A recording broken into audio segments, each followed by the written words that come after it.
Hey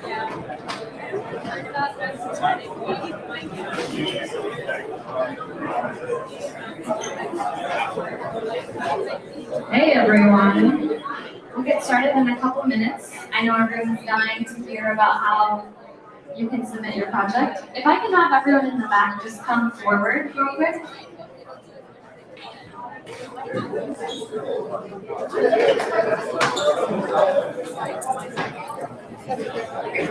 What's up, everybody? Manny here. Glad you can be here in this emergency stream. We're here at the first ever Alif Hackathon here in San Francisco. And I thought it'd be great to share with the community what's happening here.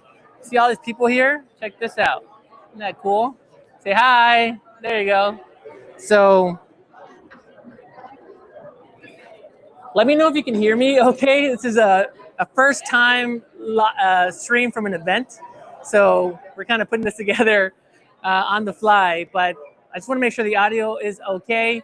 This is day 2. This kicked off yesterday. People have been building all day, all night. So today is going to be about submissions and judging, and it's got some cool events lined up. So just wanted to bring this to the entire global Replit community. And so hang with us. If you got any comments, anything you want to mention, feel free to drop it in the chat.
All right, everybody, thank you so much for putting this together on the fly.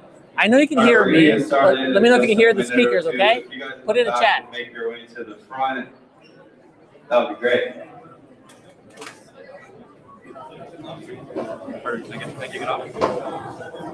Hey, how many of you guys were here late last night? Just quick show of hands.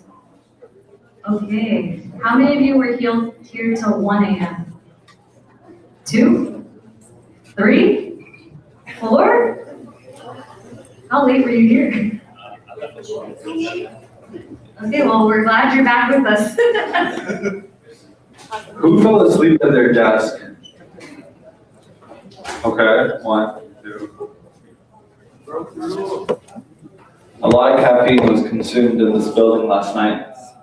We took out the trash. There was a lot. We took out the recycle. There was even more. The worst things I've ever seen in my life.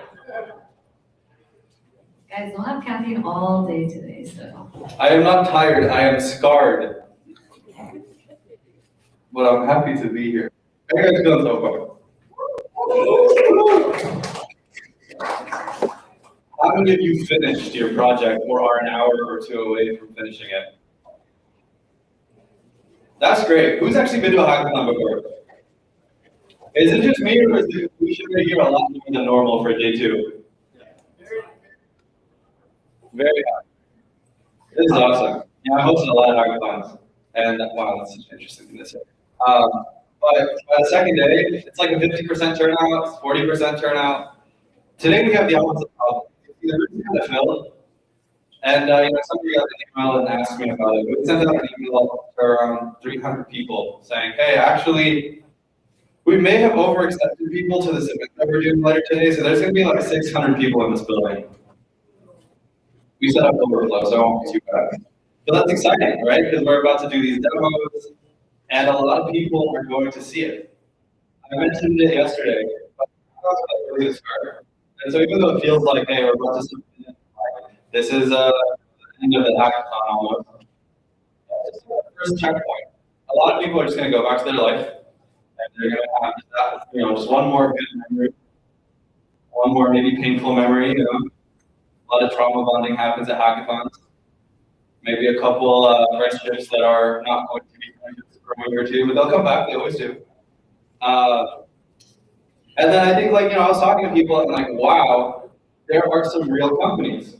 I was talking to the team and we were talking about hey, what's a success metric by the end of it? And I think I told them, I was like, hey, if there are 2 or 3 companies that are oh, this could be a company, I would consider that a win.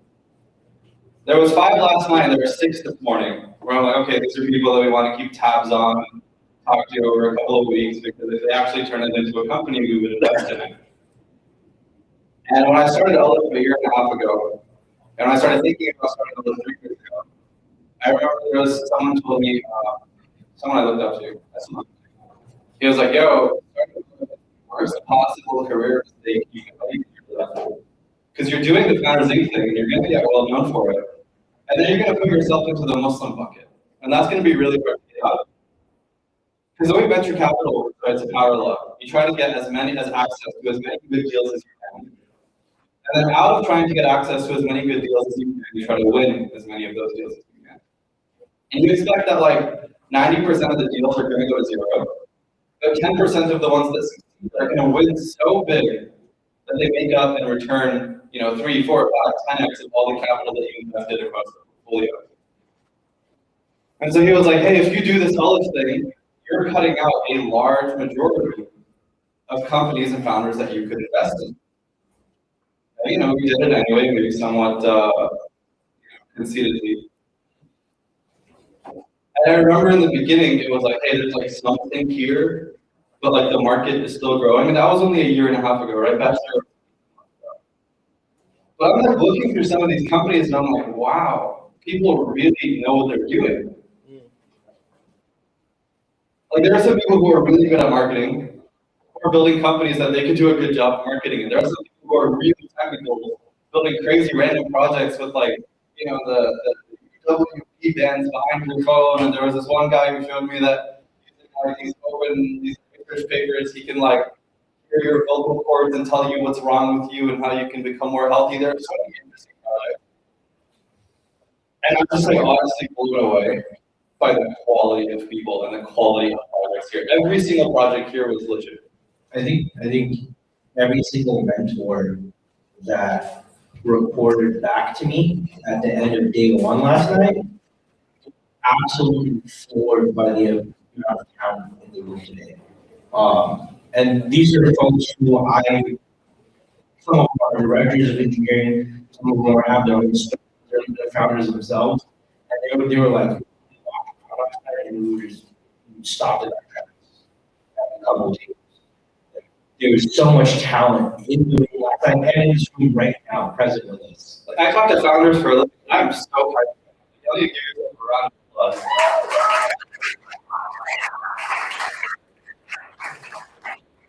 I'm gonna come back here and do a random spiel in 4 hours. I'm gonna hear some of the same stuff again because, I said, I don't have that much to say. But while I have all the participated, I just want to leave it. This is so good. The quality of projects here, the people here. Some of the projects are not going to go anywhere, and those people are going to go turn around and 2 years later they're going to build one of the biggest companies in the world. I talked to Amjad yesterday, and he was like, there are actual unicorns in here. That's just early. And that is just such it's such an incredible thing. And I'm so honored to be here with all of you at this stage, having your things. And one more thing. I ripped off of that thing that metric I told you. I think a lot of people, how many of y'all raise your hand if this was your first time vibe coding? Wow. That's great. I'm going to speak a moment on identity, then I'm going to tie it into vibe coding. How many of you all have heard in your lifetime the phrase Muslim good? Right? Muslim good is a phrase that often refers to products by Muslims that are essentially knockoffs of other products, right? And the implication and insinuation that it's default just not good, right? And that's been the standard, I'd say, for the past couple of decades even. I think what's significantly faded out since like last year's summit, what's changed is that I think the folks in this room, like-minded people, are okay with punching above their weight, but I think Muslim good now, we're like sort of building about being Muslim per se. And what I mean by that is that like, it's about building with quote unquote Muslim values, which means like even if you're not Muslim, you could be in this room right now alongside a Muslim friend, Muslim co-founder, and founder, engineer, so on and so forth. You may not share maybe two Muslims even share the exact same level of practice, faith, and identity, but what we can come together on is that we believe in core values. I was speaking with somebody named Ibrahim Noor last night who's been a really cool product. Him and his wife are building together. And they were like, we have like 3 major design values. And some of them are familiar. He said some of them in Arabic, one of them was ikhlas, which means sincerity. Like having sincerity about your craft. Right, taking it seriously, having good intention. Ihsan, building with excellence, right? Being able to take something and like go through the details, pour yourself into your work. The third thing it was innovation, right? Taking something that exists and not just changing it to be like, oh, let me make like the team Muslim version of Uber or what have you, but rather right, being like make a substantive difference in innovation that actually redefines the category. When I look at those 3 designers, I sit here and go, oh my gosh, those are universal. Like I feel like what it builds, we need to build with Muslims, amongst Muslims, alongside Muslims, are those 3 values, right? Ihsan, ikhlas, and innovation. Taking these 3 seriously. These are universal principles that we can all build on. Anybody can build with us. And if we have those 3 principles in our hearts, we can build like global products, life-changing products, and we try and take back what it means to build something that's mostly good. 100%. You put it so well. And I think back to trying to figure out the best way to put this.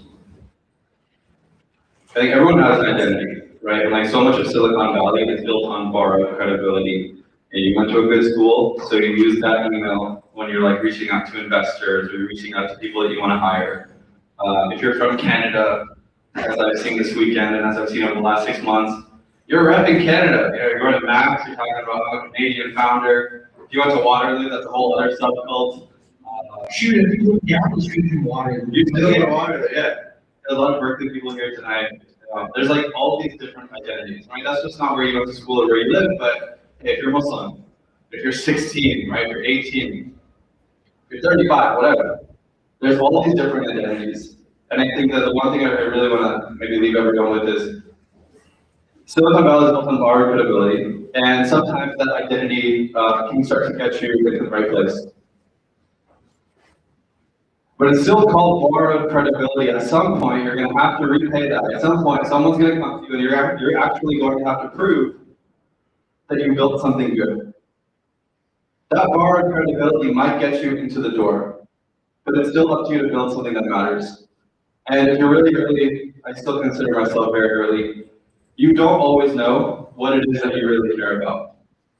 But I think everyone knows when they're building with people that they feel like push them, when they're building with people that share some of the same important values as them. You know, when you're building with someone that makes you feel like, hey, actually, I could be doing this with this person for 5 years, 10 years, I mean the long term. Because who you're building with matters so much more than what it is that you're building. I feel that every day, you know, with our team that I'm very grateful for. I think we could all, I think I hate this something. I think we could all go on an oil rig tomorrow and we still have a grand old time. As long as those kids don't hack it. He doesn't want to go on the oil rig. And I felt that way, you know, the past, sometimes you feel like it doesn't work. Right? I've been on a lot of projects where like, yeah, this is just not working.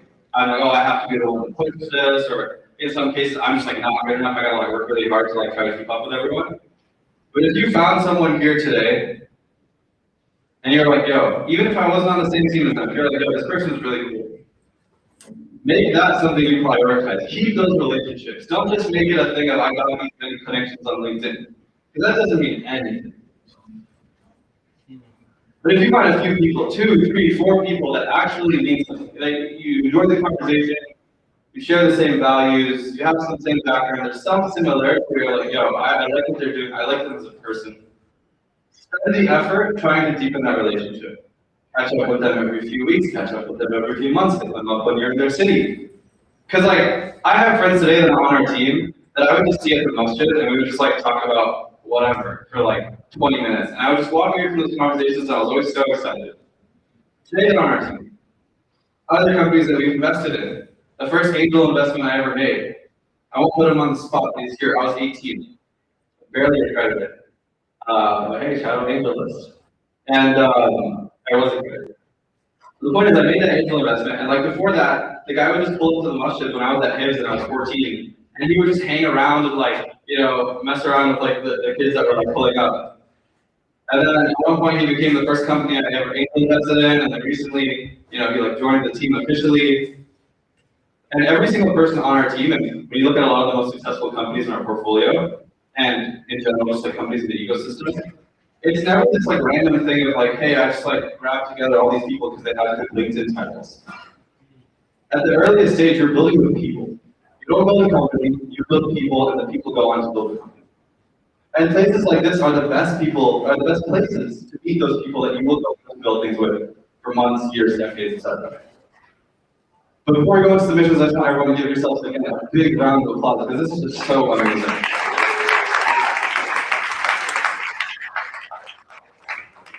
And I'll pass it to her to talk about the fun stuff. Before you go, actually, can we have people in front of the AV system just move? So that window in the back, when everyone's crowding around it, the mic stopped working, as I learned last night. Hey everybody, how's it going? So you all are probably wondering, hey, I've been working for like 20-some hours. I need to submit this so I can potentially win up to $25,000. I don't know the exact numbers off the top of my head, like 2.5K credits in Replit, like 5K cash prizes sprinkled around, and then there's like the AirPod Max still somewhere in there.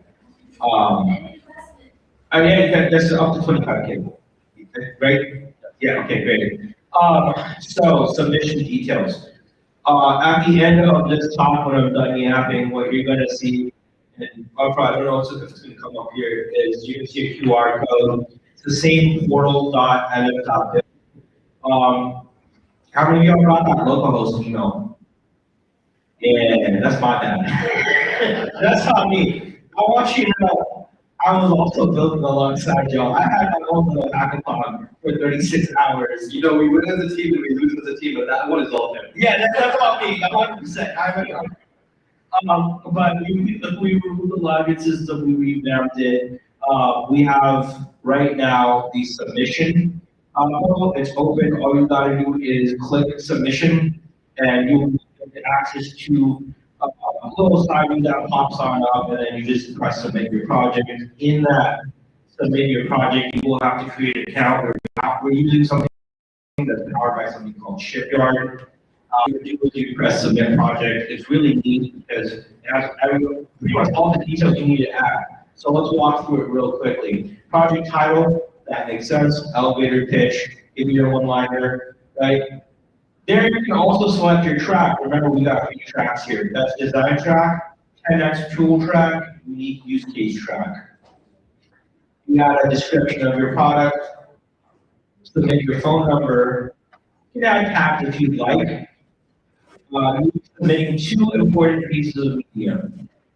A live demo URL right? Which makes sense. And when we say live demo URL, let me be so clear here.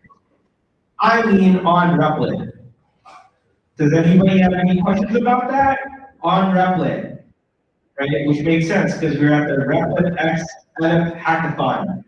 So we want a published Replit link. Don't add any custom domains, I think is the point he's trying to make. Please don't add any custom domains. If you are building a mobile app, for example, that's built on React Native, and you have a published expo link, make that known in the description, right? If our judges need to use any other, let's say, hardware or what have you, make that known in the description, right? If you have hardware, right, that you are working with, we need to still see a published Replit link. If you want to make your point known and make it more apparent, maybe let's say somebody had like they had AR glasses that were pivotal to the system. So what you can do then is, if you want, you can quickly record like a Loom video or a quick video of how the product is, add the description, but that's not necessary. It's only if you have like some sort of hardware component. But once again, I want to double down here. Does everybody hear me? What did I say? Publish what link? One more time. Nobody's going to ask me any more questions about that, right? Cool. Love to see that. Second thing, and this is also very important, we made this known, and it should come to no surprise, but in order for your submission to be validated, you need a social media post. Why? Can you ask me why, actually? Why? Why? Great question. I'm so glad you asked. Because in order to get off of localhost, it's not just that you need to have a published link. You need to share it with the world, right? What good is a project that kind of just sits in like a link that nobody knows? So we would want for you to share this on Twitter, now known as X, TikTok, Instagram, either on your story or Reels. Tag Replit. We'll have details on how you can tag Replit. Find Replit. You will be able to find it. I just want to be clear here. On Instagram, I tried tagging Replit, and I accidentally tagged this dude from Korea, and so I had to delete that because it's Replit.it on Instagram. But the most important point I want to make here, yeah, because that is for real. That it's not an optional thing. That this is a part of your submission. You need to have a post, if not posts, that show your product. It's worth mentioning. Some people can't for visa restrictions or their job or whatever. We're not just trying to hijack people's LinkedIn. If you need to make a new account on Twitter, again, if we could just move people away from that glass window in the back, because that's where the AD is. If you can't post on LinkedIn, that's fine. If you have a private concern account, you don't want to make it public, that's fine. These are all things that are very understandable. If you want to make a new account, share it. The goal for this is really, like Ruben said, getting the product out there is like arguably more important than what the product is. Right? There's a reason they call it best-selling author and not best writing. You can have the best product in the world if no one hears about it. It's not going to matter. But with that being said, we understand some people can't post on their public Instagram or whatever. So if you want to make a new account, share it. Feel free to do that. You know, it's funny, I completely forgot. Like LinkedIn does count as social media. Yeah, it's slipped my mind. Yeah, so you can also post on LinkedIn if you want to. That'd be awesome. Last point, team members. So we also, as part of this wonderful platform Chipper that we are using, there's a place where you can add your team members, add their email and or username, and also what their role is. I think there's a couple questions that I want to quickly address off the top of my head, because, you know, I get a ton of questions, as some of you may know from the WhatsApp group chat, and they're all such wonderful questions. Yeah. Some of the questions I want to address off the top of my head. Hey, Arun, I use some Cloud Code. Is it okay for me to copy and paste that into Replit? No, we want this all prompted on Replit. What we could use Cloud Code for was for prompting purposes, right? How will we know? If our judges suspect, if Replit internal team logs to us that there was like copy pasting of code, because because they were monitoring this for the past like 24 hours. That will result in a DQ. Once again, that's like if you were just literally Yeah, so I think the heaviest cloud code in the CLS. yeah, that's fine. If you were just commenting, that's okay. Like I'm commenting as reading prompts, reading the repo, getting questions answered, that's fine. But most of your work should get done on Replit. Somebody asked, I have 2 projects. Which one do I submit? Whichever one you think is going to win a prize. That's the one. Anything else that's on your mind? No, as we aggressively get cloud coded, I think the one that I want to make on that is I think there were 3 cases that people who submitted to come find us after. Yeah. For that specifically. If you have any more questions regarding submissions, and if there was anything that I was not clear about, I will be standing over there with my laptop. Please do not have me. I am very claustrophobic, but I am more than happy to answer your questions. Any last thoughts, Omar? I give you all permission to crowd them, and I will be there alongside you in the process of crowding. I'm so glad we're Thank you guys so much. Take Thanks so care. much for that. To see yourself.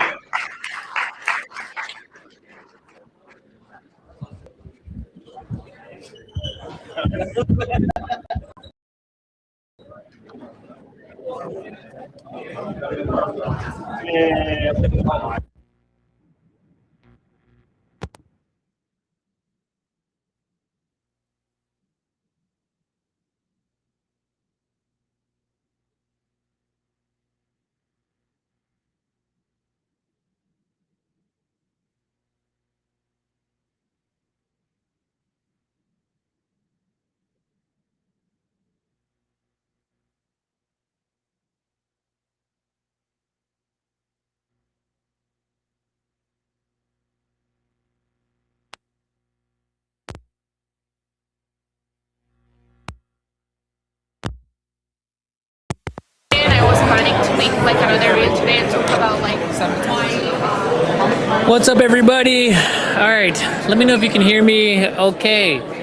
So we just did the kickoff, and again, we're coming to you live from Founders Inc. San Francisco Labs in San Francisco. This is the first ever Alif Hackathon. Again, this is day 2, kickoff yesterday, and so today is going to be about getting in the final submissions, getting prizes, and selecting the winners. So we got Omar back here, one of the organizers of the event, and again, this is kind of we're kind of trying this on the fly. This is our first ever live stream from an event. So thank you very much for hanging in there with technical difficulties. And the audio is probably the biggest thing right now. So I want to make sure you guys can hear me. Okay, we're gonna be coming in and out today. We're gonna catch some folks here, interview them, and talk to them about what they're building. We're going to cover the judging criteria, some of the other keynote events, key speakers. I'm dead when he comes. We definitely got to cover him, and just trying to bring this community or this event to everybody, and in the Replit space, whether you're here or you're somewhere else. Just want to give you a sense of what we're trying to do. If there is a part of the world where we should be coming to next, also drop that in the comments. I already saw it mentioned from New York, from Texas, areas that we obviously want to go to. But thanks again for bearing with us and trying this out with us. And I'm going to try to get Omar in just a bit to kind of help us talk about what's going on here.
chat? Yeah, we got a chat going on right How now. many people are on chat? We've got like 30 people tuning in right now. Oh, that's kind exciting. of a last minute Can thing. I take on some questions from chat too? Yeah. After we do our interview, and I'll take on some questions from chat. What's up, Manny? What's up, everybody? Manny here with Haroon. Arun, one of the organizers of the event. First ever hackathon with Replit. Tell us about it. What's going on here today? Oh, it's been exciting, Manny. Let me tell you, I feel like we've seen so much talent just be able to be unlocked. And what I mean by that is, look, it's very obvious we live in Silicon Valley, SF. There's a lot of talented people. There's a lot of hackathons. And I think what differentiates this one in particular is when you go to a hackathon, right? You have a lot of people. Like, it's so common that. Oh, do you want me to hold this? hold Yeah. that. Sorry, I'm so sorry. Go for it. Man, he's like, why are you making me do all this work? No, Not- just wanna make sure I get it right. I think so many people go to hackathons around here that, in a way, it's like it's not that special. But like, people flew out for this hackathon, like from Toronto, from overseas. I think as far as London, like people really wanted to come out for this hackathon. I thought that was special. I think what's sort of been wonderful to see, because this is technically no code, is we have a bunch of first-time vibe coders here, and I live in a bubble, so that's actually brand new to me. I feel like everybody around me has heard about ChatGPT, but we're dealing with a group of people that's really never used Replit before. And I'm not making this up. This is not for the camera. I swear to God, we're doing confessional interviews, kind of getting people's experiences, and I'm having people go, "This is the first time I've used Replit. I usually use Gemini or Claude Code or ChatGPT, so on and so forth. But this is the first time I used Replit." And these folks go, "I will make a prompt, obviously on another platform. I'll submit it to Replit, and it just one-shots it for me." And they're like, "I couldn't believe it, so I just kept going." And they go over and over again. We submit a prompt, we just get it more defined, and the more well-defined it got, the quicker things came out. And we're talking about people who aren't tech. We have somebody who's from DC that works in politics. We have somebody that works in finance. I mean, we're talking about like non-tech people from other industries that are actively being unlocked by Replit. That's awesome. That's awesome. Tell me about the mix of like non-technical people versus technical. Because I ran into a couple of technical people here as well. But what would you say is the percentage? Is it like 75, 25 non-technical to technical? It's really hard to tell, Manny. I'd go ahead and say like 50-50 would be a cop-out answer. I get the sense it might be like 60-40 non-technical. Yeah. I could be wrong, but I mean, my role is as a mentor, I went to a lot of people with questions, so there's a non-zero chance that the technical people just didn't have as many questions, and so I have like that bias. Right. But there's a lot of non-technical people here, or people with very limited exposure with technical products. Yeah. I've seen both cases. Like, obviously, non-technical people love Replit. It's just so easy to get started. So instead of you downloading stuff to your machine, VS Code, and getting all the packages, you just go to Replit.com and you get set up. You have everything. Agent works with you. The connectors, the ability to connect into things like Notion. We have AI integrations, so you don't even have to bother with an API key from OpenAI or Anthropic. It's all in Replit. But I also see a lot of technical people as well using Replit because they don't want to deal with all that back-end DevOps kind of stuff. Like, they just want to get and build something really, really fast rather than setting up their own API connection or their own database or having to deploy on their own. It's a great way to get started and like quickly get a prototype of something that you are interested in building, even if you're a technical person. You know what, man? It's kind of interesting that you say that. It's almost as if the more that you know, the more that it becomes a burden for you. Within a hackathon, for example, when you are technical and you think about something like authentication, email logins, and so on and so forth, it's very easy to overthink that and lose precious hackathon time and credits on building something like, oh, I need to integrate this with this choice OAuth provider or that choice OAuth provider. But, a lot of people that were non-technical were in some sense got an advantage because they don't know what they don't know, right? So they're coming up to me like, hey, Arun, I guess I need an email login. I'm like, did you ask for it? And they go, no. And I'm like, okay, cool. Like, let's go prompt that up real quick. Let's create a prompt and let's take that into Replit. And what I ended up seeing was there's like, you're dealing with people that don't have the technical vocabulary. They're just like, hey, we want the email login. The fact that Replit can just go, you don't need to know about API stuff. You don't need to know about like tokens and it's more kind of more granular knowledge. Right. It kind of just does it for you. But when it does, one of the number one, I think, dangers of vibe coded products is obviously getting your API keys up and out in the open. No, huge no. But if you're not technical, you don't even know what an API key is. Right. The fact that Replit secrets is automatically prompted and provided in the chat, and you go, hey, by the way, there's this thing called an API. You just need to go to this website, look for this API key, click, copy that, bring that here. We'll take care of that for you. It'll be safe. Yep. Game changer. Right. So now these folks are not going to be getting some sort of like $600 bill 2 weeks down the line, being like, what the hell is an API key? Right. Ready? Let me check the chat. Let me make sure everybody can hear us. Okay. Yeah. Sorry. As I mentioned, this is our first ever live stream from an event. We're hacking everything together. Manny, I hope I can ask you a few questions. Yeah. Hi, chat. I'm here to answer any questions you got. Feel free to send over questions. We're here in Fort Mason in sunny Northern California. It just happens to be sunny today. We're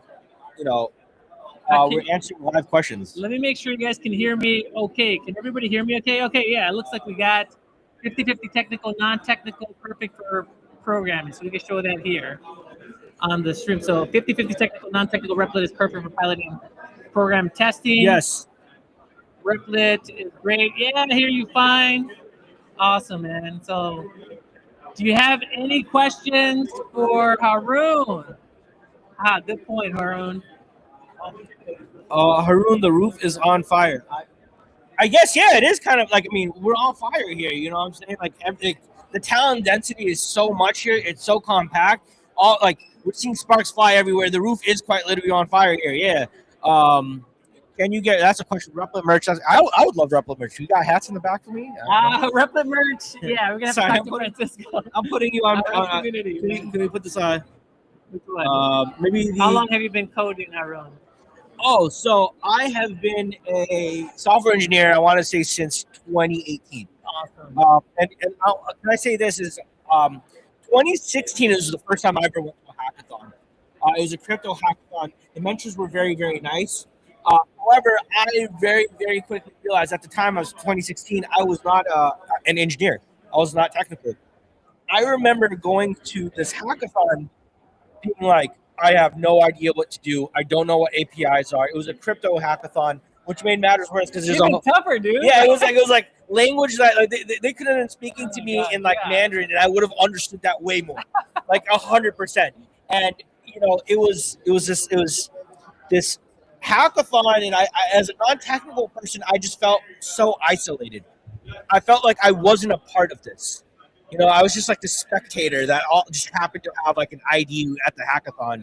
I ended up leaving that hackathon early, and I'm really glad I did because they gave everybody Fiber One bars and they locked the venue. And there were only 2 bathrooms, so you figure out what happened there. But for me, and we have healthy options. We have fruits, vegetables, all that here. But I think what's different about this hackathon is that this was like meant for people that have no context on what coding is, and the fact that they didn't need to, they could show up and they could still feel progression is huge for us. Big, Any questions? We got a cool comment here. I'm making a WhatsApp e-com for my mom's salon products using Replit.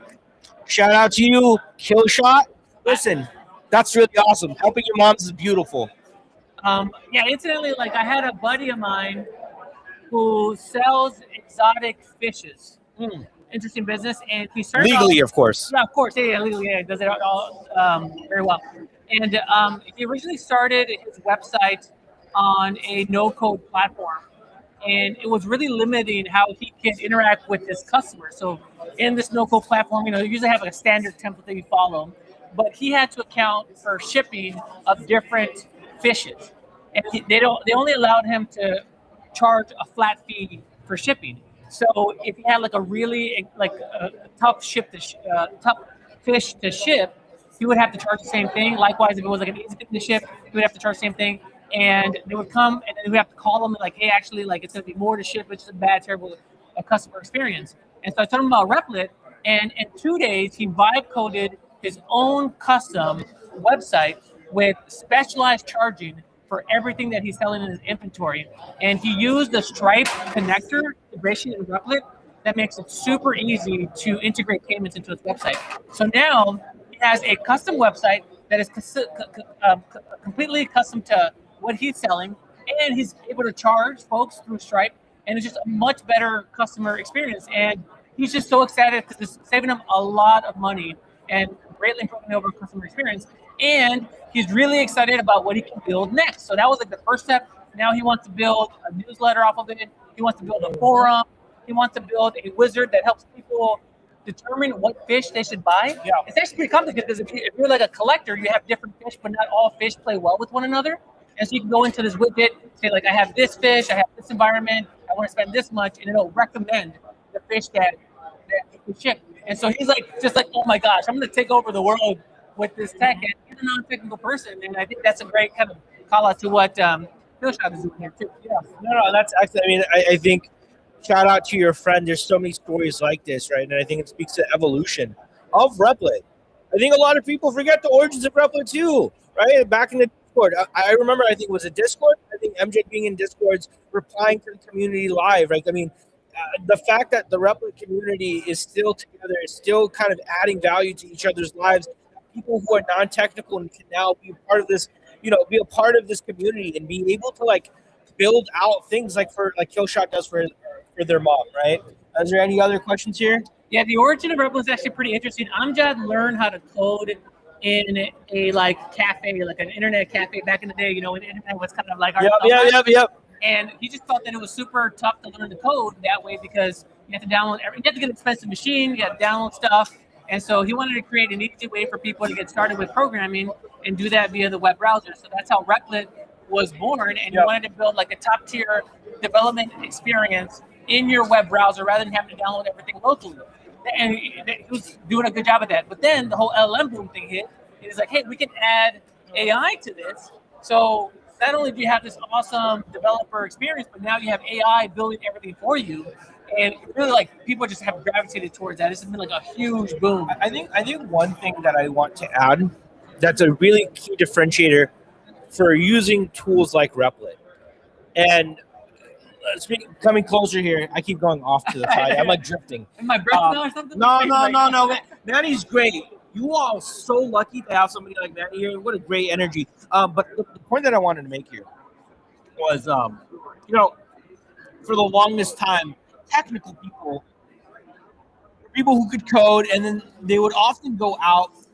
Technical people for the longest time would do they would have one or two habits. They either are really in over their head and they're like, oh, I just want to build a thing, and then if I build it, people are going to come, right? So it's not it's like sometimes they'll like build something really, really, really cool and technical, and they're like, I'm so proud of this feature, that feature, and then they go out and try to apply that to a problem, right? That's one route. And then you have the other type, which is the more successful type, which is like a technical person would oftentimes find or be in the presence of somebody who's not technical that just has a really hard problem that they need solved. It's a thorn in their, it's a thorn in their like leg, and it's like, I don't even know if that's the saying, but bear with me. They have a problem that really sucks, and a technical person comes in, they figure out the product together. And it's one thing to be able to build functionality. The fact that your friend could build dynamic pricing based on fish. It's another thing also, and what I'm seeing in the crowd here is to be able to present the work with a beautiful UI. The thing about Replit is that it does give you a baseline level of like a UI or what have you. It answers questions for you. And somebody came up to me yesterday and they're like, hey, Haroon, look, this is really nice. The functionality works, but I'm afraid like this is too standardized for me. It's like I wanted to separate myself. How do I? And I said, hey, look, if you want to have this closer to your taste, you need to go to a mood board. You need to create a mood board. You need to pick the types of fonts that you want to use. You need to pick the types of images that you want to use. The color scheme. Go and generate a color scheme.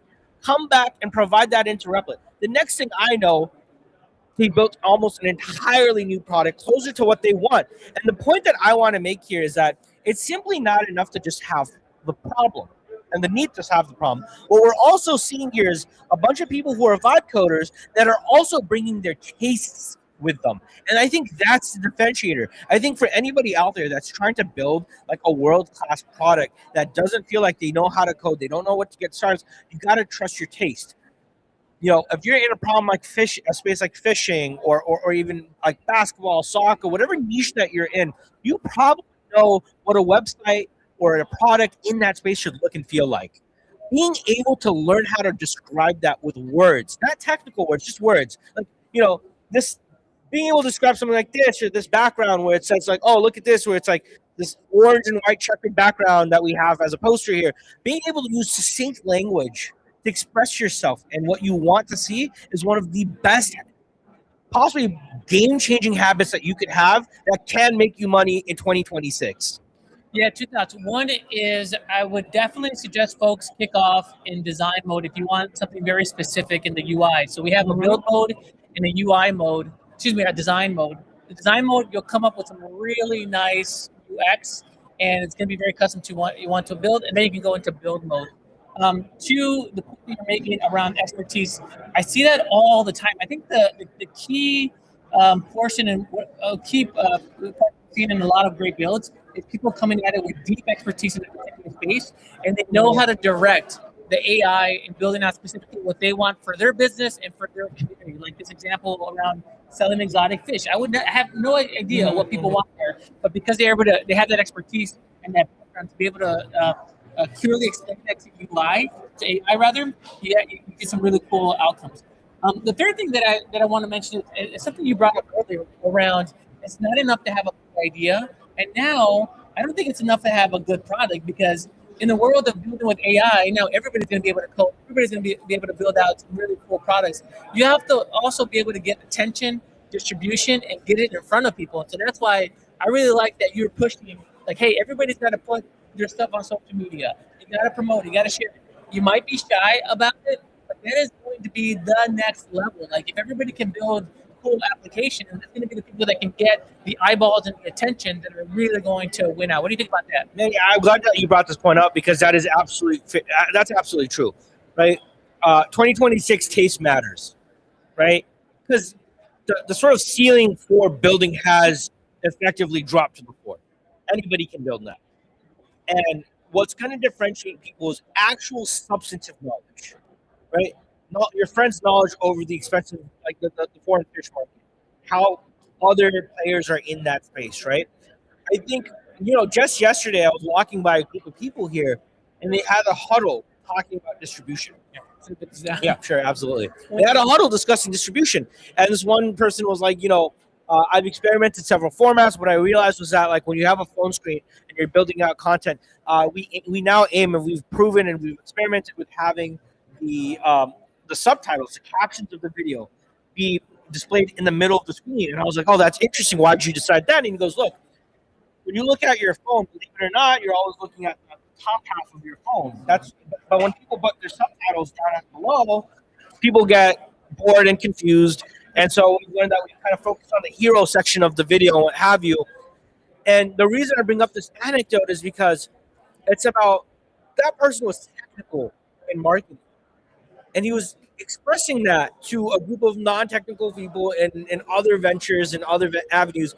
And what we're finding here is that, like, because you can build so easily on Replit, it's also attracting people from various domains who have expertise that are now sharing their thoughts at this hackathon with other attendees. Yes. Right? It's almost invited more people to the table. Yes. To bring themselves, bring their experience, and bring their nuances. Manny, I got to get going soon. I really appreciate this interview. I appreciate the chat. Shout out Replit chat. Love the community. I wanted to ask, is there anything that you saw in your time so far at this hackathon that you thought was like, oh my gosh, this is really cool? Well, unfortunately, I missed day one. I was flying in, so this is my first day. But right out of the gate, man, I love the energy. People were here early. I was here like 2 hours to set everything up. Yeah. People were already here. They were hacking. I think I saw somebody online that was here the entire night. Yep. No sleep, just like grinding on their submission. I did get a couple questions from the chat around. It's too late to join. It's too late to join. But it's too late to join. Any future events that maybe you want to like mention to people in case they're interested? Yeah, in, like, follow along with Alif.build. That's our events right here. Obviously follow Replit on all accounts. I hope in the future there are collaborations. This was really fun and exciting. Replit was such an incredible partner throughout this entire experience. Provided credits, obviously, for our attendees. They got cool swag. It's been really fun to be working alongside Replit. And yeah, looking forward to our next event. Thank you so much for your time, Awesome, man. man. Well, we're going to be live streaming Appreciate it. here, so we'll get some questions from the chat. And if Shout out. any more, I'll tap in with you all later. All right, take care now. Bye-bye. Thank you so much, dude. Thank you. All right, everybody, that was awesome. Harun, one of the organizers of the event. So follow Alif on socials to be on the lookout for more events from them. This is great. The way they're putting together, really nice. We also just announced our mobile build-a-thon, the first ever to help our community build with our new mobile stack.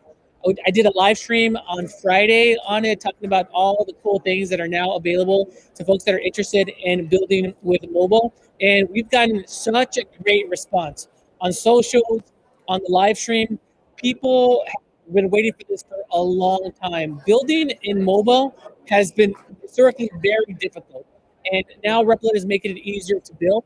And one of the cool things that we with this most recent update is the ability to make it very easy to publish your mobile app to the Apple App Store. In fact, I got to do that for the first time this past week. I got my first app on the App Store. I was super excited about it. And that has been really, really tough for people for a number of different reasons. Now it's just one click in Replit. After you're done with your build and you publish, you just click that wizard. It walks you through the entire process, and boom, you have your app in Apple Store Connect, where you'll then go and fill out some information about what your app does. You'll upload screenshots, and then you'll submit the app for review to. But a lot of the hard stuff, a lot of the technical part, the ability to build the actual application, easy to do in Replit now, and now the ability to port it directly over to the Apple ecosystem, now super easy to do. So check that out. We just launched that last week. Thursday, we had a live stream on Friday. I'll drop a link to that in the chat. And we also announced our first ever Build-a-thon. That's kicking off this week. Go to the Build-a-thon website, register there, and you're going to get a follow-up link with details and an event to our Discord. And I think it's going to be an awesome experience. So even if you've never built anything in Replit, even if you've never vibe coded anything, this is going to be a great way to get started. So I highly encourage you to take advantage of that. As I mentioned with Harun, I think one of the things that we want to focus on is Build-a-thon is not only helping you build your first mobile app, which I'm sure you all want to do, but also focusing on the marketing side, the distribution side. So you have a great app. How do you share it with people? How do you get it in front of folks that might be your customers? How might you make your first dollar? And I'm working hard to find folks that are experts in that, because that's not me. I just uploaded my first app to the App Store, so definitely not me. So we're working hard to get people from our community and other folks that have experience with this, and we're going to bring them into the programming, and that's going to be only available to folks that are participating in our Build-a-thon. Second, we're going to be bringing people in from Replit. We have some great builders, some great engineers. I'm going to try to get Amjad in. I'm going to try to get some other folks from our team just to come and say hi to everybody. And again, that's all going to be exclusive for folks that are participating in the Build-a-thon. So highly encourage you to take advantage of that.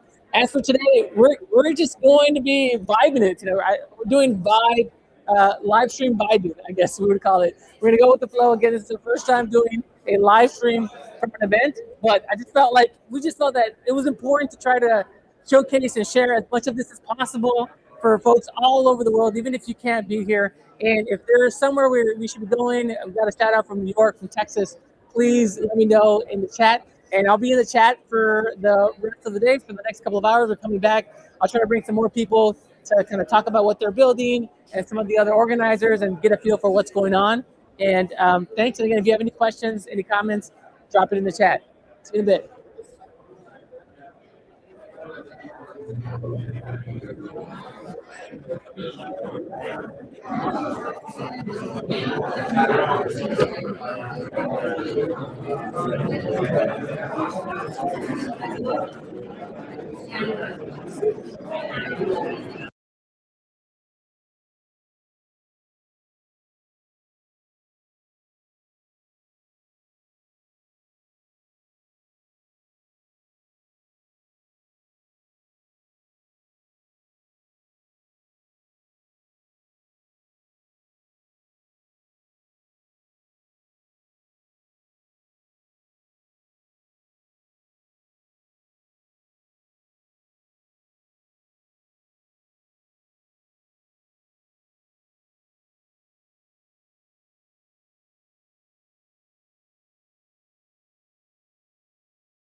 Come with me, Welcome to the tournament. and you'll be It's a weekend to bring together the brightest builders of our generation, in a and a place where ideas go from imagination to reality. This isn't just another hackathon to see who's the most technical. It's a competition to bring out the brightest ideas people of our generation. Everyone has that one thing that keeps them up at night. This weekend is the perfect time to bring it to life. You just need that fire in you. That urge to make something that matters. It's not about the quality of code, it's about the quality of the plot. If you've ever felt like you could do something bigger, this is your chance to prove that. Because the race doesn't start when you're ready.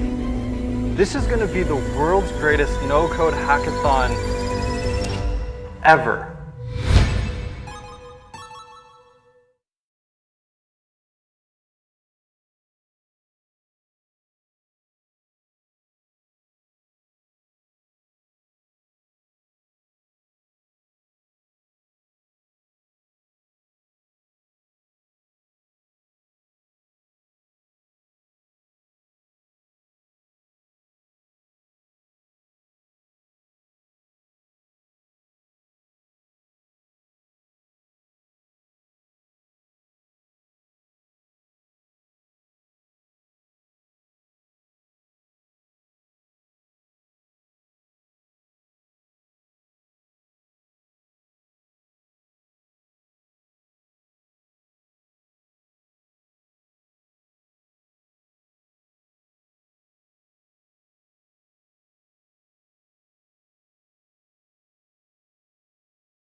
come with me, Welcome to the tournament.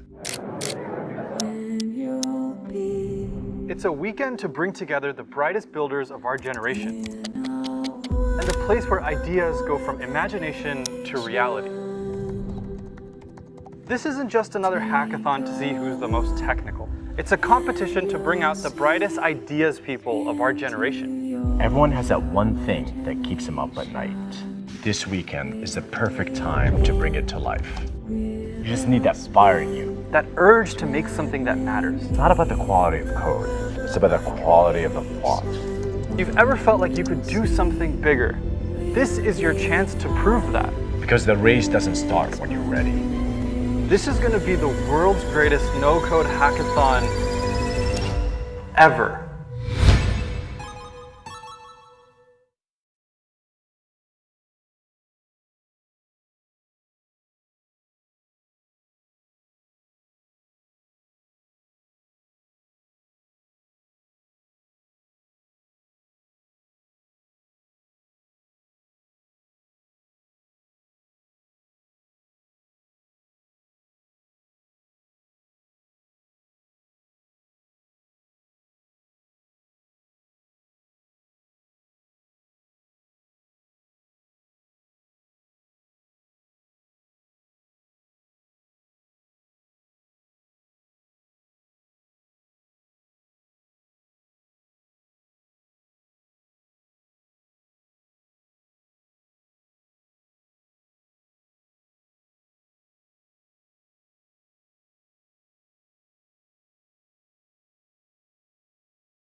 come with me, Welcome to the tournament. and you'll be It's a weekend to bring together the brightest builders of our generation, and a place where ideas go from imagination to reality. This isn't just another hackathon to see who's the most technical. It's a competition to bring out the brightest ideas people of our generation. Everyone has that one thing that keeps them up at night. This weekend is the perfect time to bring it to life. You just need that fire in you. That urge to make something that matters. It's not about the quality of code, it's about the quality of the thought. You've ever felt like you could do something bigger? This is your chance to prove that. Because the race doesn't start when you're ready. This is going to be the world's greatest no-code hackathon ever.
Find that like the US market would be.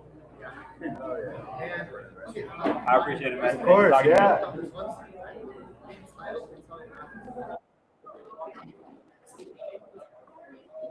What's up, everybody? Manny here. Thanks again for joining the stream. If you're just joining us, we are live from the Alif Hackathon here in San Francisco, brought to you by Replit.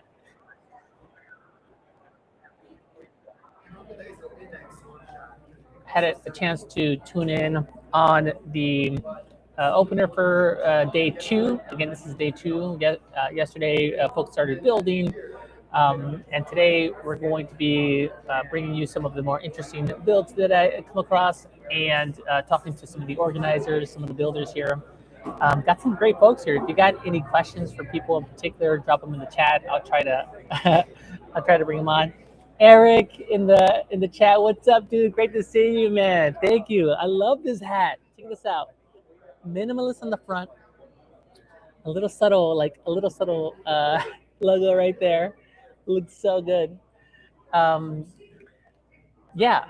couple questions that I was seeing from the chat. Yes, if you're interested in the Build-a-thon, we launched that. We announced that on Friday. Again, this is the Build-a-thon for the new mobile stack. Head over to the Build-a-thon link, which I will drop in the description here. I'll drop that in just a bit, and sign up. And then afterwards, you'll get a link to the Discord right away. I'm pretty sure that's the case. Let me ask. You see Francisco back here? Francisco, you want to say hi? Just wave. You just want to wave. The Build-a-thon, the Discord, that automatically gets sent once you sign up for the Build-a-thon, right?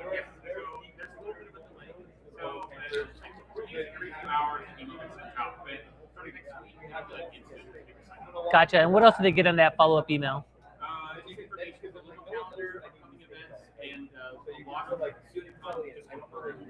Gotcha. Awesome. Thank you, Francisco. So we got Francisco back there. If you signed up for the Build-a-thon, give it a couple of hours. You should see it in your inbox. Right now, it's a little bit delayed. Staggered the rollouts. But next week, it'll be instant. So as soon as you sign up, you're going to get an invite to the Discord. This is going to be our first ever Discord. We're still kind of figuring that out. And you'll also get a link to all of the events that we're going to be hosting. And as I mentioned, we were originally thinking about calling this a hackathon, but we're trying to do more than just a hackathon where you just get together and you build stuff.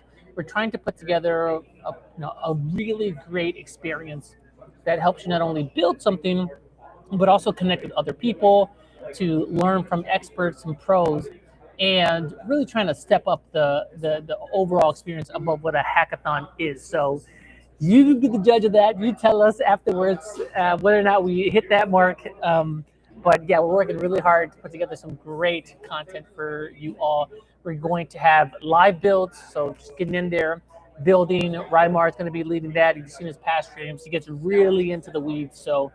And it's all like live coded, so get to see the full process, how the sausage is made, so to speak, and people love those. We're gonna have those.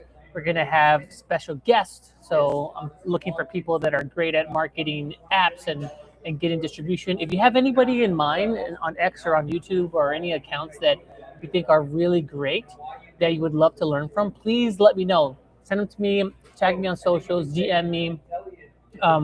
And I'll try to get them on the show. And the idea here is, we're coming back to this notion that tools like Replit have just made it so easy to build, so easy to code. And so I think everybody is going to have the ability to spin up some really amazing products and services and mobile applications in this instance. And so what we're thinking about is, well, what's the next step above that? Like, how do you differentiate yourself when there's a whole bunch of other Me Too types of products and applications that are out there? And of course, a lot of that goes to how much care you put into a particular application, your expertise in that application, and how you're crafting the overall experience. I think that goes up without saying, that user-centric approach. But I think another big part of it is going to be around distribution, marketing, and selling. And I keep thinking back to a quote from Naval. something to the effect that, you know, if you are a builder, you're going to win. If you're a seller, you're going to win. The ultimate position where you want to be in is to be both a builder and a seller. And for a long time, it was really hard to be a builder. You know, you had to learn how to code, you had to learn how to set up systems and programs and UI, databases, APIs, authentication, pushing to the Apple App Store. Those have been just huge hurdles that you would have to overcome if you wanted to build something, or you'd have to pay thousands and thousands of dollars. Just saw a tweet recently that said something effective like a year ago, someone paid someone like $10,000 for an application that they're now vibe coding in Replit for $50. That's crazy. So Replit is solving the build problem. You can build, everybody can build. And so now I'm thinking about the selling part. How do you sell? How do you market? How do you distribute your product? How do you get eyeballs? How do you get attention? And so for this build-a-thon, I'd like to have some pros to come in and to help us think about that. I want to learn about that. I want you to learn about that. And so I think we're going to be working hard on getting folks in that have that perspective, that have that expertise, and can share some great tidbits with us.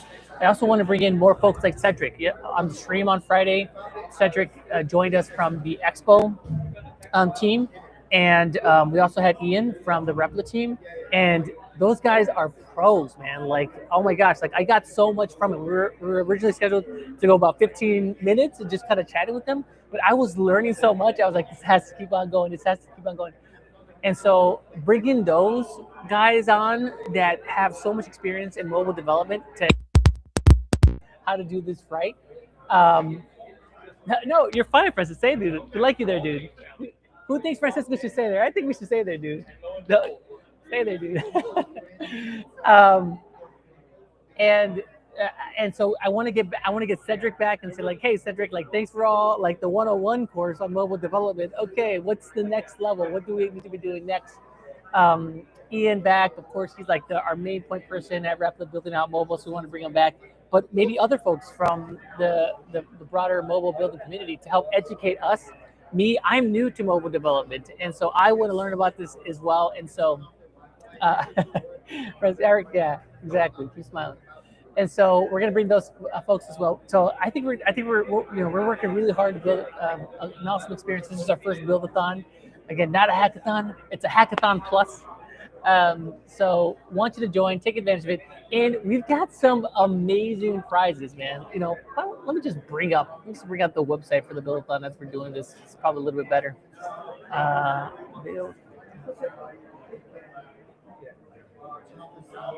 And while I'm at it, I'll drop the link.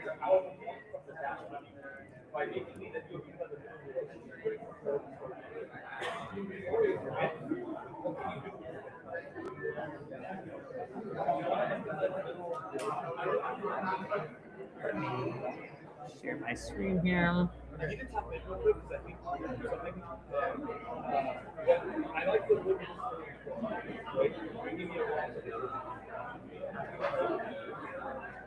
All right, I think you can see that there. And then I'm gonna make this a little bit bigger. And let me also drop the link where all of you are joining us.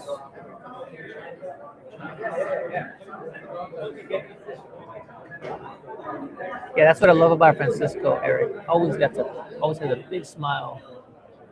No matter what's going on. I'm over here panicking. I'm like, what's going on? Francisco's like, it's gonna be all right. It's going all right. So just drop the link for the build-a-thon here. So, you know, the other thing to mention here, I think, you know, you're going to get the community. You're going to build something. I can almost guarantee that if you stay with this program, you're going to have a working, functional app at the end of it. And we're aiming for everybody to have their app in the App Store if that's where you want to put it. But hopefully you'll also learn how to market, how to distribute it, how to get your first dollar or your first couple of users on your app. Because I think that's what we're all after, right? We want people to use the great stuff that we're building. And, you know, maybe this isn't something that I should be bearing under the lead, but we've got some really amazing prizes. Check this out. I think we're being very, very generous with this. So for the 10th place, 1,000 Replit credits.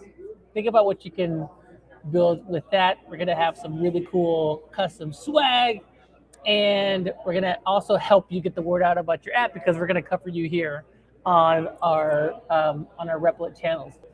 Third place, $2,000 in cash, so hard cash, you do whatever you want with it, and $8,000 in Replit credits. Again, Replit is a marketing spotlight, and then also the Replit Orange iPhone 17 Pro Max. Look at this. This is so neat. This is so cool. I want this. This looks so nice. Put a little Replit logo back there. That's gonna be sick. And second place is $5,000 in cash and $10,000 in Replit credits. Pretty crazy. And then first place, $10,000 in cash, and you're also going to get to visit the headquarters in Foster City, California, to hang out with all of us. I think that is so cool. So you're gonna get community, you're gonna learn how to build mobile apps, you're gonna learn how to sell, how to distribute, and you're gonna get a chance to win some of these great prizes. It's going to be awesome. So definitely check that out. And again, as I mentioned, hit the register button. Get timelines, criteria, FAQs. Go check that out if you want to learn more. I also saw some questions around, some general questions in the chat around Android and Play Store. Yes, that is still TBD. We're still thinking. So the nice thing about so let me take a step back here. This most recent launch has integrated a service called Expo really nicely into Replit. And what Expo does is it makes it straightforward for you to build your mobile apps that will work for both Android and for iOS. Previously, you had to build just for iOS and just for Android, but Expo makes it easy to go to both channels. And so that's really tightly integrated into the new Replit mobile stack. And what we launched on Fridays, in addition to that, is the ability to one-click submit into the Apple App Store for review. And so that wizard that you see, that Expo Launch Express, or I think it's Expo Launch, is for Apple right now. But we're working hard on making that also available for Android Play Store. That said, the hard part of developing your application, the code for all of it, and getting it to work, and also testing it with Expo Go, you can do that right now with the existing mobile stack. But if you wanted to have it to be like super easy as submitting to the Apple App Store, like we have it right now, you're gonna have to wait on that. But we're working hard on that. We've got a ton of people that have requested that, so more to come on that. Another highly requested feature that we saw on Friday is the ability to convert existing Replit applications to mobile. We saw that come up quite a bit. The team has that on their radar. They're working hard to do that. So just know that we're working hard on that as well. Payments as well, integrations with Apple Pay, other services like Stripe, currently on the roadmap. Again, we're working really hard to make it super easy for you to do that as well. So if you have any other questions, feel free to drop them here, but I'll just say hi to folks in the chat. Cognito Coding, what's up, dude? Tuning in from the UK, man. Good to see you, man. That's awesome, dude. How's everything over there? See any other questions here that I can bring up? And if you missed it, feel free to go back and catch the opening. I also had a couple of interviews, one with one of the organizers, and I will grab some more folks that are building interesting things. So we're going to be coming in and out. Maybe you want to have this in the background somewhere so that you catch it when I come back on. But I think right now what I'm going to do is I'm going to continue to broadcast the folks working here, and then I'm going to bring some folks on to chat with. Let's see. I got some more comments here. Eric here. It's going to be clutch.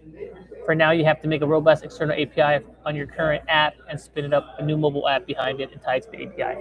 Yeah, Eric, yeah. And, we heard it loud and clear. I mean, that was the number one feature that was requested on Friday is we got to make it easy to convert existing apps to mobile. So more to come on that. Prince Darwada Butu is also agreeing here. Gold Rock, what's up, man? Yeah, listen, this is a great event here. But you know what? I think we're going to do more of these. And let me know where you're based out of, because I think we're going to want to, have these elsewhere as well. Some folks mentioned New York, other folks mentioned Texas. So Austin definitely would love to come nearby you and put on a hackathon to kind of all get to hang out and connect. What up, Joey? Yes, the Apple developer account, setting that up is a little bit tricky. So just to reiterate, you will need an Apple developer account to publish to the Apple App Store. That's $99 a year, but there's nothing else you can do. Like anybody that wants to publish to the Apple App Store has to have that, and that goes towards maintaining their system and the review process and all that. And so you'll have to set that up. It is a little bit tricky. I'll have to admit, you have to go and you have to present your ID and set it up, and it has to be tied to your own Apple account. It's a little messy, but hang with it. Again, the Apple App Store is such a major distribution channel, man. Like if you're gonna do anything in mobile, then you have to be there. That's where that's where most of your customers are gonna be. Obviously, you have Android as well, but I'd say stay with it. I think it's going to be worth it, especially if you're trying to build a business.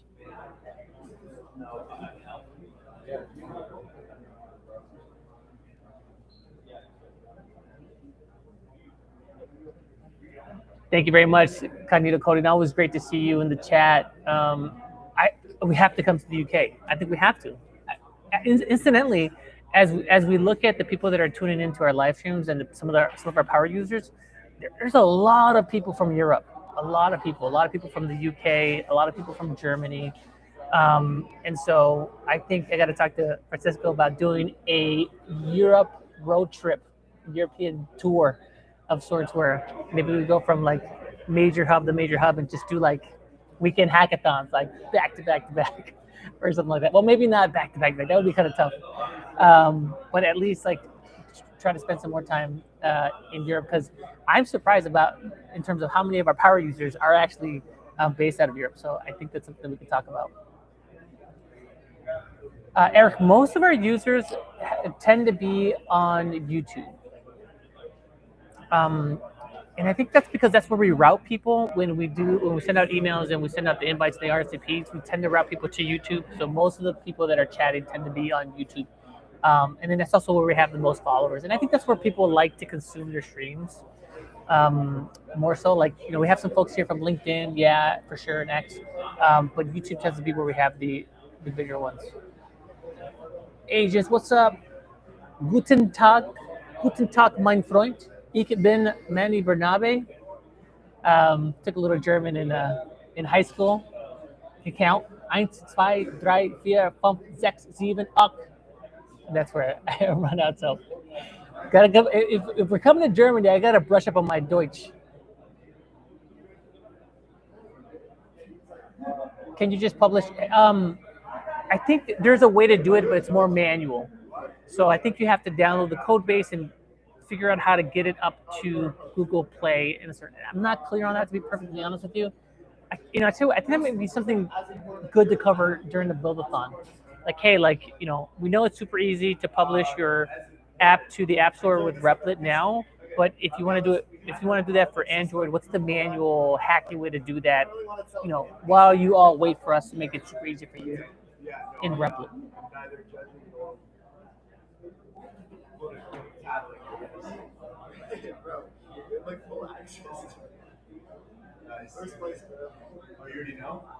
Wow, is that the case? Yes, this is a good point. Wow, the approval process for the business takes 6 weeks. I hadn't appreciated. I did it for my personal. Yeah, that seems about right. I think for mine, it got approved in 2 days or so. So for business, okay, that's a longer. I mean, I wonder if you just don't have as much history with your business account as you do with your personal account. Like obviously, you probably had an Apple ID for a long time, so maybe it's just easier. But yeah, I would say that's actually I would actually like we probably shouldn't include that in our comms out, but that should be one of the first things that you do is set up your Apple developer account.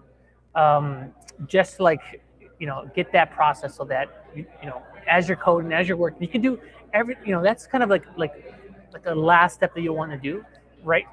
So submit that, get that going, and then start building, and then hopefully by the time you're done with your build, that'll be available, and then you can just submit it.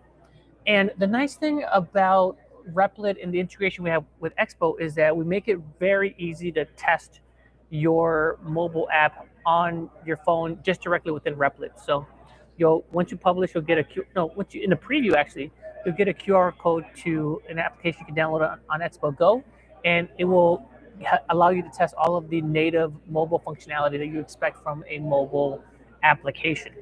Now, as Cedric mentioned on Friday, that's probably not the most production-like version of your application. For that, you're going to want to test that on TestFlight, which is Apple's testing environment. And the way that Cedric put it, which I thought was pretty good, was that that's the closest thing to what the reviewers are going to see at Apple and what your users are going to see when they download it on Apple. So you want to test there as well. And there you can test internally, you can test externally, you can send private betas to people. It's actually pretty neat. But for my submission, I actually didn't know I had to do that. I skipped that step and submitted it anyways and got it approved. So I think you can do a lot of work within the existing Replit ecosystem right now as you wait for your Apple developer account to get approved. But nevertheless, you still, I think, want to submit that application right away just to get it done.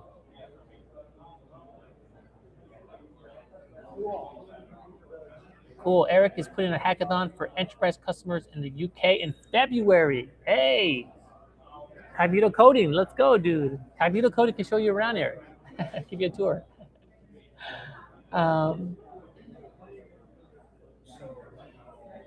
Very neat. Cool. So I'll live stream the rest of some folks here working. And looks like we got a timer here, 23 minutes. I think that's a submission. So I'm not sure how many people are going to want to talk to me right now. They're going to be crunching. But I'll come back and we'll chat some more.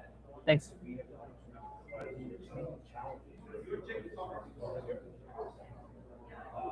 Come with me, Welcome to the tournament. and you'll be It's a weekend to bring together the brightest builders of our generation, and a place where ideas go from imagination to reality. This isn't just another hackathon to see who's the most technical. It's a competition to bring out the brightest ideas people of our generation. Everyone has that one thing that keeps them up at night. This weekend is the perfect time to bring it to life. You just need that fire in you. That urge to make something that matters. It's not about the quality of code, it's about the quality of the plot. If you've ever felt like you could do something bigger, this is your chance to prove that. Because the race doesn't start when you're ready. This is going to be the world's greatest no-code hackathon ever.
What's up, everybody? Thanks for staying on the stream. So I'll give you just an update on what's happening. We deadline for submissions has passed now. So everybody at this point has submitted their project. We're going to now select the top 10 finalists. And those top 10 finalists are going to go on stage and pitch their idea and talk to us about what they're building. And then the judges are going to pick their favorite, and there's also going to be an audience choice award as well. So we're going to continue to live stream. I'll continue to show you the backdrop. I've got some videos that are captured floating around. I'll try to upload that as well so you can see it. I'll try to bring some more people on stage as well. In the meantime, let me take a look at the chat.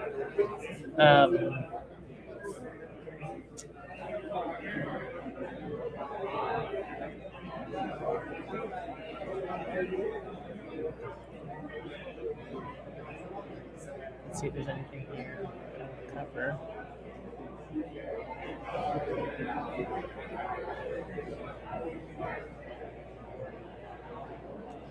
Joey says, is the hackathon over? Not yet. No, as I mentioned, people were submitting things, and now we're going to get into the actual judging, and this place is going to get packed. So, we have the participants right now, but they're inviting people over, and so it's going to be pretty jam-packed, so that should be interesting. Let's see. You'll need a user to replicate to sign up for the hackathon. Yes, the mobile, the Build-a-thon, Hackathon Plus. Yes, you will need your replica account to sign up for that. Joey, yes, good. Yeah, get your Apple Dev application out because you just want to have that ready to go when you're ready. What's up, Pasquale? Buongiorno. Good to see you. And then, yeah, Prince is also waiting for Apple approval. I think it's, honestly, like it's getting to the point where the hardest part of building mobile apps is going to be the approval process by Apple, getting the Apple developer account, putting in all the information you need in the Apple review process, the screenshots, the details, etc. And that's not such a bad thing if you think about it. So, yeah, just go ahead and get that done. Okay, we're going to go back to the folks here.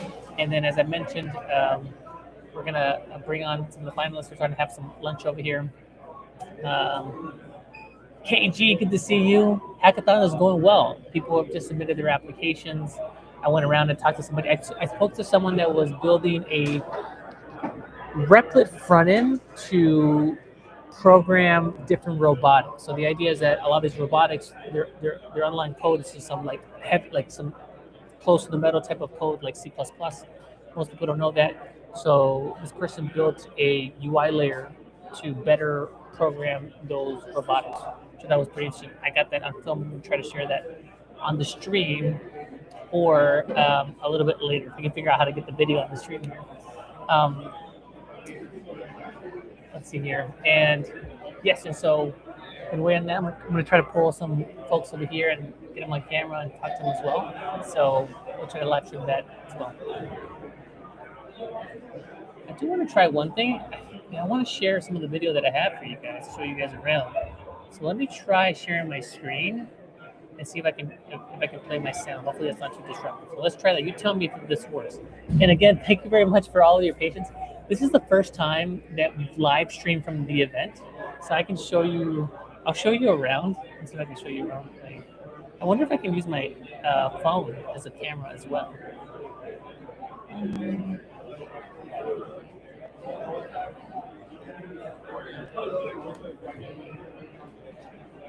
Got Kathy back there. Maybe we should bring on Kathy. I think I should talk to Kathy.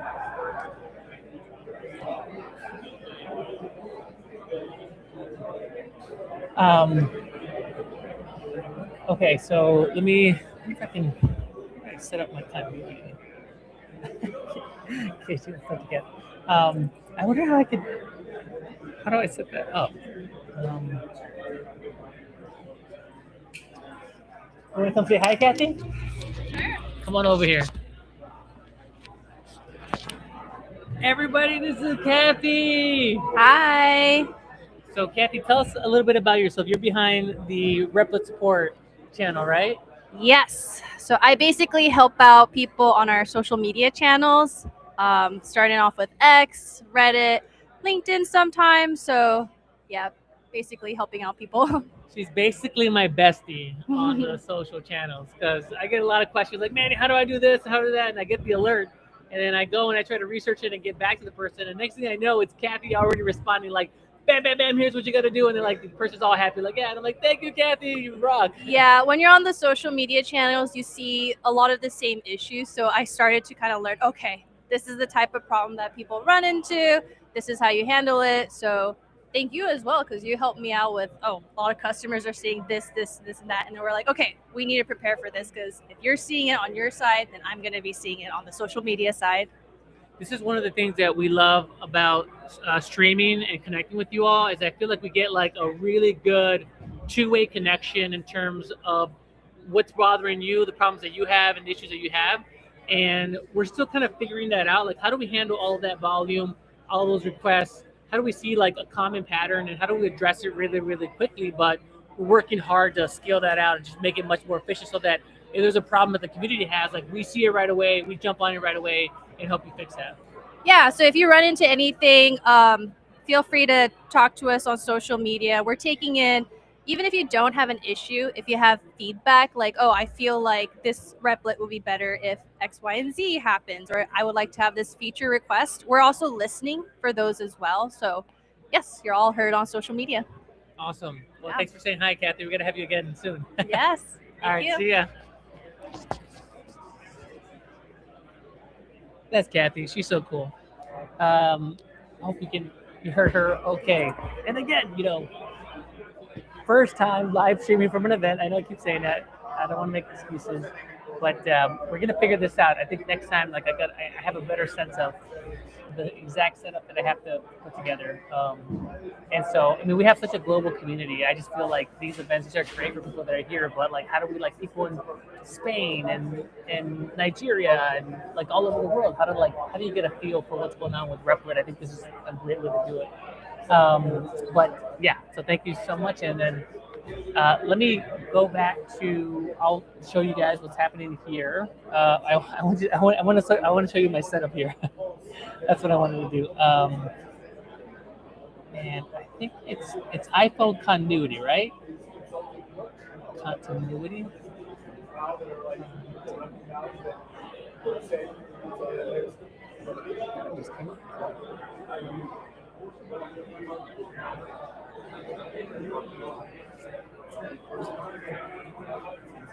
I'm just gonna turn the camera around, I think, to show you guys.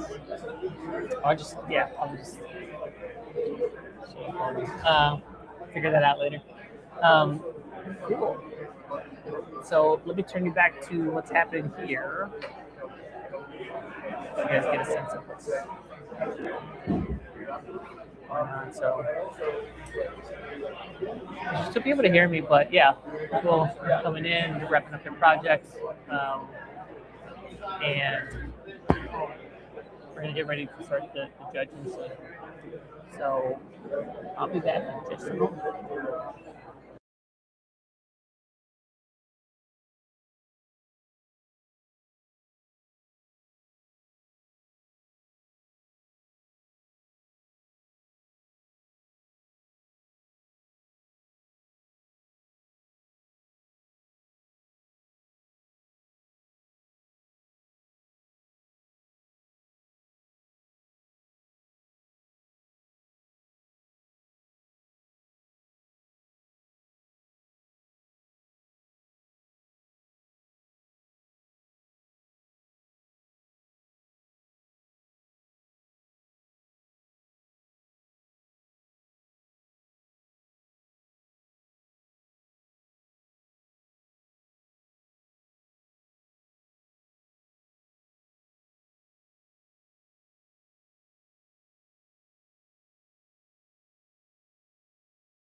Soon, dude.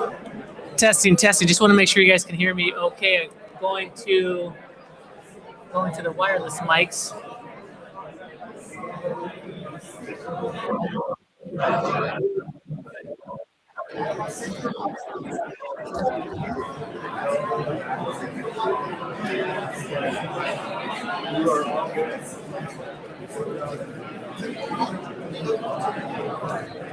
Come on over here, Ashin. Mom, we everybody? made it! We're on the Replit stream. Somebody clip this shit. I'm gonna say some bad words. No, you just gotta demonetize, dude. Thanks a lot. Give me the mic. Get out of here. I'm not gonna say anything bad. I'm gonna be very respectful. I know how to be a media trained type beat, all that. All right, good. Yeah. Take two. No, just kidding. I think you've been up all night, dude. I saw your tweet that I haven't slept. So when I flew in here, I pulled 2 days in a row, no sleep. And then last night, another one. And I'm usually very old man with my sleep, 8 hours a day, no matter what. Yeah. But for this, I was like, man, fuck it. I'm healthy enough. You know, I work out. We can do one night with no sleep. I haven't slept now in like 30 hours. Oh, damn. Well, that's why you build up the sleep bank a little bit, right? Add a little credit in there to draw it down of yourself for big events like this. That's very Replit of you. You're talking about credits. Credits with sleep. Exactly. Don't draw down your account. Yeah, Awesome. that's What have you been building? Okay, so like 4 days ago. No.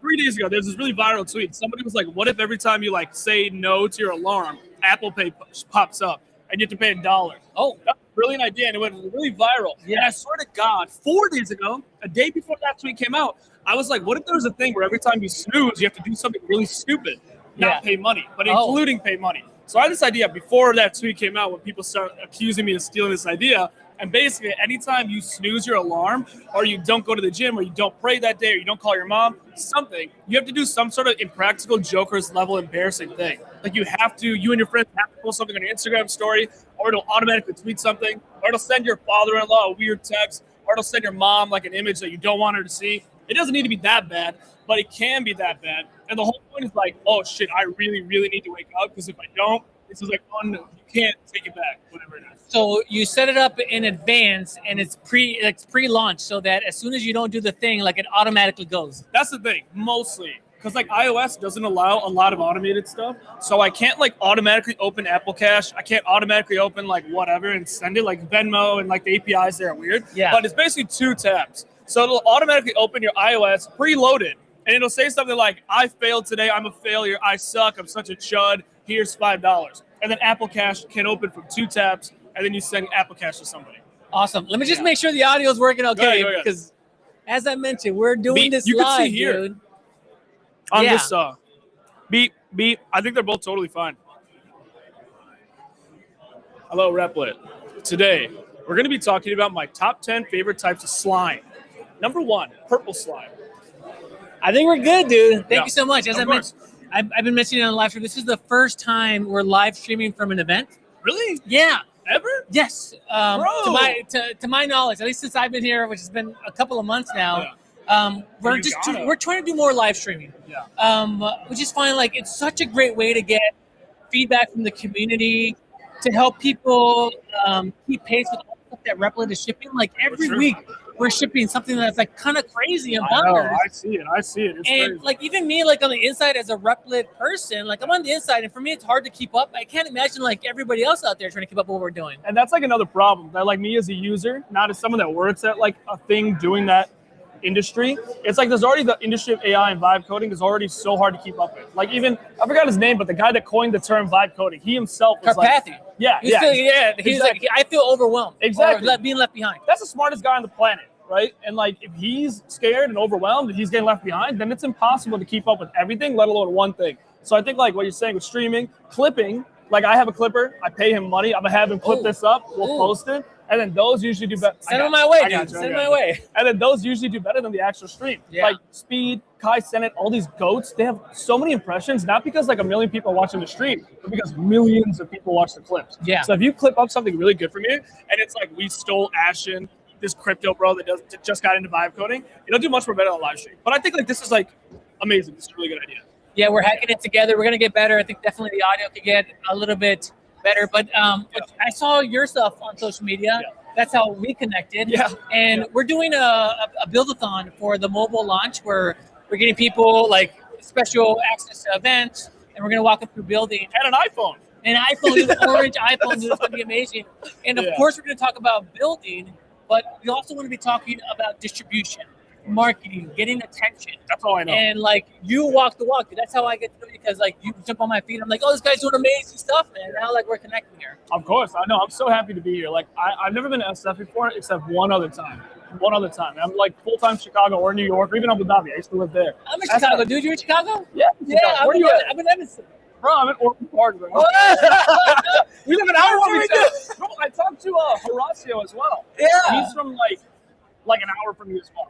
We're gonna hang out in God, Chicago. We're gonna do it live. Okay, so now we gotta do an event in Chicago, dude. Let's put on the book.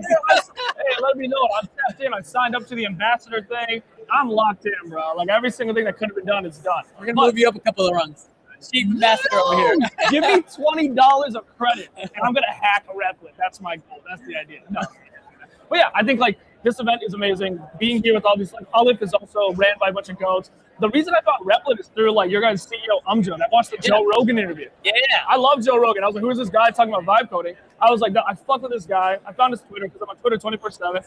Then I found Replit. I already knew what vibe coding was. I never did anything. Yeah. But I was like, okay, I fuck with this guy, his vision, all the stuff he supports. I support the same stuff. It's really cool. So whatever his product is, I hope it's cool. Thank God, coincidentally, ended up being really cool too. Works out, dude. And that was 8 months ago. Oh, amazing. So my entire vibe coding journey, some of the guys here, they're like, I only use Cursor. I only use XYZ. I was like, those are great apps. But like, I only use Replit. I've only ever used Replit. And that sounds dumb. Maybe I'm closing myself up. But I've literally only used Replit. So a lot of the guys here, they're asking questions. And I get to help them. They were like, how do you publish this? How do you choose the domain? How do you do XYZ? I was the only one that knew how to do that. It's kind of interesting. So before vibe coding with Replit, what was your background? What were you doing? Just crypto, bro. I've been a crypto for 6 years, since like 2020. So I've been so poor and so rich and so poor again. But all I did was content for crypto stuff. And before that, I did content for fashion stuff. So I used to be a model for like 6 years. After that, I found crypto. Well, the next 10 years of my life is content. But 8 months ago is when I found vibe coding. And it's such a green topic. Like even if Bitcoin price is down, you can still vibe code something, you know? But crypto owner kind of gets sad when Bitcoin goes down. Yeah, I don't want to be sad. Right. So I try to find, expand. Yeah. You're diversifying. Yeah, you have to. I know, the crypto is like, they're extremes, right? Like you're really up, you're really down. That's one of the benefits of drawdowns for sure. Like extreme loss and gain. That's what I love about crypto. Yeah. But at a certain point, it's like for 6 years, 12 hours a day, I got bored. I was like, I need to do something else. Yeah. I'm not saying full crypto, nothing like that. I love crypto to the day I die. But expanding is important. But I actually saw one of your first videos that I saw was you were vibe coding crypto, a use case in crypto. In Replit. I'm like, that's awesome. Like he's bringing all of this expertise that he has from crypto that you've gained hard way over the last couple of years, and now you're able to package that, commercialize it, make it available to more people because you're vibe coding now. And that's the craziest thing to me. On chain, like blockchain related, whatever chain you're building on, it's much more different engineering. Yeah, I'm not an engineer. I come from marketing. I don't know how to do the actual engineering. But like the fact that Replit was so locked in on like Sui vibe coding is amazing. Sui's like a top 10 blockchain ever by TVL. So the fact that you can actually build shit on there is amazing. I work with Sui. Like I work with that chain. And like we do content, I do videos for them. And then it was the only chain I could confidently do a vibe coding and crypto thing with. I don't know who is doing your whatever in the back, but they're really cooking. Because it was so easy to build an actual on-chain thing with Replit. It took 2 hours. Amazing. It's great. And 14 different things you can do. 2 hours. I think we should do some content around vibe coding for crypto. I'm the guy. I'm literally that guy. I don't know how to do anything else. It starts right now. Let's go. Just kidding. Okay, today we're going to be hacking Bitcoin. And we're going to hack Coinbase today. And after we hack Coinbase, I'm going to call Brian Armstrong. Yeah, that's really all I know how to do. I don't know how to do anything else. Yeah, because I don't know too much about crypto. I would be interested in that. And I think a lot of people would love both of these two. That's scary to tell me that. I'll talk for hours about this shit. My wife is unbelievably smart, bro. It's like in my sleep, I'll be talking about whatever I'm interested in that year. And it's been crypto for the past 5 years. And then now this past year or so is vibe coding. So she's actually very smart. She's talking about Opus 4.5 the other day. Oh, dang. I was like, dude, I swear to God, I was like, dude, this model is using DeepSeek. Opus 4.5 is so much better. She was like, yeah, I know, right? What are they thinking? Damn, dude. I think she was fucking with me, but it was still really funny, you know? We got to do dinner night then. I'm there. Okay, dude. Bro, Chicago or New York to the day I die. I love that stuff. The weather here is amazing. But it's just not New York. one more thing I want to go back to. You mentioned earlier that Replit is the only platform they use for vibe coding. Yeah. And my advice to people, like, there are a lot of people that are out there, like, they spend a lot of time, too much time, I think, thinking about what platform they should use, try out the different platforms. And my view is that you just gotta pick one and go all in and just start building. Right? The hard part is figuring out how to set up that initial product, how to go from a prototype to deployment, how to market that thing. So I think you shouldn't spend too much time thinking about what tool you're going to use. Just pick one and go all in. I recommend Replit. I wonder why. Look at his hat. I wonder why. But I was actually a Power Replit user before joining Replit. So like from the very beginning, like I was all in on Replit. My people was like, so a lot of the tools, like they're gonna do like some of the simpler things. Like I just trust Replit to do the best job, and if they don't have a feature, I know it's only a matter of time before they're gonna roll it up. They ship so fast, so I just want to go all in on vibe coding on Replit, master Replit, and just like be all in on like the deployment, the marketing, the selling kind of thing. I agree. I think like I happen to find Replit because I happen to find Umjud, I happen to find the Joe Rogan thing, and my own personal beliefs tied me to that. And then thank God the product was good as well. Like imagine if it was shit, that would suck, right? Right. But then Replit, I ended up using it really hardcore. And the best part for me is like when I hear scary stuff like CIL, CLI command line terminal interface. Right. Like even to this day, I don't know. That's scary shit. But there's a way with Replit that makes it look like you're using like a really basic website like Twitter, but you're doing crazy shit. Like when you look at design mode and you can switch on to build mode, and then it's like, here's what this does, and it tells you what it is. And you can even, I even opened Shell, bro. I have Shell in Replit. Yeah. I had like 2 shells running. I felt like I was hacking the government, bro. It's crazy. And to do that, there's a very big mental barrier that people like me that don't come from engineering have to go over. And like cursor's kind of hard. I don't like the UI. It's kind of scary. There's another really good website called like VibeCode.dev, I think. It's an iOS app. I don't like using my phone for stuff. I only like using my laptop. And their shit is really good as well. But like being easy to use from someone who knows nothing, I think Replit's really good. And what I think people don't appreciate as much is that Replit under the hood is some serious hardware or tooling. If you're a professional developer, you're gonna be very comfortable in Replit. And it actually started that way. It started as a way to give people the full developer experience, but on the web. I had no idea. I didn't even know that. And that's where we started. But when the whole LLM boom happened, we started integrating the agent and started making it easier for non-technical people to use. That's still underneath the hood. So like if you start your journey and you know nothing about code, great, start with agent. But then if you want to get into the shell, into a terminal, if you want to get into the code, that's all there for you in Replit too. So I feel like we'll grow with you as you learn. Agreed, 100%. All right, we got a bunch of time. Thank you. Not quite if you can hear me. Not quite if you can hear me. Not There's a quite. magnet by the way. All right, so now that you guys are fed and have submitted your projects, we have a fireside chat with Rami Yusuf. It is not in this room. It will be on the 3rd floor in building B. You're gonna go out that way. You're gonna go out this door, and you're gonna turn right. If you want to get a good seat, I recommend you go now. So, you'll see people that will send you there.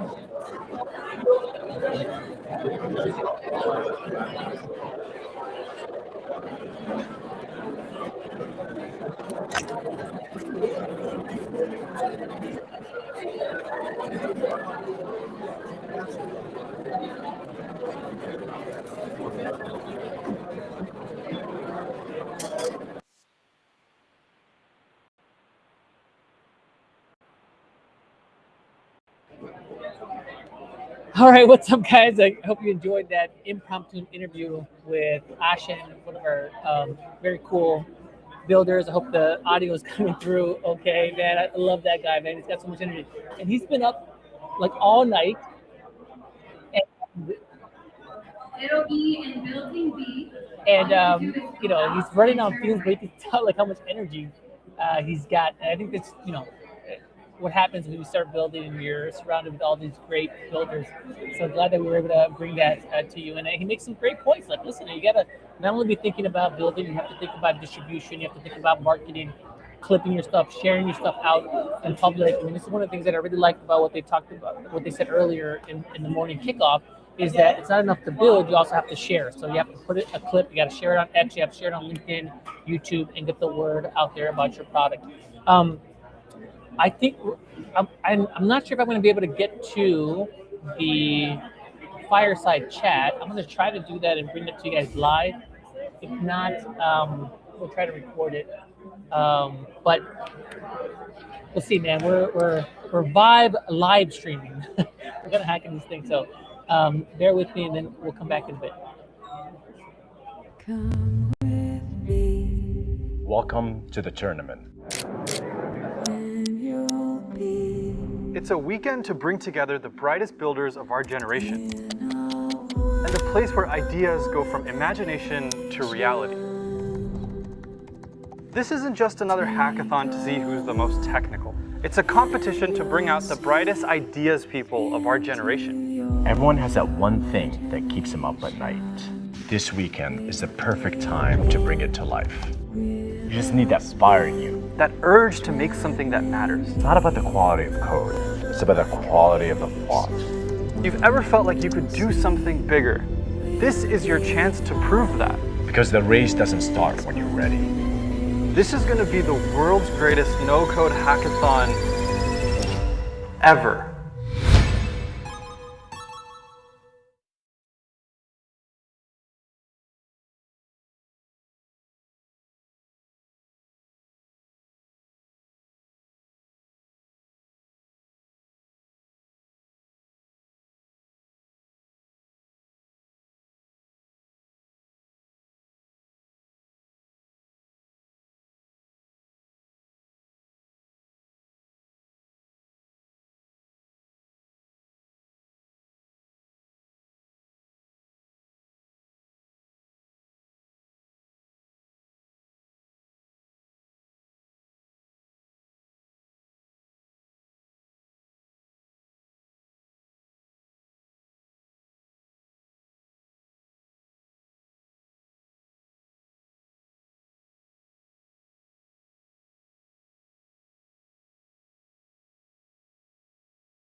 There's also resources. Okay, thanks, KG.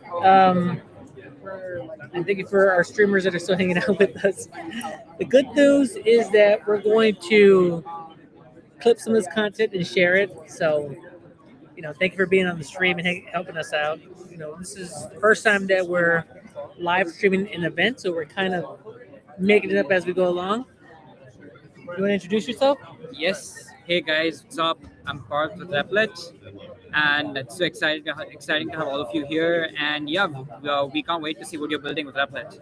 Can you guys hear us okay? I got just the default mic here. Hope you can see that as well. You had a really good use case you told me about around building a Chrome extension that would help you with LinkedIn prospecting, right? Because we have all of our data on HubSpot, and you're on LinkedIn, and you might want to find out if we have any information on these people on HubSpot, and instead of you going to HubSpot, you have an extension that will automatically bring up that information for that LinkedIn profile. Yeah. Tell us more about that. Yeah. So a lot of these times, what happens is that when we try to find out lead information, we need to go back and forth with HubSpot and LinkedIn and see if you already have the data populated over there, and we lose a lot of time over there. And right now, when we go on LinkedIn, we at just the click of a button, we can see if that lead's there in HubSpot, and if we need to populate it, and we can immediately reach out to the leads without wasting a moment. It's been very helpful. Yeah. In fact, we did a whole live build on building Chrome extensions, and in part is because I chatted with you and you told me about that great use case. I'm like, that's great, and I started thinking not enough people appreciate that you can build Chrome extensions in Replit, and I don't think enough people appreciate just how helpful they can be. We built a Chrome extension that captures chat comments from our live stream. So we're streaming right now and restreaming. It's kind of hard to archive all of the comments here. And right now it's not so bad. We got just a couple of comments here, 5 viewers. But on some of our bigger streams, we have 1,000 people on these streams, and they're all chatting like crazy. And there's no way to capture that. So we built a custom Chrome extension, Rymar. Shout out to Rymar, see if he's in the audience. And then that captures the comments. It puts it in a really cool spot for us to review later. And there's just a ton of great examples like that. So thank you for that, man. Thank you for sharing. Anytime. Are you going to be ready to demo that for the community anytime soon? All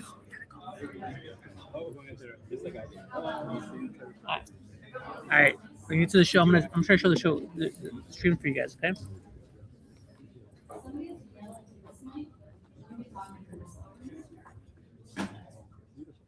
This is part of the hackathon, right? We troubleshoot as we go. So how are you guys feeling? Guys, I'm really no opener for Rami. This is kind of embarrassing.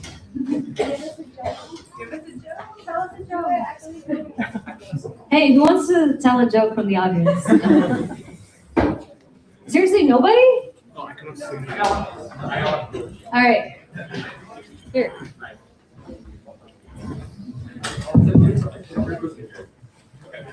All right, knock knock. Who's there? Ash. Ash who? Bless you. All right, let's one up that one. Who's got a better joke? All right. Can I get the mic back?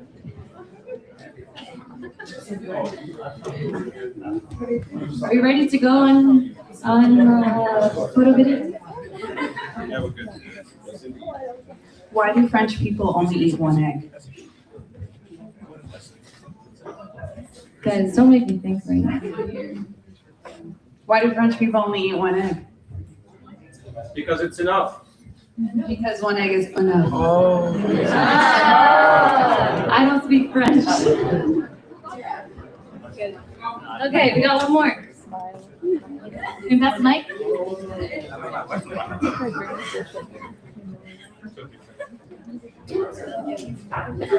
What do you call an evil listener? What? I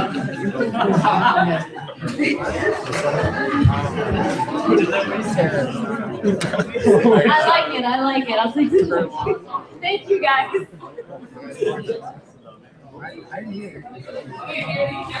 Okay, say it louder. I said, what do you call an evil listener? Yeah,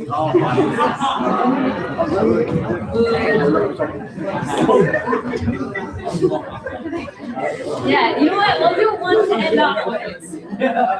All right, guys. Why did the Java developer always wear glasses? Because they can't see. All right, we're gonna get started. Thank you, guys. Wow. Yeah, that was incredible. That was amazing. That was incredible. Hey, everybody. Hey. How's it going? Thank you for having us. I'm Rami. This is Phibos, and you guys know this man. Is your mic good? Is it good? Can you hear me? Yeah. Amazing.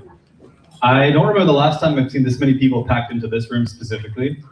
So this is very exciting. First off, I want to thank Rami for coming all the way from the East Coast just for 2 days to come do this 30-minute talk and this judging session with us. How many of you got to talk to Rami already? What do you think of the conversations and the projects that you're seeing so far? It's been incredible. There's a dog. I don't understand the dog. Robot. There's a robot dog that I need to get to the bottom of and know what is going on with it. But everyone, it's been incredibly inspiring. I mean, everyone who I've talked to, and hopefully I get to talk to everyone here, but I wanted to come because, we're working on something that is really kind of a problem area that I've been always very interested in, and Phibos really kind of brought to me an idea for a solution. And Omar had kind of said this is a room of really brilliant people, and so being here so far, I've already felt that with everyone I've talked to. I just kind of walk away feeling really lit up. So this is very cool. I'm very honored to be here. I don't belong here. No, yeah. We're excited to have you both. And a little bit of context, a little bit of background. First, I want to make a quick request. No one live stream this or post any of this talk, because this is what we call a soft launch. We're talking about stuff that these guys have chosen not to talk about in the past because it's a very interesting product that is very close to their hearts that we don't want to talk about publicly until it's ready. Is that good to say?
Come with me, Welcome to the tournament. and you'll be It's a weekend to bring together the brightest builders of our generation, and a place where ideas go from imagination to reality. This isn't just another hackathon to see who's the most technical. It's a competition to bring out the brightest ideas people of our generation. Everyone has that one thing that keeps them up at night. This weekend is the perfect time to bring it to life. You just need that fire in you. That urge to make something that matters. It's not about the quality of code, it's about the quality of the thought. You've ever felt like you could do something bigger? This is your chance to prove that. Because the race doesn't start when you're ready. This is going to be the world's greatest no-code hackathon ever.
Like you did. What's up, everybody? Manny here. Just want to make sure you guys can hear me okay. Audio coming in okay? Give me a thumbs up. You guys see me okay? Testing, testing. We're gonna do a couple of interviews here. Kind of a cool backdrop.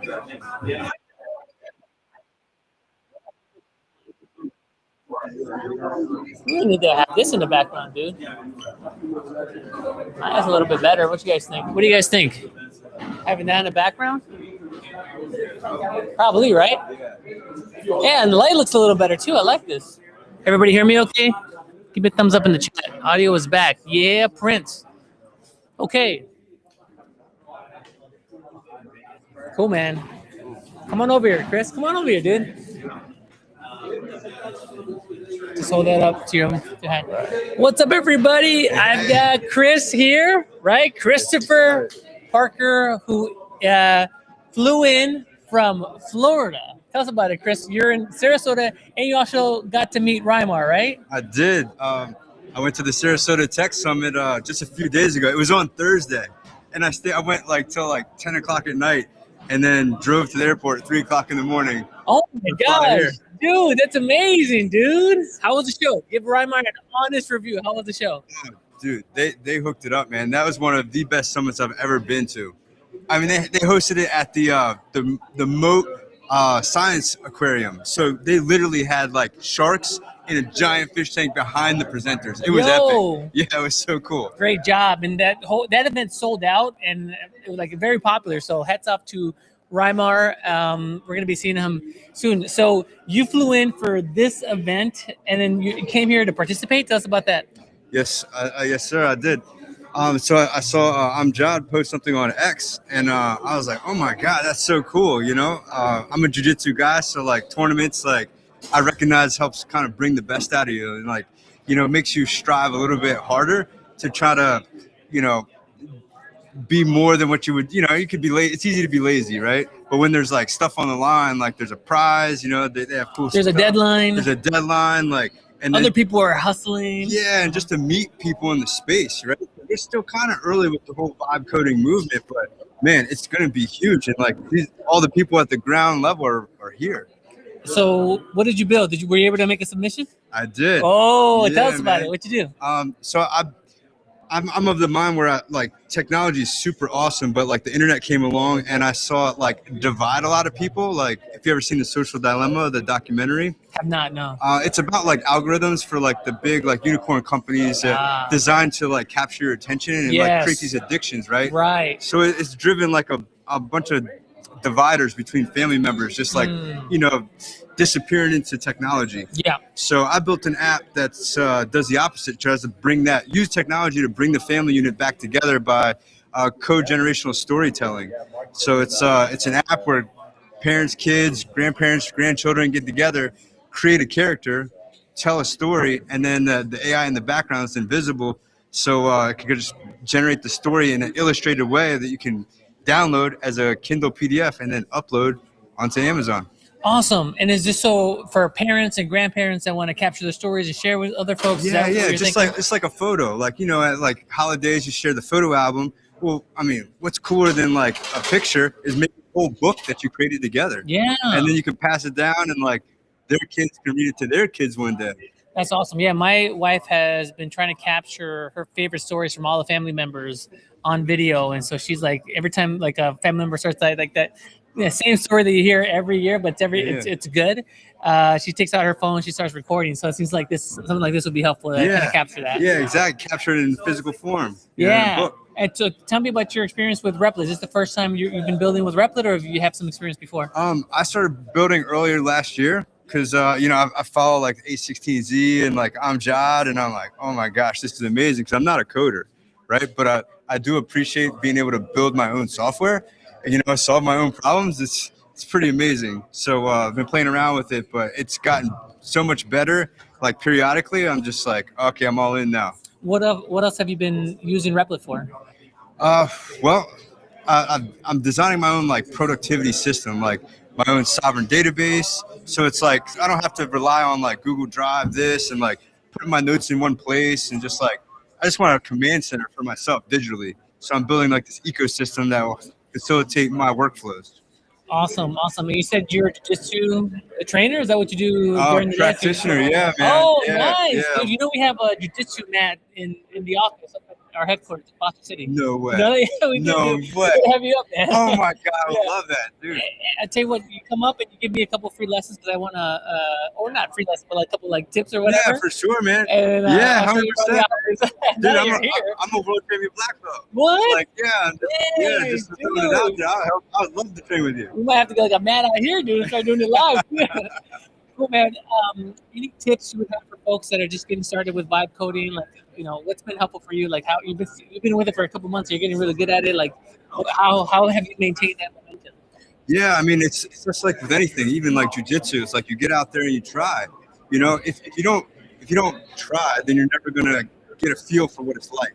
You know, and just improve a little bit every day. You know, ask questions, find people on whatever social platform you're on. Like, look for tips and just like learn a little bit each day. It sounds more intimidating than it is, but it's really like if you can use ChatGPT, you can use Netflix.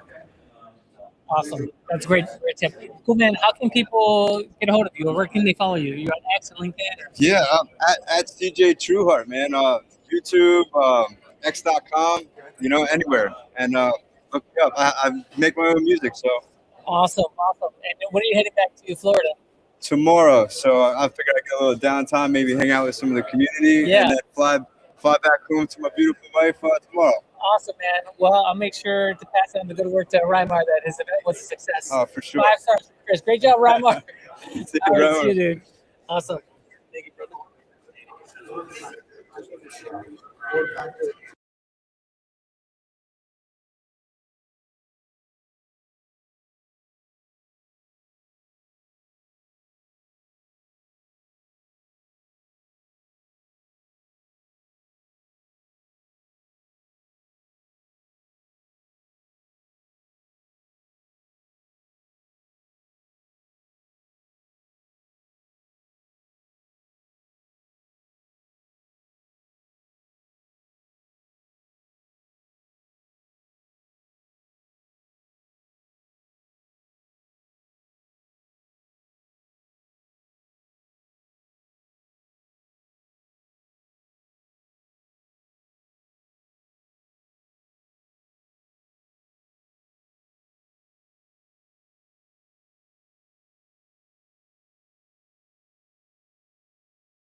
Hey everybody, we're back. So they're setting up. Say hi. You want to just hold that close? Yeah. Hi. Hi, how's it going? What's yeah, your it's name? good. I'm Angel. Angel, Nice what's to meet up? you. Nice to see you here. What you're doing? What are you up to here at the Yeah, hackathon? so I've been participating this weekend, and I made a project on Replit where I'm able to control or like create an audio interface where people can make music with moving their body and also their facial expressions. Awesome. So you got a camera up and it records. So it's like just using the webcam for the laptop. Yeah. Yeah. And so you have them like dancing and moving and creating music in real time. Yeah, it's all done with very little latency in real time, and they can hear like the music as they're moving their arms, and also the shoulders is mapped to like pads, and then the arms are mapped to like notes, individual notes, and then I want to add like I didn't add the legs because it's like pretty close to the camera, so it's just the upper body for now. Yeah. Yeah. That's awesome. So it's almost like that Xbox connecting those out for a while, where like it would have you like track your movements, and then it would like you'd play a game and stuff like that, but more like music. Yeah. Xbox had a thing like that. Yeah, but it came with like a special camera that you would mount into the Xbox, and then it would track your movement, and it that's would let you play cool. different games. So like maybe next is like games, like people can like knock out things on the screen and stuff like that. Yeah, I kind of like the fact that I don't have to be tied to like a mouse or like a keyboard, and I can just like create like interactions with my body and like not have to look at in this case you're still on a screen, but you're like free from like the traditional interface of like a keyboard and a mouse. Yeah. Totally. And what was the inspiration behind this idea? I've been making a lot of creative apps like with MediaPipe and like headsetless experiences where people can just like have like fun interactions inside the browser. So I made like a bunch of invisible instruments lately where like people can play instruments like I made an invisible violin where people can like play and then like have the bow moving, and then they can just like simulate playing a violin. So I made a bunch of those instruments, and so this app this weekend was kind of like an extension of all the apps that I've been building. That seems pretty tricky to get the camera to pick up the movement. Walk me through that like at a high level. What's going on there? It's actually like ever since vibe coding started and AI tools like exploded, it's been really easy to make these apps because I've just used like either Gemini or Replit, and I just like prompt the app and I say like exactly what I want, and it's just able to use MediaPipe and like use all these different AI tools that's already been developed and create the application within like an hour. Awesome. Yeah. And so is MediaPipe like a program, or is that MediaPipe is like a motion detection kind of like library that's already been built out. So like these apps can just use MediaPipe for the motion detection when I'm like wanting to build a new app. Oh, gotcha. Yeah. Awesome. That's very neat. And then tell me about your background. Like, are you a programmer? Yeah, I'm a product designer for the last like 4 or 5 years.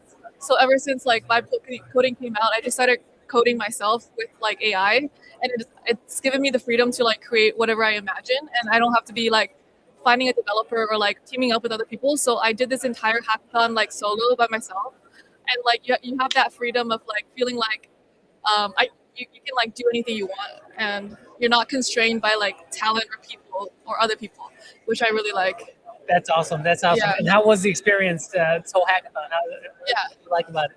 This whole hackathon was really cool. I met a lot of like interesting people from Replit, and then like mentors, and I'm really excited to hear like the finalists and like what the winning ideas are, and like just get more inspiration.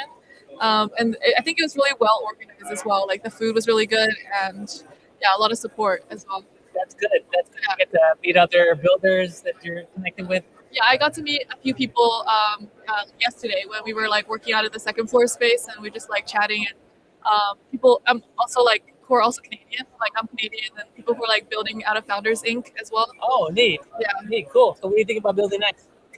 I'm thinking about doing a like I guess like maybe like a platform where other people can build similar tools, because not a lot of people know how to build like XR apps. So I want to like maybe create a platform for more people to do that. Nice. Yeah. Well, if you wouldn't mind, it'd be nice to have you on the live stream. Have you walk us through that, because I would love to learn about that and I'm sure a lot of people out there would love to learn about that. So Yeah, maybe happy we to do that sometime. Yeah. We invite you on the screen and you say like, hey, like Angel, walk us through your process. Like, first of all, what is an XR app? Tell us about Media Pipe. Tell us about what you're doing, and kind of walk us through the process of building XR apps on Replit. I think that would be a really cool show. So if you're interested in seeing that, let me know. Give me a comment, and then we'll try to work on put this together. Angel, where can people follow you? Where people can check out your work? I want to check out these projects. I post a lot of my demos on Instagram at creatively.angel, or on Twitter is angelwenw. That's my Twitter handle. Cool. Yeah. I'll have her drop that in the comments right now so you can follow her. Cool. Yeah, it's great meeting you. Yeah, we should chat more about the demo in the future. I'd love that. I want to learn about that, so I'm sure there's going to be some other people that can learn about that too. Cool. Thanks for having me. Thank you, Angel. All right, that was Angel. It's just great to meet people from the Replit community here. XR apps, I've seen a lot of great demos of XR apps out there on X, and I've always been curious about how to build them. And here we have Angel that's built a whole bunch of them. And so I am going to get Angel on the show. Either we'll do a live stream or I'll record a session with Angel where she walks me through the process and share that with everybody else. But XR apps, we're talking about mobile apps with the build-a-thon that's coming up. If there are any other specific or niche type of apps that you're interested in us covering, let me know. Also, like any particular verticals like RevOps, sales, product management, operations, things like that. We're trying to get a little bit more specific in terms of where to apply vibe coding and Replit. Replit is just such a general purpose tool that I think it's helpful for people to contextualize what Replit can do in like a very niche, task-specific type of use case. Like, for example, we did a whole series on Replit for RevOps. So in RevOps, a very common problem is lead enrichment. If you have 1,000 people here that are joining the event and you have emails, how do you take those emails and turn them into qualified leads? Well, you have to gather information. You have to look at their socials, what their company is doing, the links to their company socials, all that stuff. And now you can do that with AI. And so when we were focused on RevOps, we did a lot of building around lead enrichment and qualification and routing to salespeople. And I thought that went really, really well. A lot of folks are interested in that. So it's a great way for people in that space in RevOps and sales to know what vibe coding can do for them, what Replit can do for them. So if you have any suggestions or any ideas that you want us to tap into, let me know, drop it in the comments, or reach out to me again on socials. So I'm going to get Angel's socials before I forget, and then we'll be back. And you can see here, people are kind of getting set up here. Give you a view here. We're getting set up here for the presentations. I think we already know who the finalists are, and so we're going to be announcing the finalists, and they're going to be going on stage and pitching or explaining their concept. I think we're going to see a lot of great use cases, a lot of inspiration, and then we're also going to get those folks on camera and tell us what they've been doing. So stay tuned, and we'll be right back.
What's up, everybody? Manny here. We're getting ready to kick off the pitches. So at this point, we've selected 10 of the top entries, again, all built on Replit, submitted, and now we're going to have those folks come up, and we're going to have a Shark Tank style type of Q&A back and forth with the judges. So I'm looking forward to this. I'm always surprised at what you can build in Replit. So I'm going to be looking for inspiration, some ideas. So that should kick off in a couple of minutes now. Yeah, so stay tuned.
Heater?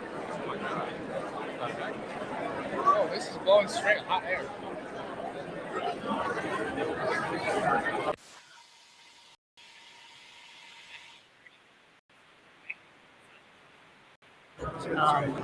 So gonna get ready to start seeing the answer finalists come through. So get ready for that.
Testing, testing. Can everyone who's seated on the floor come closer? We're gonna grant you. We got 500 people showing up.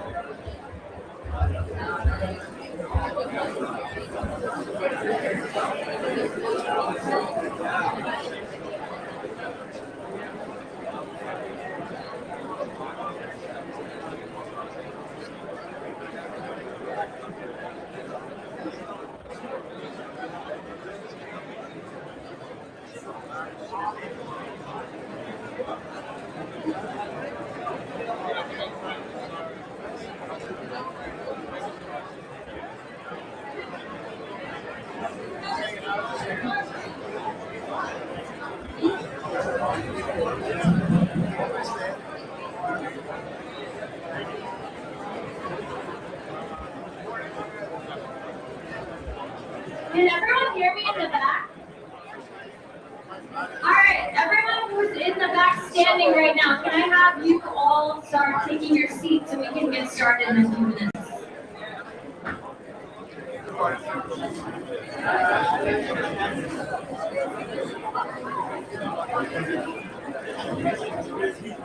It's heat.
Dude, that's fine. I'm pretty sure.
Come with me, Welcome to the tournament.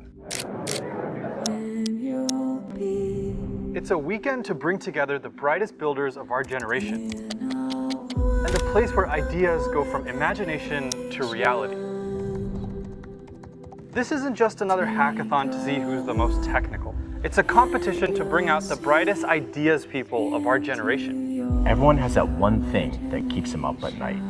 This weekend is the perfect time to bring it to life. You just need that fire in you. That urge to make something that matters. It's not about the quality of code, it's about the quality of the thought. You've ever felt like you could do something bigger? This is your chance to prove that. Because the race doesn't start when you're ready. This is going to be the world's greatest no-code hackathon ever.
Hey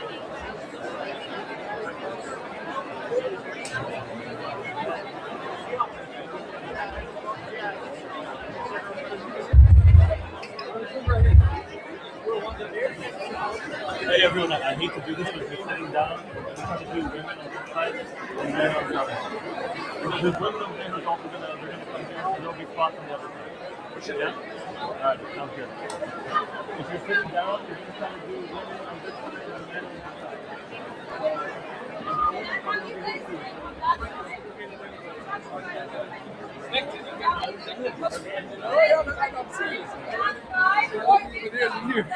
I appreciate it. Can I walk this way though? Yeah. We're gonna do women on this side. And men on the other side. Actually,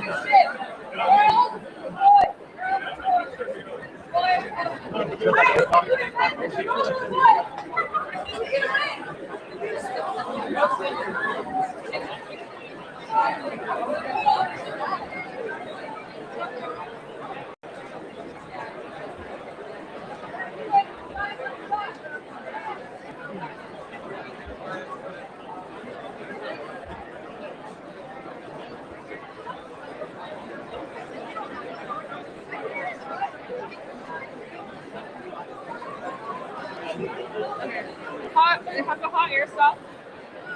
Hot air is good enough? Okay.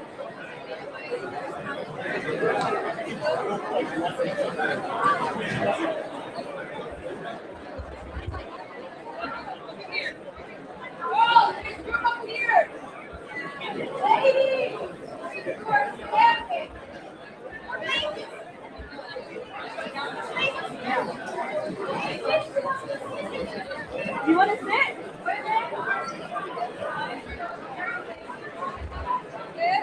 Come on here.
No, there's actually just plenty of space for people.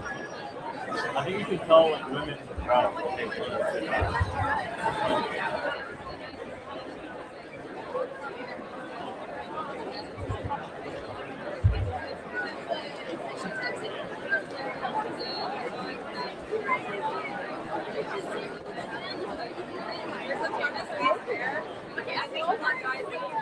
But they want all the as many girls as possible sitting.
G.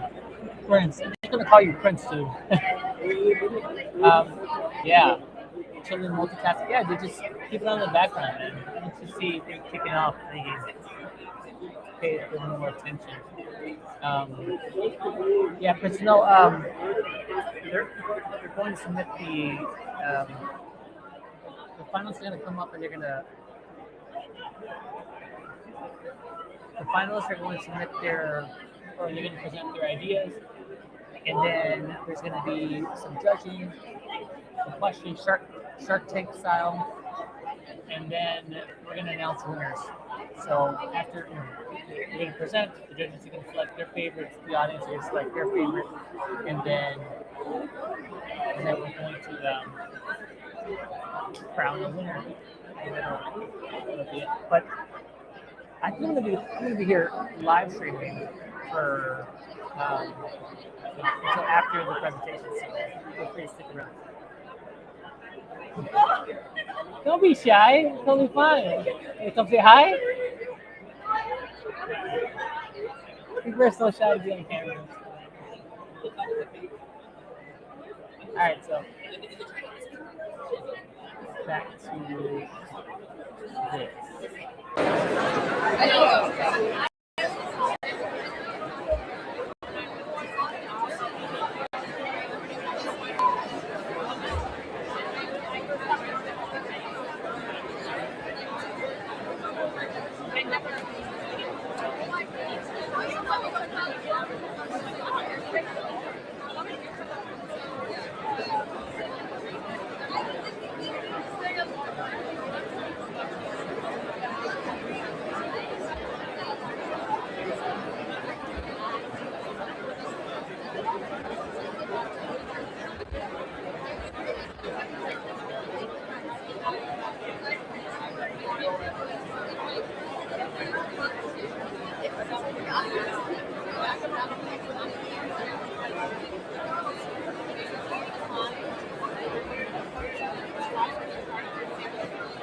I'm still here. I'm going to be back. I'll head around 5. Let me know if you need anything at all, Manny. Thank you, Manny.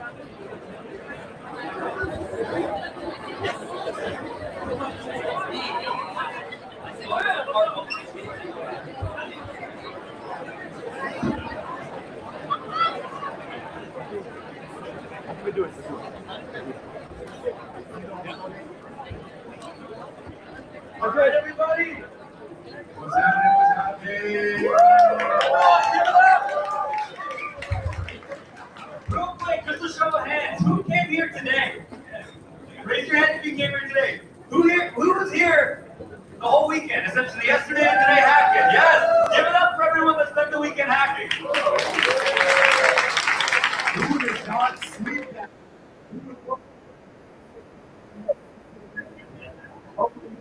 Sleep after this. It's crazy that we're already here. We're already ready to do these amazing finalist projects. If you're somebody who did not make the finalists, I encourage you to keep hacking, either on the idea you had here. Come to more hackathons. The people who we see when we do many of these tournaments or hackathons is people will come and they'll get better and better, and then they'll start winning, and then they can't stop winning. Remember, momentum's the only authority, so just keep pushing on whatever project you're doing. It's been amazing for the last 24 hours. We saw people start with prompts and quick ideas and designs. We saw those ideas get more developed. People spent the first few hours ideating, which was really cool. The way that they built out some of these projects, and now we have them shipped, deployed to production, submitted a few hours ago. So give it up to the finalists also that are standing in the corner.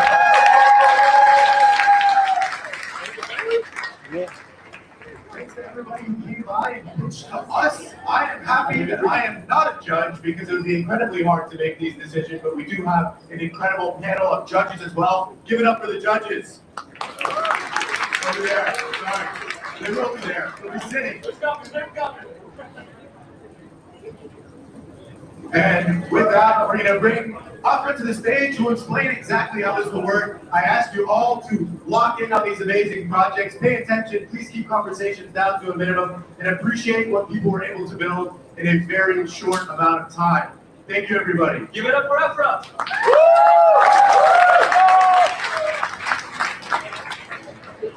All right, how are we doing tonight?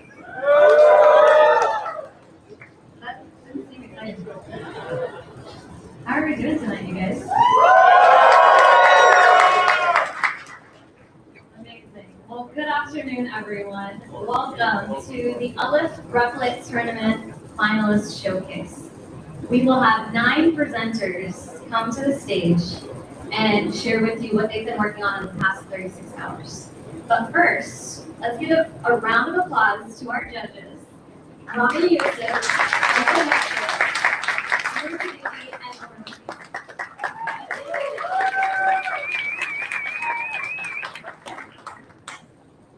all right, so over the last 36 hours, we've watched all of these ideas. 250 builders come, turn their ideas into products. Teams form in real time, and builders push themselves far beyond what they even thought was imaginable. Out of hundreds of projects, our judges have selected a group of 9 finalists who stood out for clarity, execution, creativity, and ambition. Each team will have 3 minutes to present what they worked on, followed by 2 minutes of Shark Tank style questions from our judges. And our judges will then be selecting the top 3 winners. In addition, we have 2 special prizes to offer. So let's get started. All right, so starting out first, we have Team Aperture.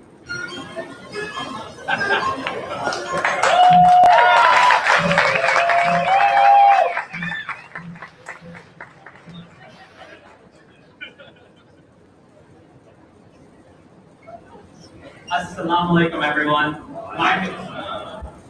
My name is Razim. This is my co-founder Ahmad, and today we want to start by explaining a simple idea, and it's that you can't measure something, you can't improve it.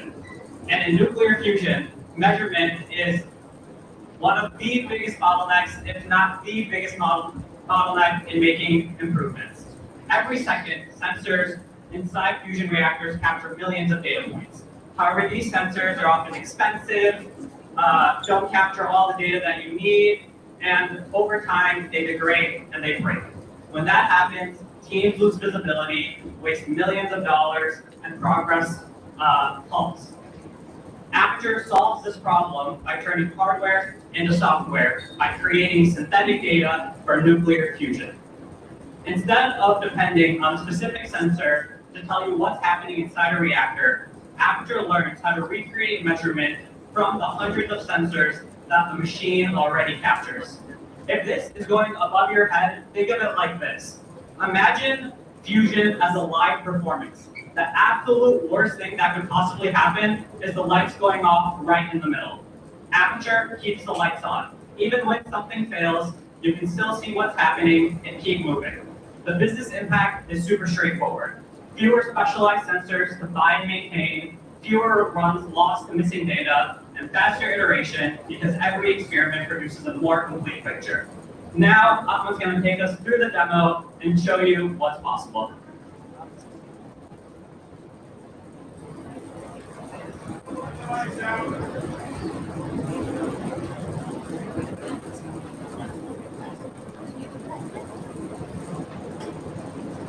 Hey guys, here we have 2 views of the same plasma experiment running in real time. On the left is what operators see already. On the left is what the operators see today. Watch how the plasma flashes on and off. Each flash is a measurement that comes in. Between those flashes, complete darkness, no data. Now look on the right side. This is Aperture's reconstruction. Same experiment, same time frame, but now the plasma stays lit continuously. We're seeing what's happening inside the reactor, and here below, the chart tells the same story. Those scattered orange dots are real measurements. You can see how rare they are. The smooth line going through them, that's our AI filling in the gaps. Data visible the entire time. Here we have our sensor health panel on the right. Our early warning system. The health gauge tells operators if their sensor is performing correctly. Green means everything checks out, red means something's wrong. And on the right, we're flagging moments where something unusual happens. Maybe the signal jumped unexpectedly, or our confidence dropped. Operators can click on any alert, jump straight to the moment, and investigate it. Problems get caught in seconds, not discovered hours later. Thank you so much.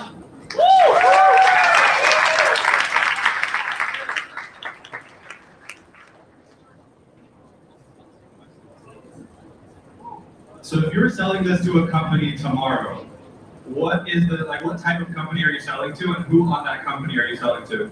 Great question. So there's 2 distinct markets that we can target. We can easily go for nuclear research labs that are doing research into nuclear fusion that want to be able to, again, measure electron density and other important measures, especially when they're on a budget, right? We're essentially eliminating one more sensor that they need. Secondly, we can sell to companies that are creating or working on things like SMRs or other types of nuclear fusion technology, and kind of target them either from the executive level all the way to anyone that's dealing with purchasing, as sensors need to oftentimes even be bought within a few months. But are nuclear fusion labs usually worried about budget? Research labs are, yes. So yeah, it was blinking and then the other one's not blinking. Yes. Which is great. Yes, exactly. Yeah. I just shout out to removing the blinking because I think that's obviously a big issue that we're all aware of. I'm just curious, what, why, I guess it's kind of off of your question, why wouldn't they just add way more sensors? Is it just a monetary thing? It's a huge monetary thing, right? Some sorts of, I guess, essentially laser sensors, they degrade over time, they cost millions of dollars, right? You're thinking millions of degrees. And so if that sensor shuts off, you get no progress on the type of data that you need. And now you need to spend a few $1 million, you need to test the sensor, you need to validate it, and essentially start your run all over again. And so you guys are saving all of that, but then what is, I guess this is another question because they said Shark Tank. What is proprietary about how you stop the blinking? Like how does that work? We created the model that takes all the data and understands how to make the lights always stay on. Thank you. So why not go full synthetic data? You're selling in research labs. Why not just generate data for that too? Why this mixed mode? I think that at this point in time, in order to kind of ensure that the synthetic data is high enough quality, we need to have a ground level of truth, and so we need to build up to the base of available, data that we can train on. And a lot of it, unfortunately, isn't open source, and so you need to essentially keep training, keep collecting this data before you can have a model that can be fully synthetic. And the other question is how big is it the future market? Can you expand to other types of sensors? Yeah, 100%. We estimated that within 3 years, you could probably generate $400 to $600 million just from the sensor savings alone. We're not considering time savings, compute savings, anything like that. Why did you guys pick this problem? It's kind of a passion project of both of ours. We've been actually looking into nuclear fusion, looking into the industry itself. It's a huge growing market over like 10 plus years. Almost 40 nuclear fusion startups have been created. And there's so much money being invested in the renewable energy space, especially in fusion. So it's something we've been very passionate about recently. I really like the movie Oppenheimer. All right, and that's all the time we have for Aperture.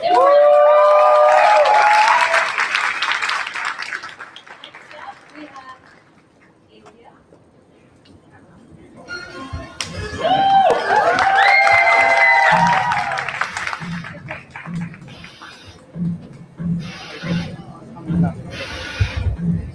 Assalamu alaikum.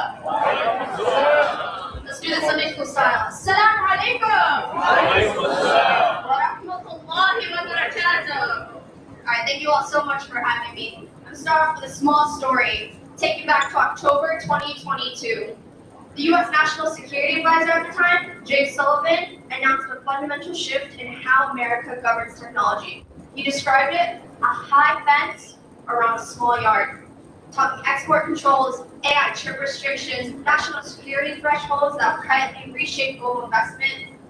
A year later, where do I find myself? But the basement of the West Wing, working for the National Security Council on the emerging technology team, helping them draft the follow-up policy. We debated computing infrastructure, thresholds, and use verification, rules that would determine what kinds of AI systems could exist and where. At the time, I understood the policy. What I didn't understand yet was what it would do to capital. Fast forward to my current job today at one of the world's largest law firms. I'm a paralegal.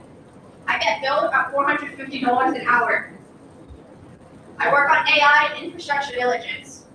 In my first month on the job, I watched a $400 million AI investment fall apart, not because the technology was bad, not because the capital wasn't there, but because export controls made the required chips inaccessible.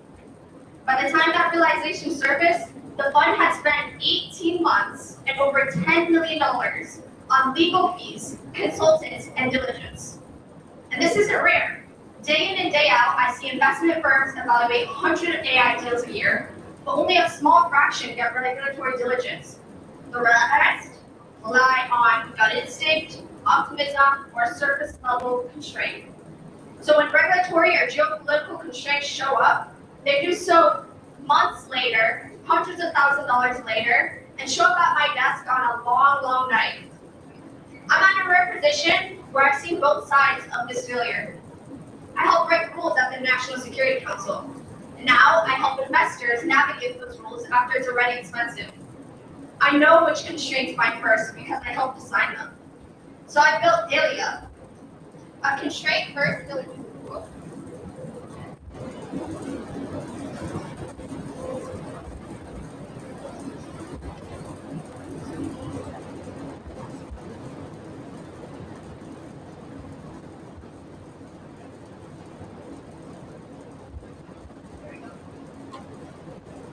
This tournament's a startup too, is what I heard this weekend, so apologies. This is a constraint-first AI diligence tool for AI investments. Instead of asking how big is the market, Ilia asks a series of questions to determine what regulatory constraints will show up first. What you're seeing today is the regulatory leg. Ilia, ultimately, however, will assess AI investments across 3 legs: regulatory, government, and technical. And the overall verdict isn't an average, but it's determined by the weakest leg, because one regulatory veto kills a deal regardless of technical strength. You see, I helped write the rules, I watched these rules kill deals, and now I've built Ilia, which makes that knowledge systemic, accessible, and usable before time, money, and momentum are wasted. There you go.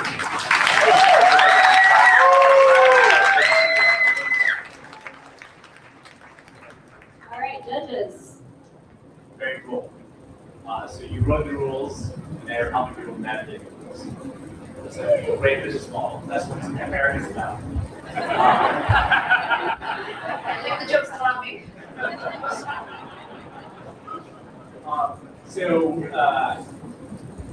You do this kind of work, right? Like, so how much time would this solve for you? Like, are you essentially automating your job, and you can go sell it to all the who's the customer to? So I'll start by saying I'm not automating my job. What I'm doing is helping AI investment firms and anyone that wants to build at scale determine and help them focus their skills. Right now, when you work with AI investment firms, they're all tech geniuses. I, as I've told many of you this weekend, I'm not. I'm not a coder, studied politics, work in politics. What that gives me is an advantage for them to be able to build and create their passions, and this tool to help them assess the bumps in the road that they will not suspect that can completely kill their deal. So this is not targeted for the everyday user, but it's a way to democratize access to knowledge for AI investment firms, anyone that's looking to build at scale. How much are you going to charge? That's a great question. Definitely more than how much I get billed as a paralegal. What I'm looking is that this is a preliminary model. How I envision it is that they'll pay a $50,000 fee to use for the entire year. However, how much these companies spend, I work at a law firm, I spend months on due diligence. These companies end up spending from anywhere between $200,000 to multi-million dollars in this due diligence process. So this is going to help them save time, save money, and save momentum. I think it's really smart and really cool, and it looks so easy, kind of the way it's laid out in the demo. What is the maintenance just on your end for, I mean, it looks like once you make it, it goes, or is it just constantly changing as regulation changes? How many people does it take to maintain this project? Yeah, so what's really interesting in the era we're in right now is we're seeing where AI regulation is moving from theory into actual practice. What that means for the regulatory leg is regulation moves very slow. I came in from DC, bureaucracy moves very slow. However, the other 2 legs that are yet to be built, the geopolitical leg and the technical leg, are legs that will need to be continuously monitored. The geopolitical leg will assess things like diplomacy, state diplomacy, things that are changing on a day-to-day basis. Right? The technical legs will need to be something that's monitored consistently as well. I'll say that one of the things that our lawyers and consultants get paid millions to do is monitor Donald Trump's Truth Social account on a day-to-day basis to learn about new regulation and new policies that are coming into account. Hopefully, one day, Ilya, inshallah, will be able to do that regulation for themselves. Amazing. Thank you so much.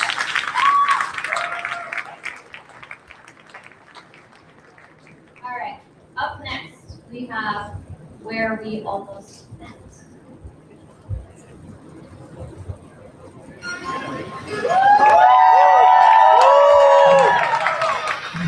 Hello, everyone.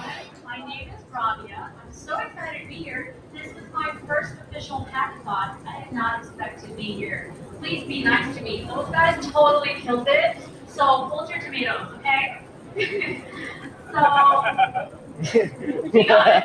Money goes good. Okay, so I have a question for you guys. Imagine I'm sure you've all been in this situation where you have this one really close friend who you almost crossed paths with much earlier, but it didn't happen until years later. So that has happened to me and my friend, and that's sort of what inspired this. It's called Where We Almost Met, an app. And my friend, I'll share an example, my friend Sabrina and I, we went to the same college, even took the same courses, but never ended up meeting until on a random day at a random coffee shop in San Francisco. And so that's what I'll walk you through today. Okay, so here you can see my friend Sabrina, that's her photo, and then there's me. And there's a map where you can see it plots where we were located. So what this does is you'll have an app on your phone and you'll upload your photos. Normally it will take all your photos. You won't have to personally upload it. It will read the geolocation and plot it on a map for you. So just walking through this. So like I was saying, here is uploading, I'm just uploading a few photos between me and my friend Sabrina.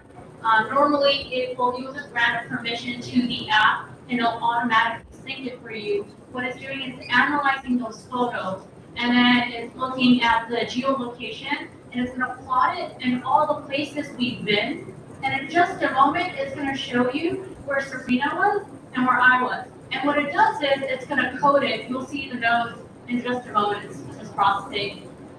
So there you see a few pictures, and then you can differentiate between the two colors. So I'm the red in this case, and Sabrina's the red, and I'm the blue. And it shows you where we were, and it'll show you the timestamp as well. So that's sort of the idea of like missed connection, but you could have almost met. So yeah, my next idea is to add where, like I'm gonna call it never miss, and that's gonna be where, let's say you're in the same area, it's gonna ping you and your friend, and it's gonna notify you like, hey, your friend's here. You can also use it the other way if you don't want to see someone. Feel like you say always miss, and that's my other idea. But yeah, that's kind of what I built today.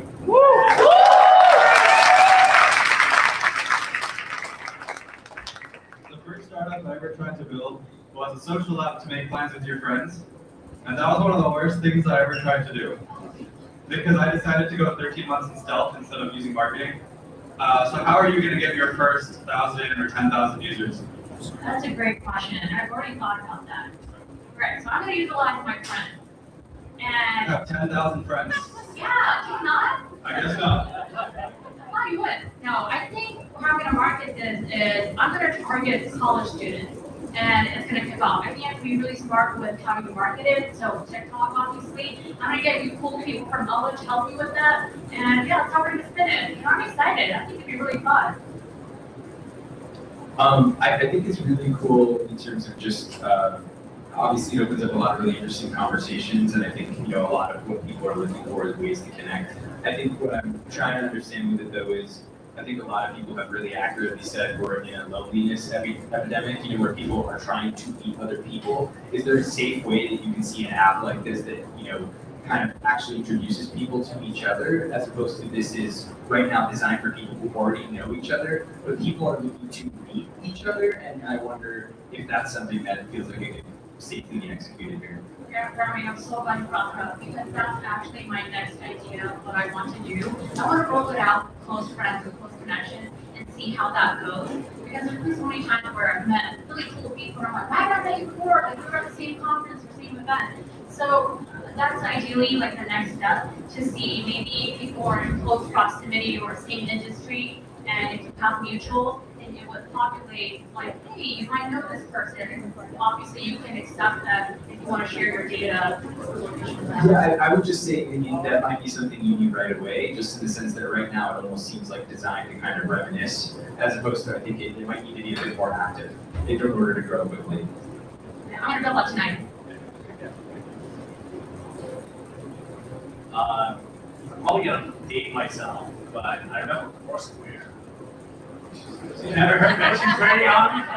Foursquare, you never heard of Foursquare? I have. Yeah, it's my grandpa's like us. But it was so cool that I could like see my friends kind of checking into places. It was like this gamified experience. All of this, the business model. Have you thought about the business model? Yeah. Tell us. Yeah, so initially it just started out as a fun idea, right? Because my friends were talking about it. But so what I would do is like the first 5 to 7 photos will be great, and then after that I'll just charge a few cents. So I assume people will continue to upload and it'll build up. So yeah, maybe it. Can you tell us a little bit more about you and how you want your users to feel when they use your product? Yeah, about me. Okay, sure. I'm not technical. I'm more like biotech, healthcare. I love medicine. And this is not the first time I have done a little bit of coding on the app, but this is like my first official hackathon.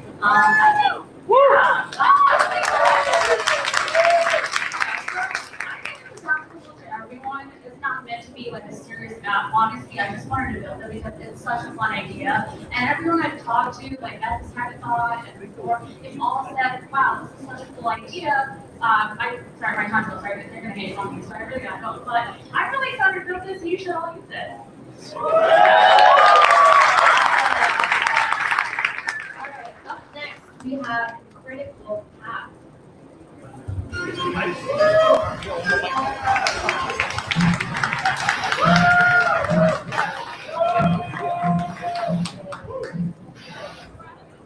How are you doing? Good. I'm Nadeem, and before we get started, I just want to say I traveled 36 hours from England to get to this event. My expectations are I've never been to America, I've never been to the States. And this event has far surpassed my expectations. So if you could do me a favor, big round of applause for Alif and the entire team.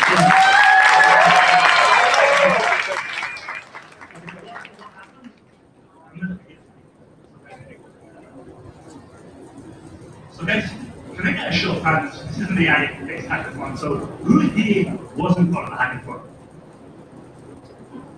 And out of all you guys, who here has used AI this weekend? Okay, so pretty much everyone. AI is a big problem, right? Everyone uses AI. You can agree on that?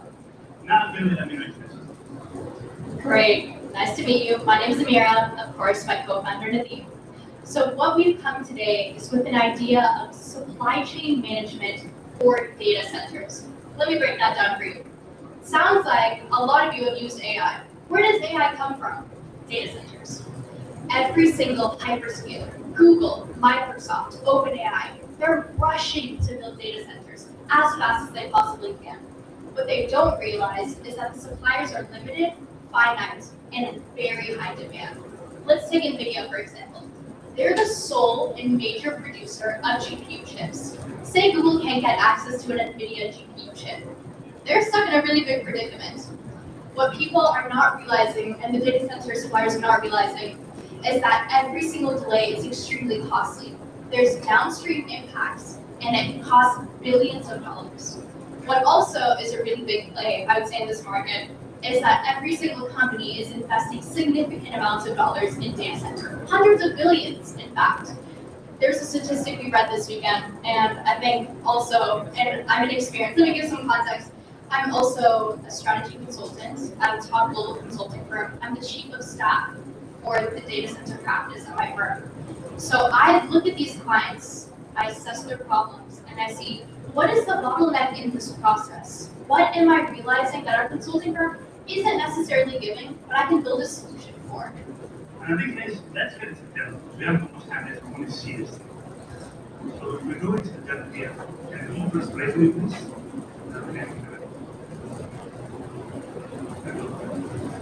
So the key thing about critical path is going to solve example. It's about how fast can you build a data center in the shortest amount of time.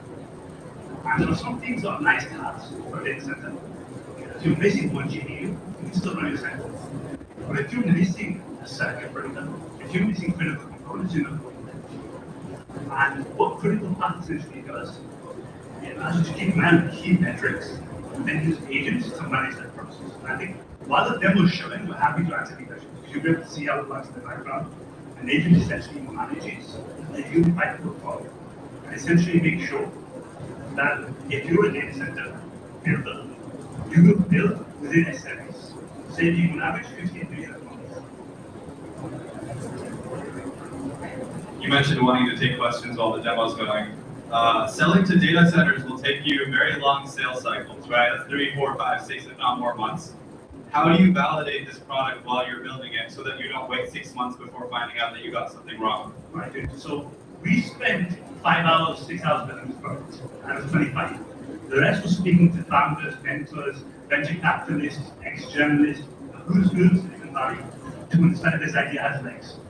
And I think already you told me yourself this shop being a unicorn.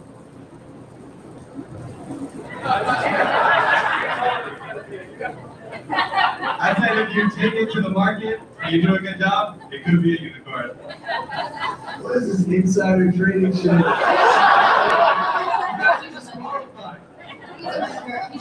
There were 100 companies that heard they were going to be a unicorn this weekend, and they all could be. So this is guiding in the process of building the data centers, right? Yeah, so this is an aggregate of all of the materials that are required to build a data center, as well as an agent layer on top that says, if this material is stuck in, say, Singapore because of a typhoon, here's 5 other alternative options that can be provided, along with the budget analysis. This alternative option will cost you $50K more. In the long term, saves $45 billion. I mean, data centers are expensive. So I'll ask a potentially triggering question, which is there anything in what you guys are doing to advise through something like this that can help reduce the environmental impact of these data centers? Okay, so you speak right in because I'm having a hard time hearing you, sir. Yeah, perfect. Just closer. Yeah. Okay, so I was in the audience yesterday. So we want to do that eventually. So we all, a lot of us here are also founders.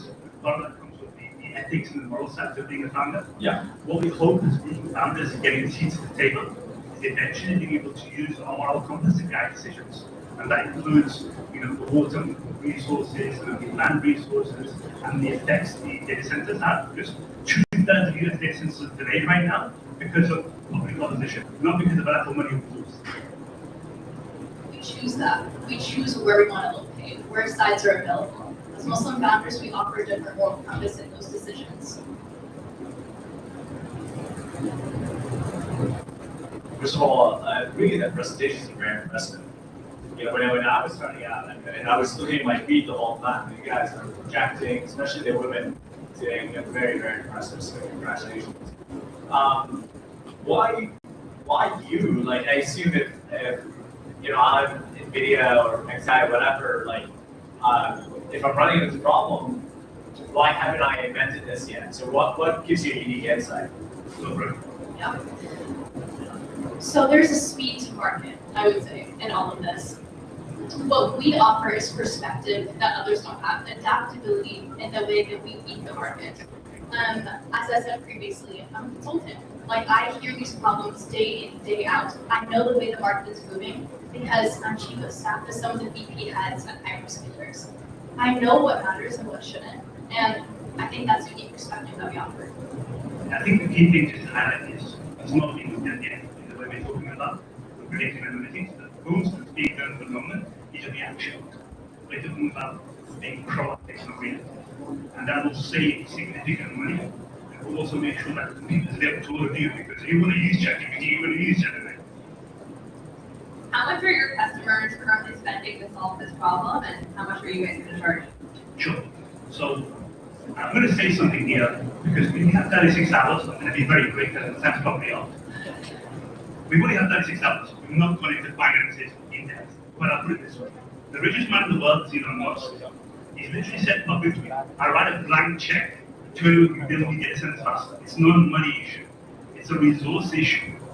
If the richest guy in the world is saying, I write a blank check, and you see companies like Mira Marathi, Thinking Machine Labs, $2 billion valuations for that public product, we're in Silicon Valley. You tell me.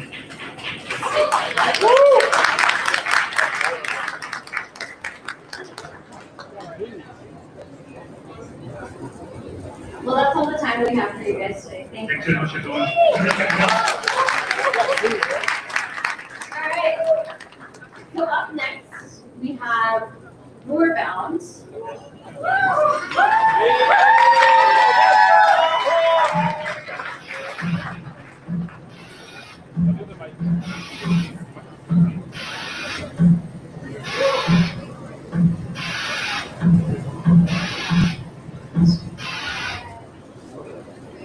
Sorry, come on, everyone. People here talking about fusion energy, and I'm here talking about building a game.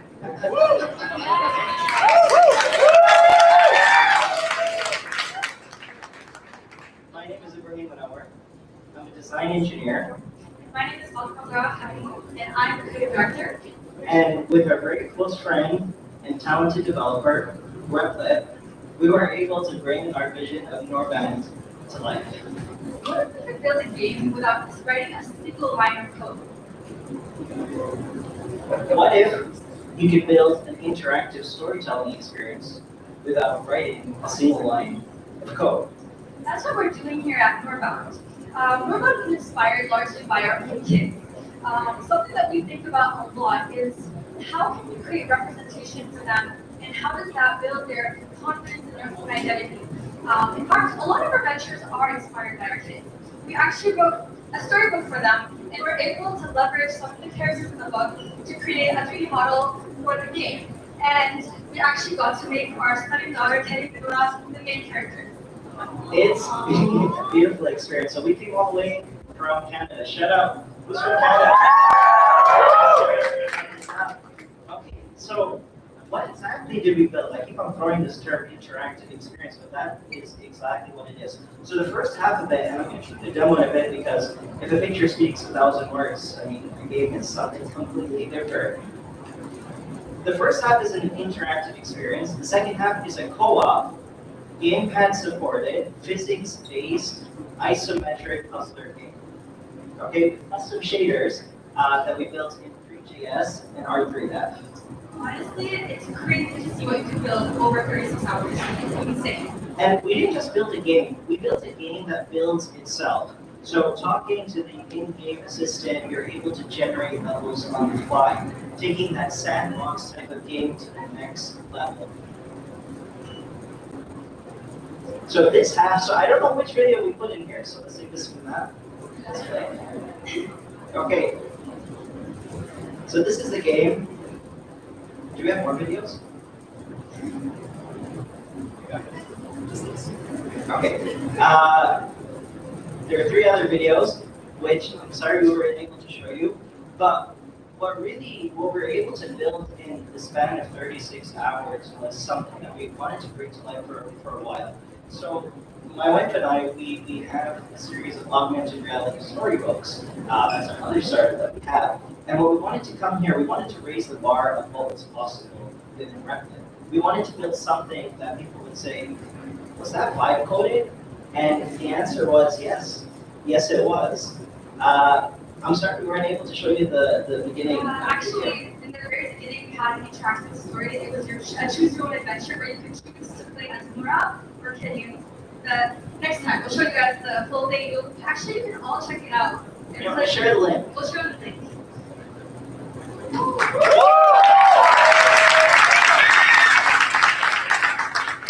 I love the name. Can you tell us a little bit more about the game mechanics? Like what really keeps the kids coming back and excited for more every day? So there's quite a few game mechanics that we're able to throw in. So is anyone familiar with the game Portal? So Portal is a game where you interact with physics and you go from, you throw a portal on one wall and then you escape from the other one. So ours is a very physics-based game. It's based on trials, it's based on interactions. It's a co-op based game, meaning you can play with another person next to you, you can play offline, and you can solve those puzzles together. With the built-in level generator, you're able to, for example, this is when I tested out, I can sketch a level on a piece of paper, upload it, and it'll generate a level based on that image that I drew. Very versatile. You have a sandbox environment, allows people to interact more and actually see what they want to see in the game, and able to generate it relatively quickly. So there's an AI assistant that allows me to give it new stories and it will like. Exactly. So it was a bit of both. So like the AI assistant, we didn't want it to be too invasive. So there's an AI assistant where we're able to generate a level more.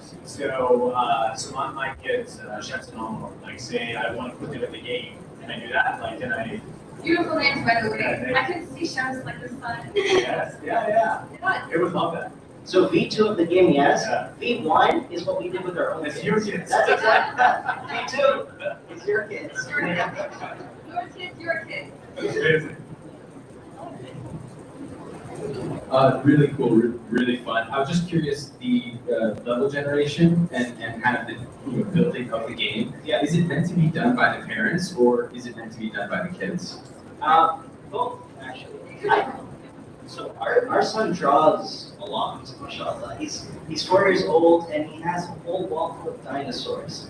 And in a test version of the game, we were able to bring those dinosaurs to life in the game as well. So honestly, your limit there is just your imagination. Yeah, but the level of ease, I guess, is my question right now. Is it kind of something that you're doing with your kids, or once you show your kid, you kind of come back after dinner and go, "Wow, you just created 5 levels. This is incredible."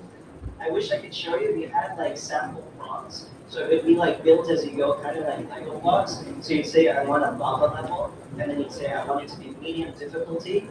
You'd say, I want 3 puzzles based in the game, and then it builds it for you. Or you could generate it from scratch as well. So as you're saying, you can also choose the shape of the platform, and it's relatively easy to do. You just have to draw like a rectangle or whatever shape you want, and it would populate. I look forward to seeing the demo later. You have a very cool story. Thank you.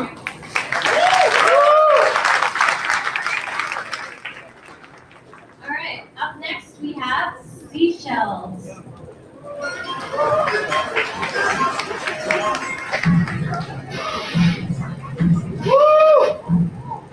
Okay, I'm gonna get right. Is the mic working? I'm gonna get right to the point. I'm Dennis. I'm a high schooler. I'm a freshman in high school. He's 14, I'm 16, and we hacked a $1.1 billion company of oil riggers. And we also, there was Chinese hackers there. We removed them, DDoS them. So, okay, how did we get here? So, we have to find these ships somehow. So we wanted to track the ships. That was the original goal. So we have to find their IP address. That was the original problem. Okay, now we found their IP address. We go there. And so we found it from here, right? That's how we found the IP address of the ship. But then we go to the dashboard. And what Italian app is, it's pretty much Mac OS for ships. But it has a lot of vulnerabilities. So we decided to exploit them. This is what it looks like signing in, right? It's all satellite data. Can you hack that? Probably not, but I can. So what's that? Hey, master user intelligence. So we pretty much hacked the website, got the setup, and not 1, not 2, not 3, but 9 oil tankers. We hacked. Each one is about 150 million. They're all in Nigeria. One is in Egypt. And we could disable their internet. We could disable their power. It would cost them about $50,000 a day. So what's the problem? Like these, they're not safe, right? So what we want to do is match these cargo companies with good shipping companies, not this one. Okay, we found an IP. That's a Chinese IP, right? These are actually hackers, and look how much hacking they're doing. They've been reported 1 billion times. So what our company does is actually secure these shipping companies. So we looked at this IP. Okay, let's look at the open ports. Let's finish how we can contact these Chinese hackers. This is state funded, by the way. Okay, so what do? We hack them and we DDoS them.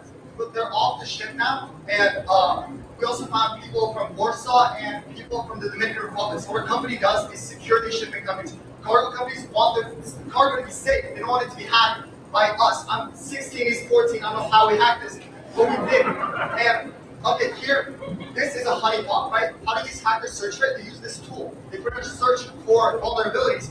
If a hacker tries to hack our website, we have remote control access to a computer fully coded. So this will be up on the site in 2 days, and then when these hackers hack us, they'll literally just get like fully doxed. Okay, now this is our intelligence plan. We made it using Replit. You can visit it right now. You can try it. We can see everything. We can see the system. These are the hackers that are the threats. We pretty much use this one thing called it's like threat tracker. Whenever your company tries to get hacked, like somebody tries to hack your website, pretty much an npm install or something will report you to this website. Okay, now we made an offensive tool to get these like hackers off the ship. Like they were inside. There were about 22 other people connected to the ship. There should not be that many. So this is actually a custom coded model. We fine-tuned Quen 12b coder, and this is it generated. Connect to OpenFlow. What OpenFlow does is pretty much it sends so many packets to it that it just crashes. It's like you just pretty much sending packets until it DDoS the Chinese people. Like this is Chinese state-funded people. And the whole thing is we want to protect cargo companies. Thank you.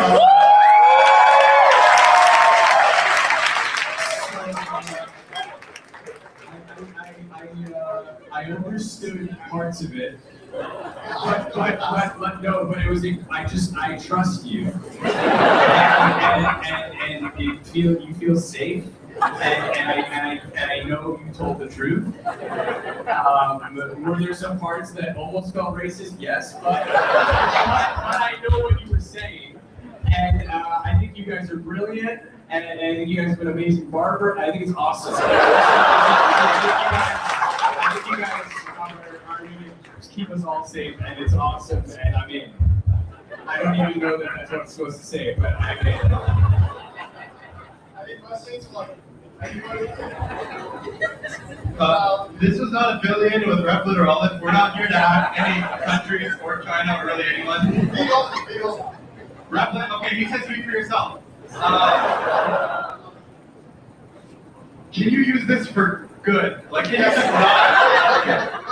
I just like use this so I don't get hacked by you? Yes, cargo companies, imagine I have a contract with a shipping company. They get the IP address of the ship very easy, it's just open out there. They put it into my tool and it like tries to hack. First it just tries on preloaded presets because we ourselves try to hack these ships. So we have a lot of schemas of how like things that work, things that didn't, we just try all of them because we have the time. And if they don't sign the contract, you're still not gonna hack them. We don't. Robbie has a good judge of character. I trust him. When he trusts you, I trust him. Why did you guys decide to attack these ships? Because we do hacking as a side project. We hacked our own school district. We hacked 10 plus YC companies. We hacked 11 labs, so we love doing it. And yeah. Did you guys win any bounties? Did you guys win any bounties? Yes, Cerebral Valley, we did actually get a good bounty from them. Now I work for them. Yeah. Wow. So not only did we break their site, now we're fixing it. Also, an interesting thing, Quen is a Chinese model and it's being used to get Chinese-funded media off of ships. So I have to state that learning code in Replit. So 5 years ago, yeah. Okay, so what were those hackers doing connected to those ships? They were just read-only data. Pretty much there's 2 levels for the ships. There's remote execution of code, which is the level that we reached. They only reach the admin, which means that they can guess, turn off the electricity, turn off the Wi-Fi, but they cannot add new files. Although the remote code execution is really for more info, so I can see the logs. I can see everybody's that logged on. So that's why we can see the IPs that logged on. They cannot. They're not. And who owns these ships? What countries? These ships? In Nigeria, there is 9 in Nigeria, and then there's 1 in Egypt. Have you tried reaching out to them? I actually know the company. We found out which company it is. It is because there's a wireless server provider, AT&T for Nigeria, and they started out with ships, but they did it really, really badly. So all these ships that were deployed with this software, this is gone. Like, it's in the password is in the contract. Yeah, I think it could be a good business. Like the idea of like securing logistics broadly could be very. We make sure shipping companies are secure, so cargo doesn't get lost on time. That's right. Great work.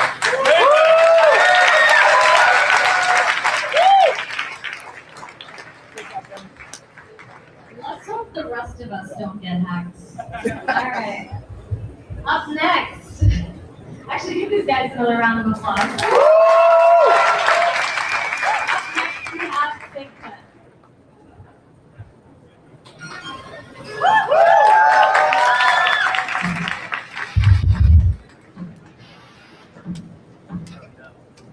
So, somebody everyone. I'm forced to follow that up. I can't hide. But we do have an app for the average person. I feel like they're gonna hack our app next, but look, you can. That's good for you. We live in the age of video. It's how people tell their stories. And my mom is one of the storytellers. She has a YouTube channel. And like many creators, she doesn't always use a script. She makes mistakes, she thinks out loud, and she says things when she wants to say them. And for her, recording her videos is fun. But editing them makes hours disappear. This isn't just one person's problem. Podcasters, educators, and content creators. Everyone learns naturally, but edits technically. That's why we built SafeCut. SafeCut completely flips how the editing workflow works. Instead of fixing footage later, creators edit as they create, and your words become the edit itself. You can cut, smart, and paste, captured in real time directly in the app. By editing in real time through your voice, SafeCut cuts hours of work down to minutes and removes the biggest reason people avoid publishing. Here's how it works. Our platform flags keywords to edit the videos. For example, want to remove a part, say start cut, and the section you don't want disappears instantly. Say mark this to highlight important moments for later. Say start note, and SafeCut will live to describe your thoughts as you speak. It doesn't stop there. You can adjust volume, mute clips, and remove background noise, all with your voice. And the best part of our app is it integrates seamlessly with your favorite popular editing software, like Fireside and DaVinci Resolve. With SafeCut, creators get to focus on their stories, not the software. We have a quick video though, so stay tuned for that.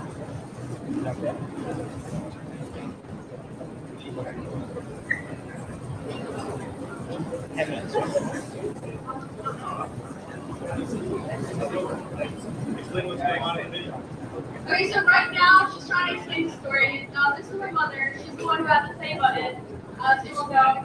And basically, this is how you actually start editing your video without this app. You would try to flap and find the parts where you need to edit afterwards. With our app, you can actually just do it in real time. So every time the app flashes green, you can see that we're registering every single keyword on the side, and that's when you would kind of like see where the edits are being made. And so you never have to go back to the application. It just starts going by itself in real time without having to like open up and editing the software after.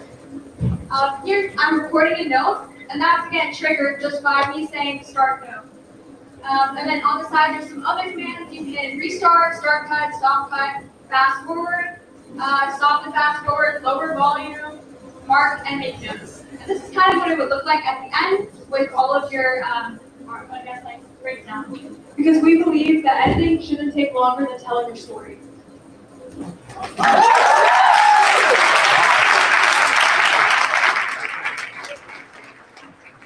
This is one of like those ideas when you see them. It's like, of course, this should exist. Like, why doesn't it exist? First of all, how old are you, and do your parents know where you are? Yeah, we actually skipped last year. I'm 19. I'm 21, so we're all in college right now. And my dad is in the audience. Oh, impressive.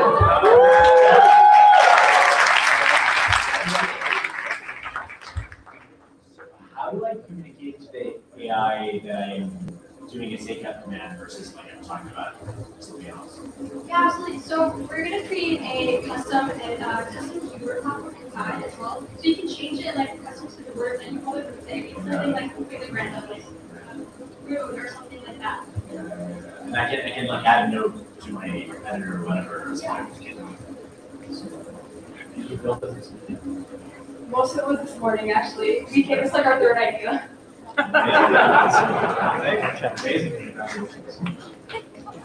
I love the use case. It's very clean. I thought it through really well. The presentation was amazing. What's your plan to get users? I mean, it's really like there's lots of people who need this, but how are you going to find them? Yeah, I feel like just like the way we cater to the users is kind of how we get to them through creating content. So maybe just like making videos using the software itself. And the good thing here is like the people that we're trying to reach out to are the people that would use our app. So we use the same platforms that they would be using. And so it's a lot easier, I feel like, to name that user base. You know, there's a big market today of these like teenagers who watch streamers like Speed and Neon, and they will wait for them to say something interesting, and they will clip it and they'll post it on Instagram, and those streamers will pay them tens of thousands of dollars per month. And so I think there's something really interesting if you can figure out how to get in front of those clippers. Granted, they won't have as much money to pay you because they're usually 12 or 13 and they're happy to make the first, $10 for 2 days of work. But what's really exciting is that these creators are paying out hundreds of thousands of dollars per month sometimes to these clippers. If you can get a little bit of that fee, that's a lot of revenue. That's real cool. But congratulations, it was really cool. I think it's incredible. I think I think the prompts will be endless. I think I even think about it as a tool that actors who do auditions will take themselves endlessly and kind of go, I would like to be like, oh hey, that's a good take, and then if the app can kind of select that, you have a lot of people here who have public platforms. I'm sure you had to make a video to your followers and you do 40 takes, because you're trying to get it right. And so to kind of say, hey, select, if it can kind of line those up for you and then kind of go, okay, these are like the 3 selects that I had, and to be able to do that. And so I just think it's absolutely incredible. And I think, there's probably a world too where maybe it even becomes a plug-in on existing apps or something like that. I don't know how that stuff works, but great job. It's really great.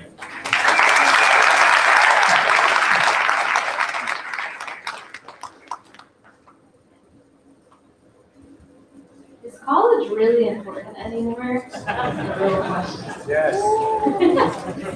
Nice. Who's in favor of no? All right, up next, we have Fiona. Give him a round of applause.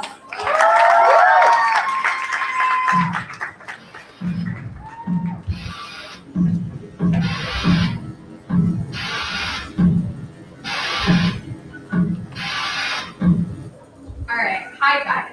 Can I get a quick show of hands of how many of you guys have been in interviews before? All right, now keep your hands up. Keep your hands up. How many of you guys have been in bad interviews? Keep your hands up.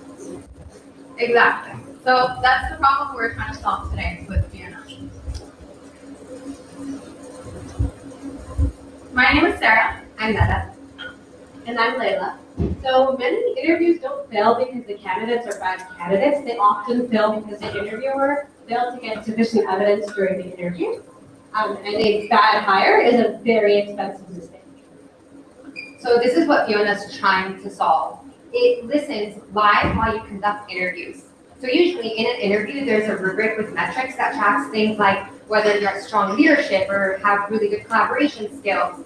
Fiona makes sure that you cover each of these metrics by suggesting to the interviewer leading questions to show your true potential. All right, so why should we subscribe to Fiona today? 1, to eliminate bias hiring.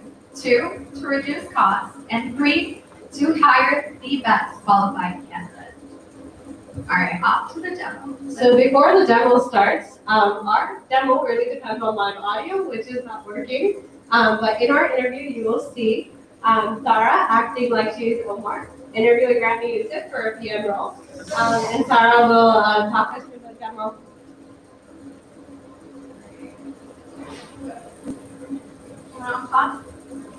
All right, so this is our web application. We're gonna first continue as a guest. Again, there should have been audio, but there was something wrong. All right, and so we're interviewing for a product management role. I am creating a new candidate profile. Congrats, Mom. It is very exciting. All right, I am uploading the rubric. I wish I could have heard your impersonation of me. There's a lot of history we created. Yes, send me the link. Yeah. All right, and then we will be uploading the job posting of Rami's resume and suggested questions. Please don't look at my question. All right, and lastly, we will be setting the duration of this interview. It'll just be 5 minutes for now.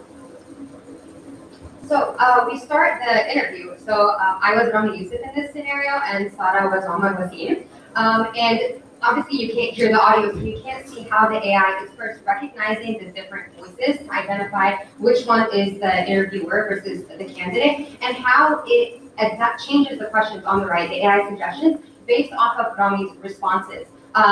So obviously, I mean, there's a lot of humor there because Rami is not PM, but you could at least see what it looks like. And then Leila will talk about some of the technical specs. Yeah, so in the top left corner, you can see kind of a graph of our rubric for our interview for the PM role. And you can see how much signal we've gotten for each axis during the interview. Because behavioral interviews is very challenging to manage your time. So that's what we're seeing there. And then at the bottom, you see a live transcript of it, and on the right is the AI suggestions. And just to be clear, this view is only for Omar, who's interviewing. So Rami can't see any of this, in case that was obvious. All right, so we'll now stop the recording, end the interview, and we'll be able to see a score. So how did Rami do? So we're able to change between the different rubric items. We can also add our own notes in there on top of the AI notes that I took. You scored 50%. Yeah. But we still passed you. Yeah, we passed you. Still passed you. Don't worry. We're done. All right, and that's essentially it. And then we move on to the next interview process.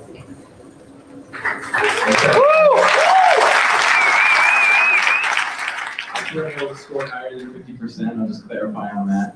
I'm curious, just, I think it's incredibly clear, so great job on making something super clear, and I feel like it, I honestly can see it being useful in certain fields where, I don't know how to say this, but I'm sure there's people who maybe feel like they have a low social IQ or understanding of certain things and are more technical, so I would imagine especially people who are super technical needing to interview people where this tool would be helpful for them. But how do you, in your ideal version, is somebody live looking at your app, or are they kind of looking at it towards the end of the interview or checking in at a certain point of the interview? Like, how do you, as just the creators of this, manage the balance of like an honest flow of conversation while also kind of a helpful aid? I mean, because it can run from being a script, or it can run from being like, okay, it's around 40 minutes. Let me just see if this tool has a couple things I missed. Like, how do you ideally see it being used? Yeah, I can give some context on like why we came up with it. So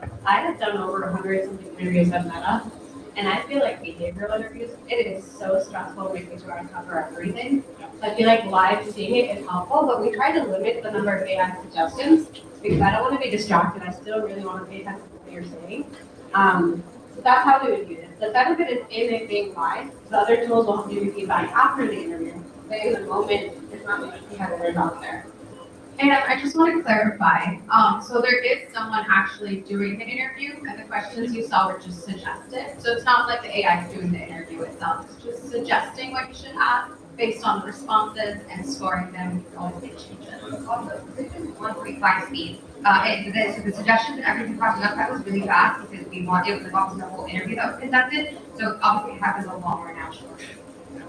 We've evaluated interview prep or like meeting prep tools in the past, or meeting helper tools.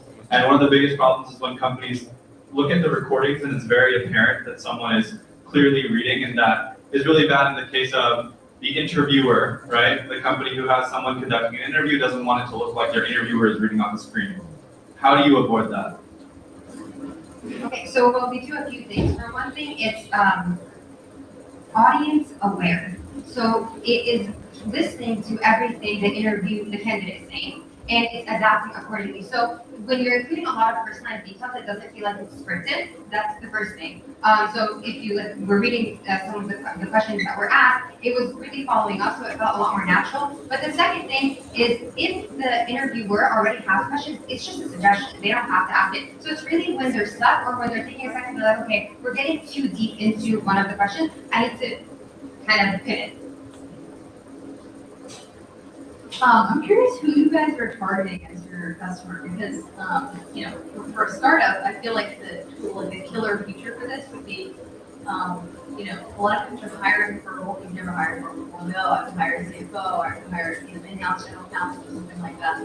And if the tool had, hey, this is how 100 other people from that, you know, profession perform, then I can say, okay, this person's like 98 percentile CFO. Cool, I don't have the time to interview with 100 others, but I can actually see that. Versus, I think the way that you guys presented it was actually, I think, a little bit off-putting actually, because if I got a score and it said the candidate was like a 50, but I actually thought I wanted to hire them, I suddenly feel concerned about it. So I'm kind of curious, like, who you guys are targeting, like, who do you really want to get a lot of value out of this tool, and you know, what's the features you can get there? You actually kind of hit it spot on. So we are trying to target the startups versus the bigger companies. Like you said, some startups have never, maybe they just started a finance department, right? What if they know what questions to ask, right? So that's where the AI would be coming in and suggesting these questions. For the personal bias aspect, there's two sides to this. So sometimes in an interview, you can really, really like someone, but they're not necessarily qualified for the position. So this helps kind of remove that bias a little bit, but it also helps add. So that's why you can always go in and edit. If you really like something that wasn't coming across in AI, you can always change any of the scores because you personally really like this candidate. So it's not taking away, it's really helping. Obviously, we showed a behavioral case, but we also see this very applicable in technical interviews or like live coding interviews where you can ask leading questions for like more technical. Have you thought about, like, I know I can put in a custom prompt for like, probably needs to know a lot more about a company, but is there a way of like next Notion or Google Docs or something like that? Yeah, so all of the documents we uploaded in the beginning was obviously company information. So one of them was a job posting, right? And then any of the suggested questions was one of them, and then rubric. We can also potentially, if you wanted to add more information, it's not typically something someone brings into the interview, but if you wanted to add more like company information on the uploaded doc, that would all be fed into the LLM and how it generates questions. Yeah, I think just as a suggestion, like live connection to where our docs sit, because those change a lot, right? And so that it's continuously monitoring these things, it's generating questions that I wouldn't have thought about because it found like a Notion doc with our values or something like that. So it could be very serendipitous in that way. Thank you.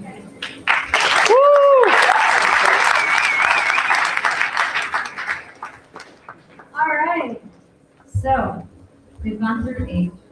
We have one last finalist left. Give it up for Snoozer.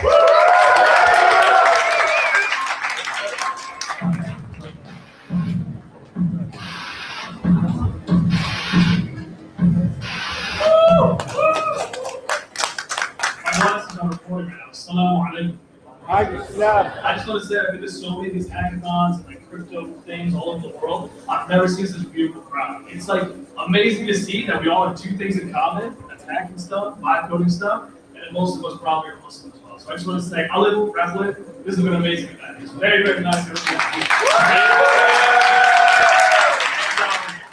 go into this, I'll be quick. I didn't make a nuke like the first guy. I didn't hack a Chinese conglomerate or anybody in Russia or anything crazy like that, even though that's really cool. But I did make something really fun, so I made Snoozer. And basically it's an app that anytime you do something, you get a very, very bad punishment for it. So you can see here, this is the screen that I made. Again, it's all Replit. I've not been this over the past like 36 hours. I haven't slept since we started yesterday. So I've been here and downstairs the entire time. That's why I smell like this. And if you go to the snooze, you can see that the punishments here, it texts something to your wife's dad. So if you're married, and I think he's watching, so I'm sorry, but if you're married, your father-in-law is like the scariest person in the world. So if you have to do anything, whether that's wake up for Fudger, or you have to go to the gym, or you didn't, whatever it is that you didn't do, this will text something to your father-in-law. And the worst part is that iOS doesn't automate it, so you have to press send. If you don't, if you yell at yourself, you're like, I'm kind of a pussy, I didn't press send. And whatever you didn't send, you probably still would have saw it anyways. And another option here, email your boss. There's other options as well. You can send your mom some sort of picture that's like, oh, she can see this, I'm not partying, even though I'm supposed to do that, everyone's probably enough. Or you send, I don't know, anything that's really, really bad. Maybe it'll be a tweet. But there's an option here that I'll show in the next slide. Yeah, here is the video. There's gonna be 2x speed, so you can watch the entire thing. But it's basically like, okay, this is these are really good options here. So in this you'll see, when you set it up, you have to set up the information, the phone number, the email, and all this other stuff. In the future, we'll have APIs that we're going to use very heavily to do other cool stuff. And then here, the activity, thank you, it means a lot. And then for the activities here, you can see, to like prove to the AI that you're awake, you have to go to the bathroom and take a picture. And if the AI is like, okay, your tongue is out, or your one side is whatever, it's like a very specific prompt, they're like, okay, you're awake. And thank God this doesn't have audio, because if it did, I made a sound that sounds like a nuke. The first guys would like this. It sounds like a very high-pitched mosquito. So I did some research. I was like, what's the worst noise in the entire world? And it was that. So when you play this, no matter where you are in the world and how far your phone is, you will wake up. There's no way you don't wake up. And if you don't want to do the photo stuff, if you don't, this is sources. This is sending and opening up tweets. You can see here, this is me texting my wife's dad and send it. Thank God. And then this is emails, and then this is me, like, you punishment went out, and it said, great job, you suck. This is me sending my brother $5 in Apple Cash. But again, the APIs are a bit different, so to automate it fully, I have to like, figure that out. But basically, it makes you do the thing that you don't want to do out of pure fear that if you don't do it, an unrecognizable punishment is going to hit you that you can't take back. And that could be a tweet, an Instagram story, like the fantasy league stuff, where you have to do something really, really bad. So you could implement that and have an honor system. But my plan is to have a buddy system, or like me and Lucy, or me and whoever. Whenever we have something, if the other person does it worse, we can have a pool full of money. And whoever does it worse, they can give each other money, like a committee, like my mom does. Or at least something even worse, where it's like whoever loses this, like the fantasy league, and they have to post something really embarrassing on Instagram story. Or these types of options here, like if I don't lock in tomorrow, my boss is gonna get an email of my femboy fit. There's a bunch of other really bad stuff here, but it's up to you. There's an honor system and there's automation here. So this is like a goofy device from the office. I know you were gonna, Robbie, this is for you. You were in a movie with Steve Carell. I didn't see it. He was in the show with Rainn Wilson, and he had the Doomsday episode where it sends the emails to the boss. So my inspiration was from that. 3 links, 3 links.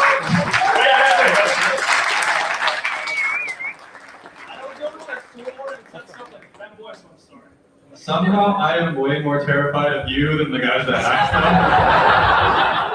This is all optional. It's like negative reinforcement.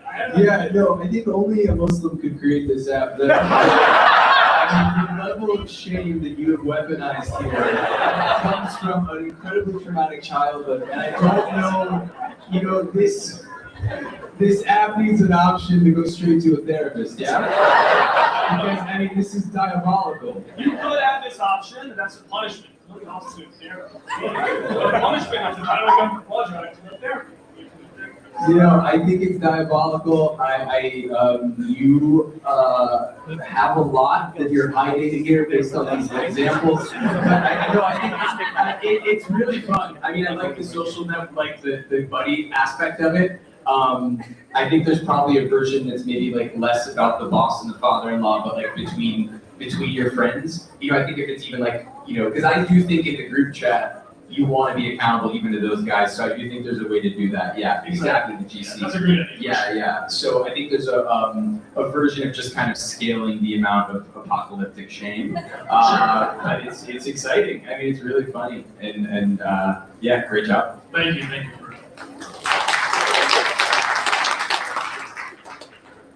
By the way, you all should follow on Twitter. Yeah, go to the slide Twitter handle. Really amazing hacks every other day. That's really cool. Thank you. Maybe it's a little more technical, but like, how do you end up automating applications?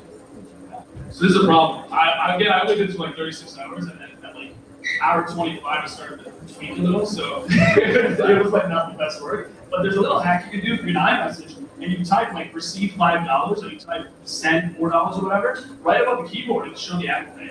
So the flow that I created so far, no API, literally just replicate told it to do it. It's 3 tabs. So you press Apple Pay, but no, you press the $5, you press Apple Pay, then you double tap the cents.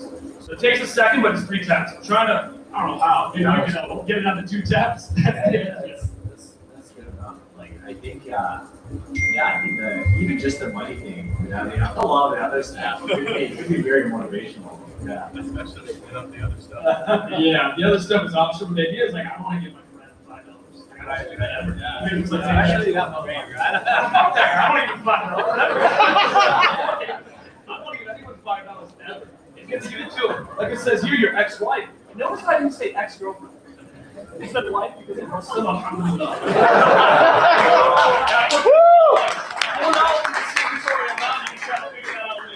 But yeah, you can do like really bad stuff. That's it. Yeah, so have you tested this out on people? Because I'm sort of curious, like how powerful is this tool? I mean, have you just solved behavior change? Like, do we just need to lower, the bad text over people, and then they're just gonna like work out and be jacked? Like, how powerful is this tool? As a failed poor crypto bro, that's the only thing I know how to do is like live to do stupid shit like this. So it's worked. We saw in 2x speed at the end. I sent it to my brother, and I said like really like new AI prompts. I was like, you need to request me $4 because I failed today. And he was like, bro, you're gonna train me. He's like, what are you sending? Everything you're sending is a hack. I'm gonna lose all my money. I couldn't win. And that's like a crypto scientist. But I think it's working so far. 3 taps isn't that bad. I sense a PR nightmare in my future. I can't wait to steal your money. Thank you. Thank you. Thank you guys.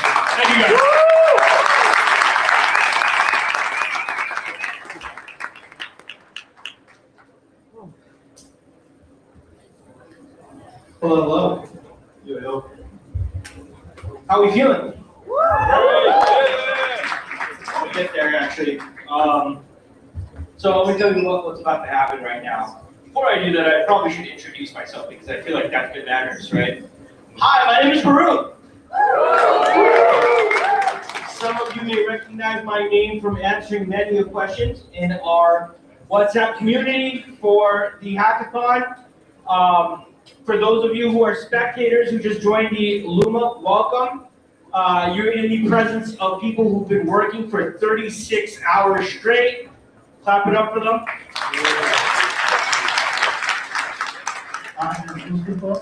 Many of you asked me questions on how to do stuff, and I said, I don't know, because I don't know. And I sent you to him. Yeah, that's exactly what happened. We're super excited. How are we all feeling tonight? All right, so logistics. The judges are currently deliberating.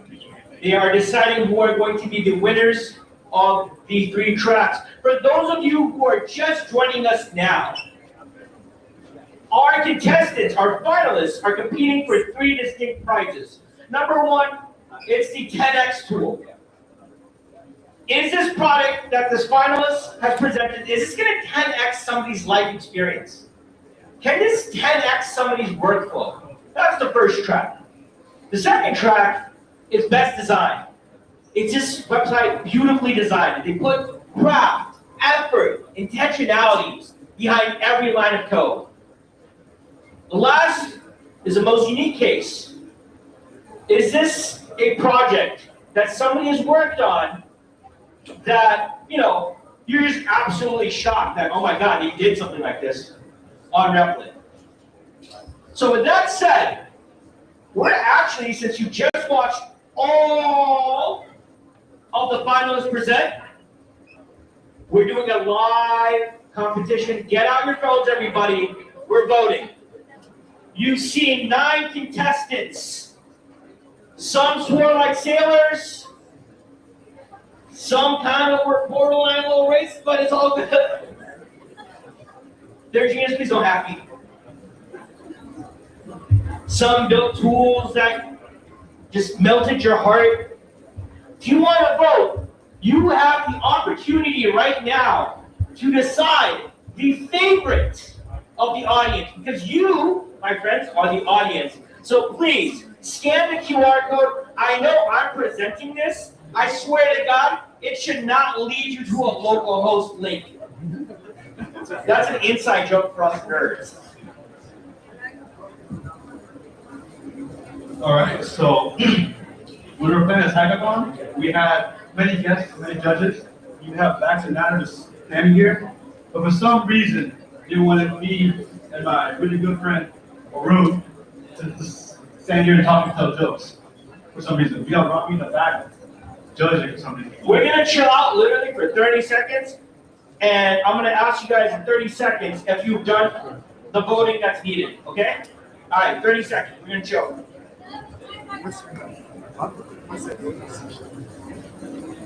Yo.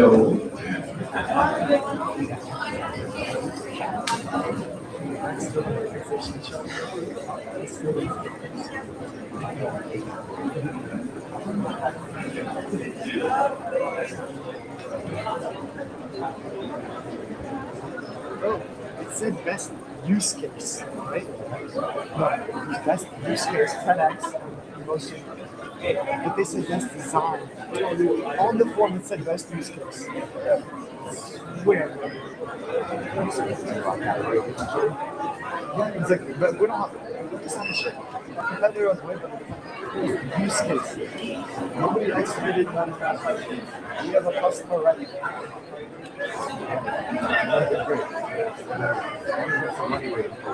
real prize you get here. The real prize is people who no, I'm serious. No, there are people who are here who are like, who will it be? Will he sing? Will he shout? Who did we like the best? Snoozer's pretty scary, dude. We got hackers. Yeah, we got hackers, we got snoozers, we got safe cutters. Apparently that cost somebody $40. We're not big enough budget. Yes. Yes. Wait, no. You gotta check it out. But you have to count. Look at my question. One second, what's the last question?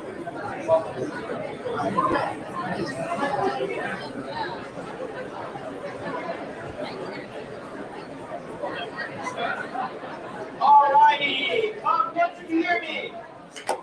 Not too time. Not too time. All right, if you are in the back towards the kitchen and you are talking, I would appreciate it if you stopped. Pretty please? Can we all, if you're in the back right now, you see people talking, can you all just collectively turn and look at them? Don't say anything, just look at them.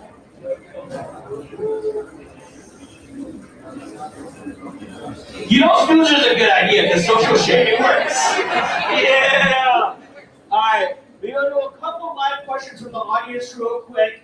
I'm gonna answer them for you, and then we'll kind of recount the journey that we've gone on so far. We want to be funny, but it's gonna get a little emotional towards the end, I swear, because there's a lot of beautiful projects. But before that, we're gonna send Mustafa out in the audience. I'll answer the questions. You gonna handle that? Yeah. You gonna have the mic, Maury show style. Yeah, it was funny. I think some people had questions. You had a question real quick, right? Let's go. Yeah. That's fine. I think I speak for a few people in the audience.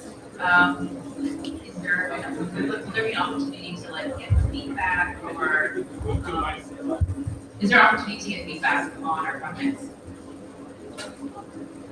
Yeah, we can try to find a way to get feedback out to you.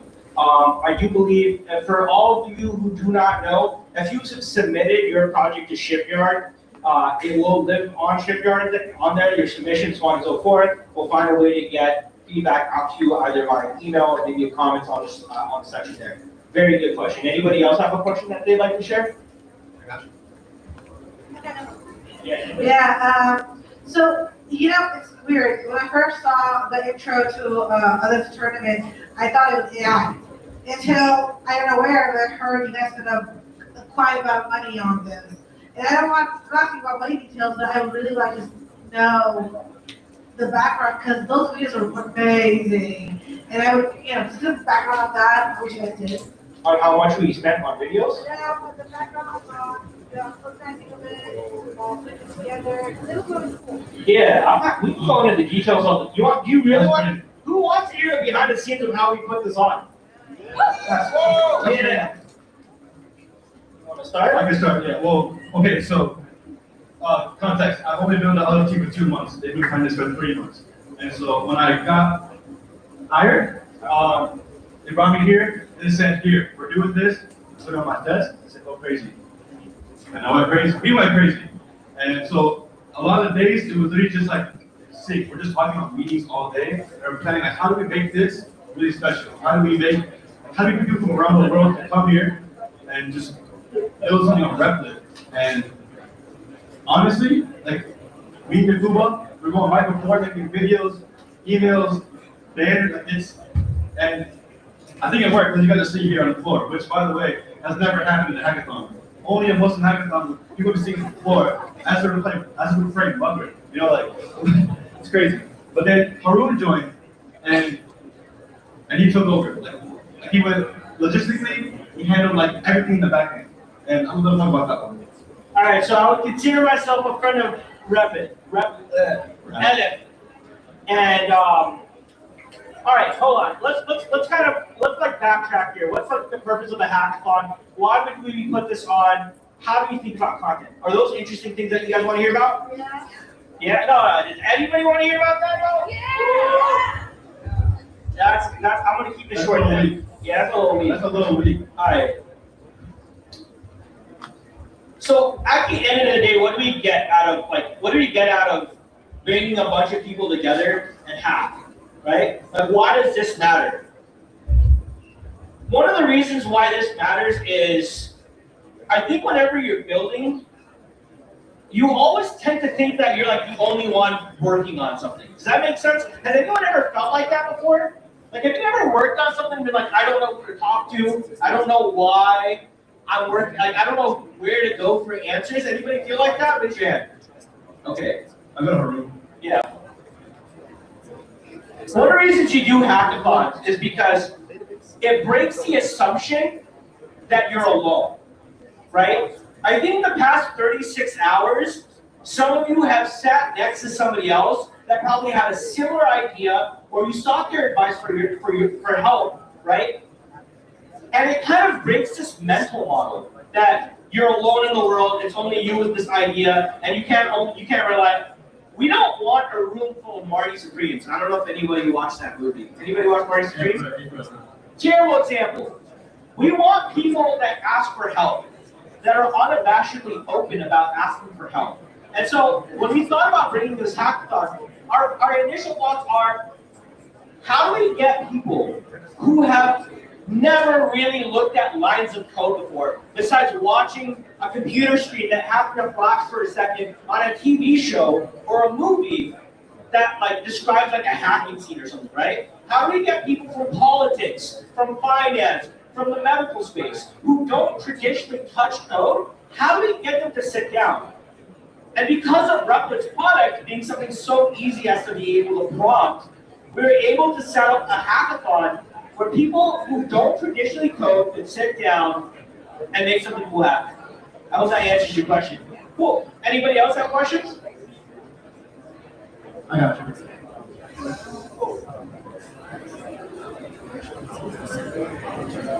Thank you. Is there a resource available that shows all the projects that have been submitted with your final setup and how you can invest in the buildings? Sure. I'll follow that up with you afterwards. We'll find a way to get access to all the projects. Yep. Anybody else have questions? We got people in the back. Well, not here so far. All right.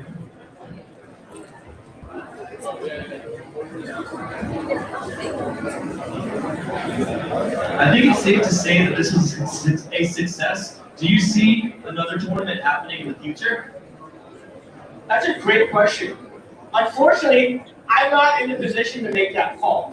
What I can say though is, I think you can count on Edith, for sure, to create more spaces for Muslims. Can I get real with y'all for a quick second? Like, can I get real with y'all real quick? Yes, please. Right? Once again, can people shame the people in the back, please? I feel like I got so much power, dog. Like, I feel like I got 200 people on my team right now. The question that was asked was like, would we want to do something like a tournament again?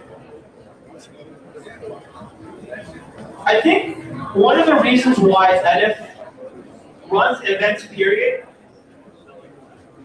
Yeah, you could say, yeah, Alif is a VC and it benefits from having a bunch of people in the room and like really good ideas win out and what have you. But I like to think about sort of like the butterfly effect, right?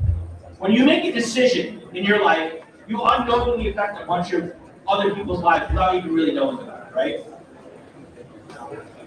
What happens when you bring the same types of people who are like-minded, who want to achieve great things, or maybe who don't know what they can achieve in life, and you put them in the same room for 24 hours, 36 hours, right? What happens? We get Russian hackers. It's crazy. What you get are really, really positive but unintended side effects, which is you get new ideas popping up, you have new opportunities for them. Let me tell you about what the best case scenario here is.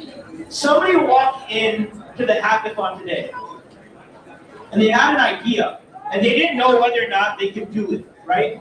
They had an idea, they weren't sure of themselves, and they went through the process. 36 hours of grinding, making something happen, asking people for advice. And maybe at the end of this 36 hours, they managed to just submit their project onto our platform. You all follow along, right? Unfortunately, they don't win they don't end up as a finalist. What happens to them then? That person has proven to themselves in 36 hours that they can make something go from nothing to something that they can share with others. It's a powerful realization. Because now when you extend time, and you've given them 36 hours, what if you give them a month? What if you give them 3 months, 6 months, 8 months, and you keep going? The judges are slowly trickling in, so my time is coming to a close. I want to end with this. Is this okay, most of them? You want me? I swear to God, this is going to be the last things I say as Robbie comes up the stage. Can I get everyone's attention as I close this out? Clap wants you to hear me. Top 2 times. Top 3 times. Top 4 times. Shame the people in the back. Shame the people in the back. Shame the people in the back until they stop talking. Be over there. Clap it up for yourselves. Can I walk in front of us? We're going to start off with the funny first, and then now we're going to kind of be a little bit serious. I wish I was joking. Technically, I'm on here. We were supposed to kill time until they finish judging, but I want to be very sincere and honest with you. I felt my life change in the course of 36 hours. I feel like I'm supposed to say that, but I do mean that. Here's what I mean. I felt like I met legends in the making or already existing legends tonight. Part of my job for this event was I had to interview people. We had to do this thing called confessional. We just grabbed as many participants as we could. And some of you may have participated, some of you may not have, but we kind of recorded interviews. I sat across a Silicon Valley veteran amongst us with Reshma Auntie.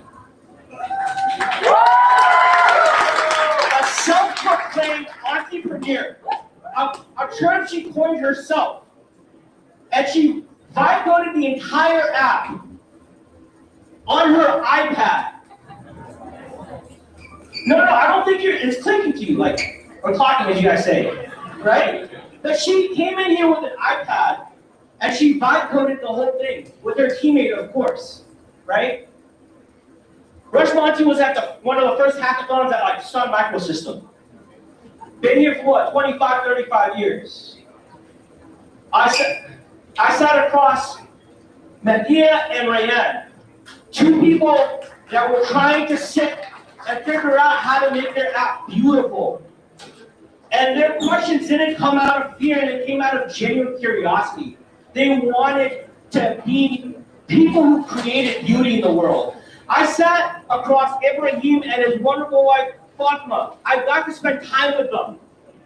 I saw the love in their eyes for each other, but also for their kids, expressed through what they created. Yo, what y'all don't see here is that what we've gotten to do here is we've gotten to raise the bar. You've gotten to see that when people say something is Muslim good, that it doesn't have to be derogatory. It doesn't. We are not the Timu versions of anything.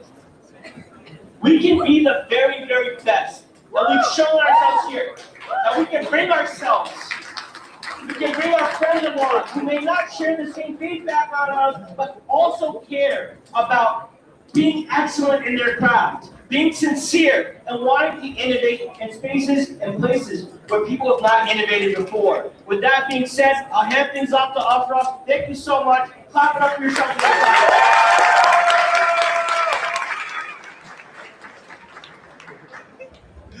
Okay, it is finally time for the award ceremony. I want to give a huge shout out and a massive thank you to our judges, our mentors, our partners, and our sponsors, Anthropic, Compass Visas, Founders Inc., and of course, Republic. Most importantly, I want to give a thank you to every single builder that has showed up and built this weekend. Give yourself a round of applause. I'm going to bring the judges up on stage now to give our finalists the awards. So you just line up. So our judges have selected their top 3. You've selected one of them. And social media has selected the other. So we're going to start off with our SideQuest award.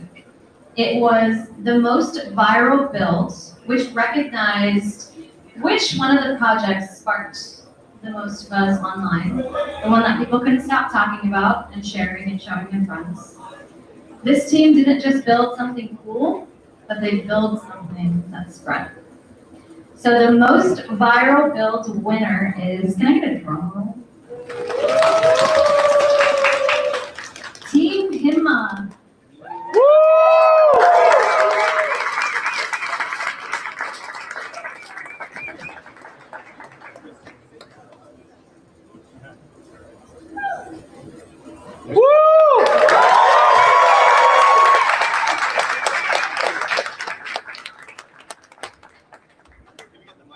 Oh, yeah, please tell us what you built.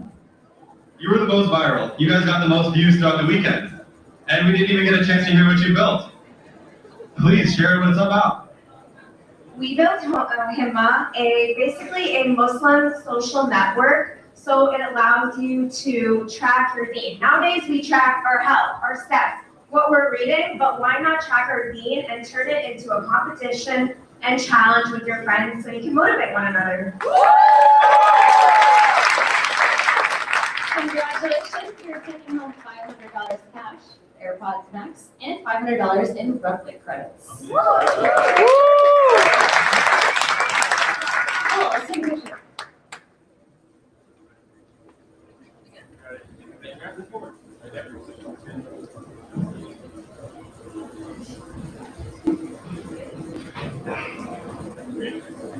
Amazing. All right, up next, you guys are good.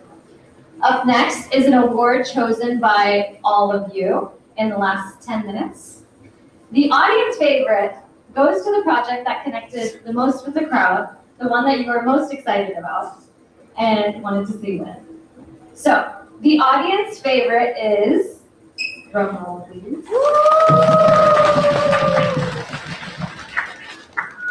Seashell.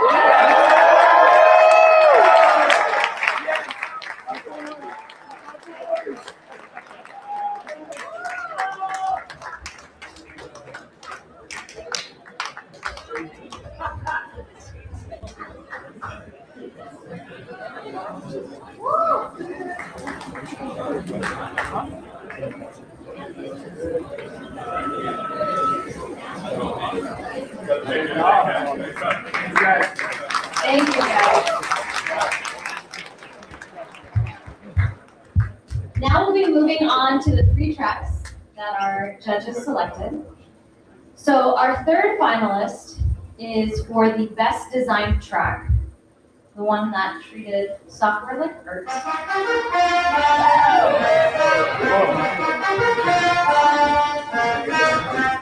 All right, so the best designed track winner is, drum roll please, Norbound.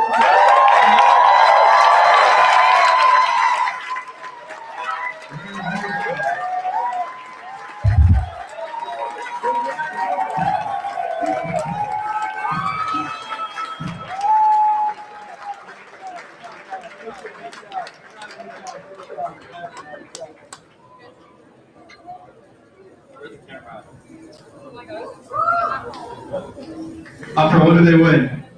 $5,000 in cash and $2.5 grand in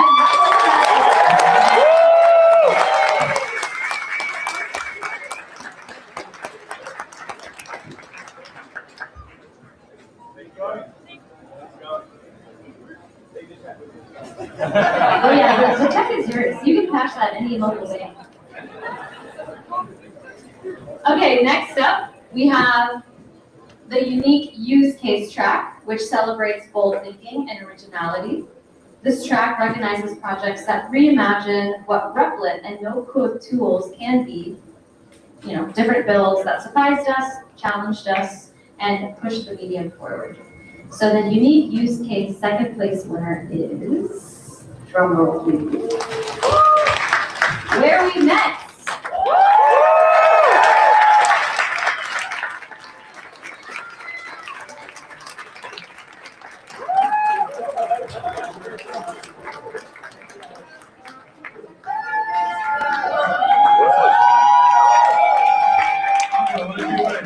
Congratulations. You also win $5,000 in cash and $2.5 grand in Replit credits.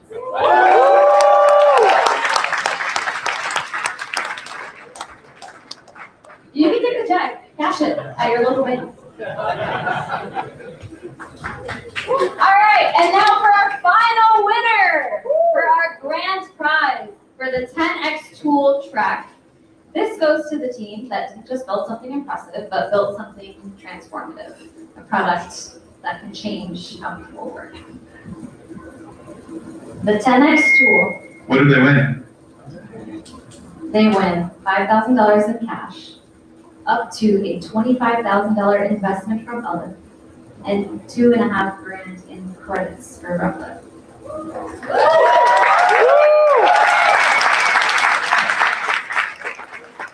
The 10X tool grand prize winner is, drum roll, SafeCut!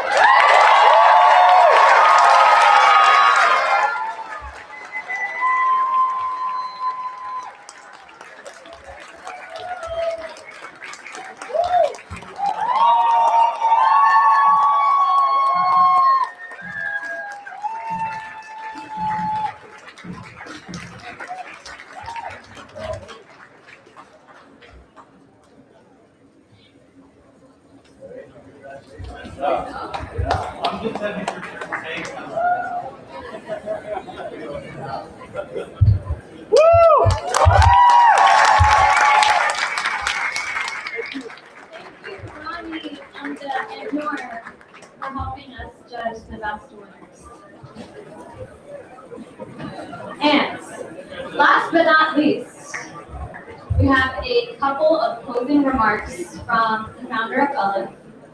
Where was he?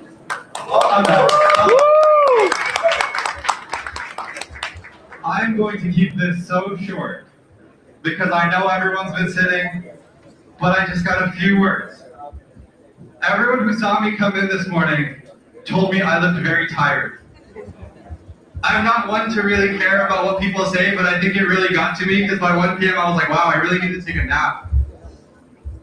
And this weekend, there's so much that went into this weekend. There were the months of prep that went into this. You know, when we started doing this, we thought this would be easier than a summit. That was so wrong. I don't know that I've ever been more wrong in my life. And for that, I want to give a big shout out to the team who put it all together. So please give them a round.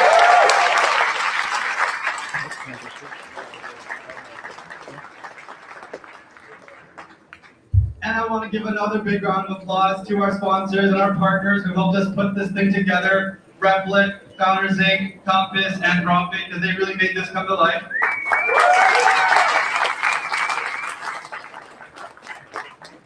And then last but most importantly, all of the participants who flew out and gave us their weekend to build something incredible.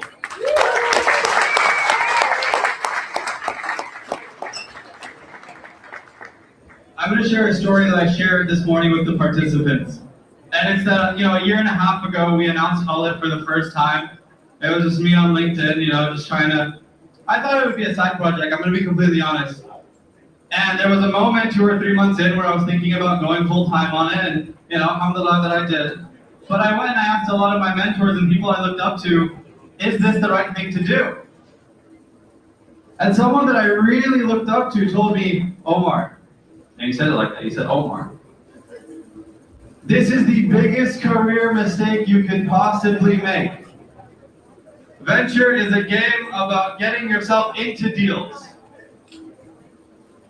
You're cutting out 90% of your deal flow. You can't build a fund. And even if you manage to raise it, you can't deploy a fund into just Muslim founders. And let me tell you, he was so wrong.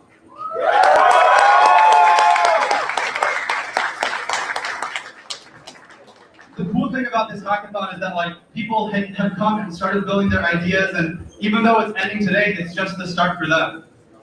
And even though we're a year and a half in, I still feel like it's just the start for us. Even from last summer of 2024, summer of 2025, and then now coming into summer of 2026, the quality of founders that we talk to every single day, the quality of people that come to our events every single time we host something has just skyrocketed up. And I could not be more grateful to be here and constantly try to get out of the way as much as possible while all of this just happens around me. I'm so thankful for all of you.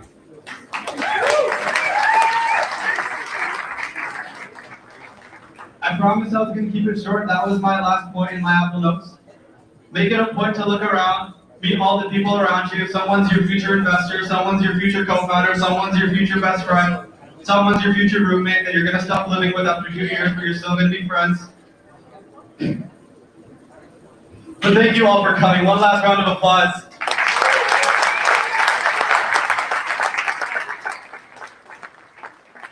And I hope to see you all at our next event. Assalamu alaikum.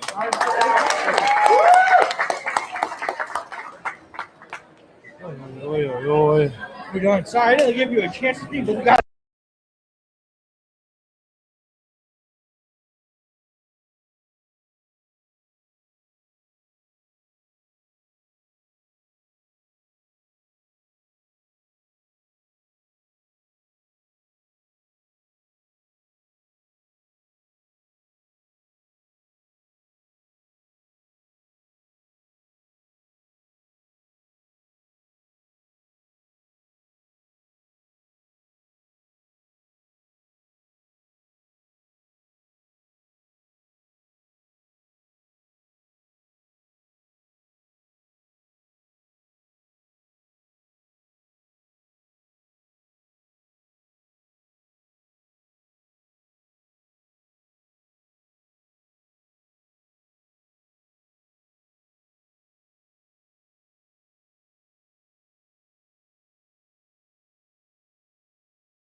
Hey, how's it going, guys?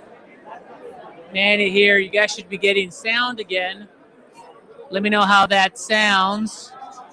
And I'm going to try to wrangle some of the winners and try to get some content with them. Chris, how's it going, dude? Oh, it's going great, brother. Come on over, man. What'd you think of the show? Oh, it was awesome. It was so well put together. I liked watching all the presentations there and the different thought processes. You know, it's like a blank canvas. You could build anything. It's just really cool to see what people want to build. Cool, man. All right, let me try to set this up a little bit, make it a little better.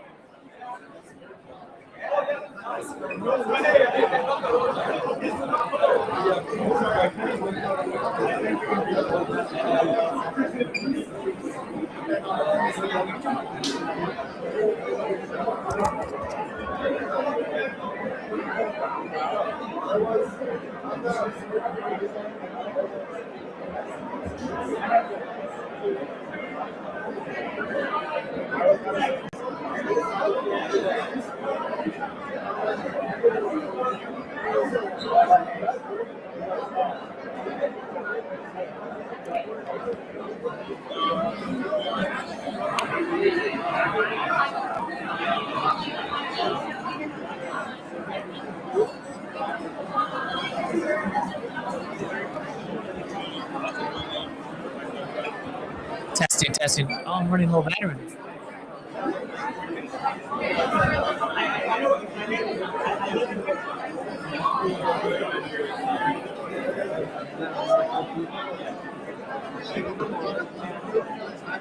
I just talked to Omar at 11 p.m. the day before. He said, come over. We go here. The best thing is, like, I got to meet some people that Anybody who posted the thing, I think the host myself, we saw that. It was so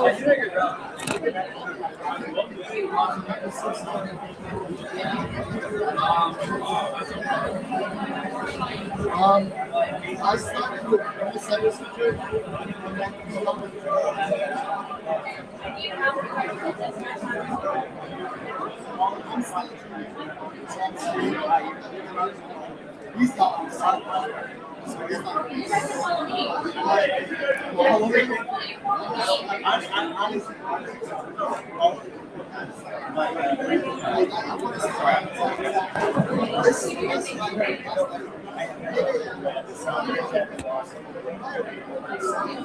Yeah, you're right.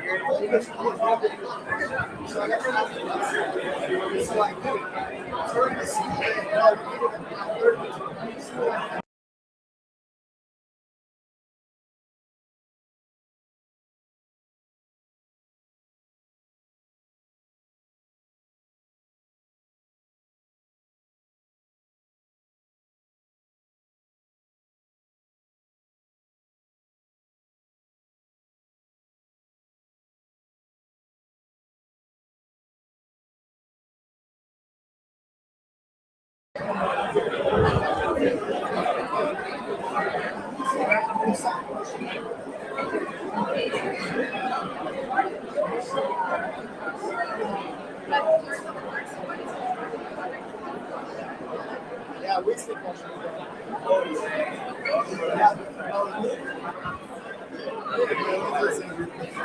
What's up, man? How's it going? Pretty good. How's you doing? What's your name? Nikita.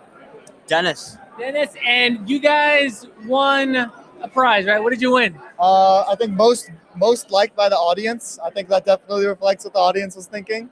Tell us what you built. We built a ship thing where basically we hacked like 10 ships worth over $1 billion. And we built a system where you put in the ship's IP address of their system and it analyzes and scans for vulnerabilities. And we not only just hacked these ships, we removed bad actors from them. There was a Chinese state-funded hacker team that had already been reported over 10,000 times on abuse IP, which means they tried to hack over 10,000 times and got reported. And they were one of the hackers connected to one of these Nigerian ships that we hacked. So we decided to, of course, get them off. We hacked the hackers. And not only did we hack the Chinese hackers, but we'd also use the Chinese tool, Quen, the model Quen, to hack. Yeah, so but basically we fine-tune our own model. We based it off Quen. Quen 2.5, I think it's like 7B or something. Trained it on a whole ton of GPUs. I think like 8 H100s. Like there's like 2 terabytes of RAM, a whole ton of usage. And this night we actually, like yesterday at 9 p.m., we started training this big model, and now we're actually using it to like hack and stuff. That's awesome. And how did you use Replit to build your entry? We used Replit to make the dashboard. Whenever we needed to make a request to the website, I would do it manually first, but I wanted to automate it, and Replit helped in that because I would try something with the ships. It wouldn't work with one ship, but I would still add it to our tool. So imagine it works with another ship, we could always use that. So Replit helped me track all of my requests to the ship. I tried to access the admin panel, didn't work, but maybe on another ship it'll work. So we eventually got a tool. I think it was over 700 lines. So, and it could be used on any ship. It was specialized for ships, but it could also be used for any other software. That's awesome. Tell me a little bit about your background. I'm a high schooler. I'm 16. We both like to hack, and we've been coding for around 5 years, and we started with Replit actually. Yeah, so I think we got introduced to Replit pretty early. That's probably our first coding like thing. Replit just makes it like really easy to code and start off with, and we started just building like random projects on there. We just actually started like with Python, building on there, and just started making like cool stuff. 1 second, let me make sure my audio is good. I'm gonna go watch Replit plugin. Look, I constantly do that. Can you guys hear okay?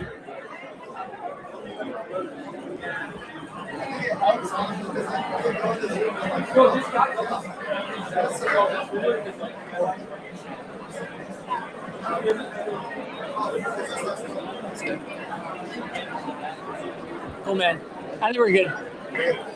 Awesome. So what's next for your project? What are you gonna do next? I think find more ships. I think we need to find more ships.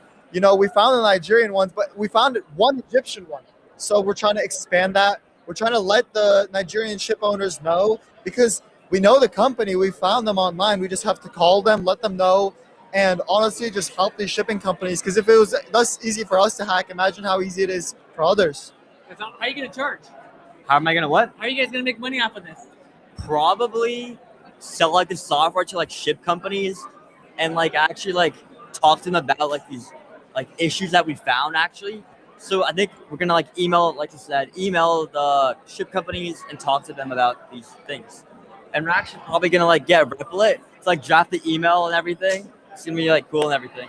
That's awesome. It's a really cool story. You guys learned how to program on Replit back in the day. Now you're here using Replit and Agent now to go to the next level. Yeah, we started in about May 2020, and we just kept going. That's awesome, man. All right, great. Where can people follow your work? Are you on X? We're like on all the platforms. On LinkedIn, my @ is Nikita KHY, NICKITA KHY. My handle is @Dennis KHY, also on LinkedIn. Awesome. Great work, guys. Congratulations, man. We'll see you guys soon. Yeah, thank you. Thank you.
What's up, everybody? What's happening?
All right, thank you, KG.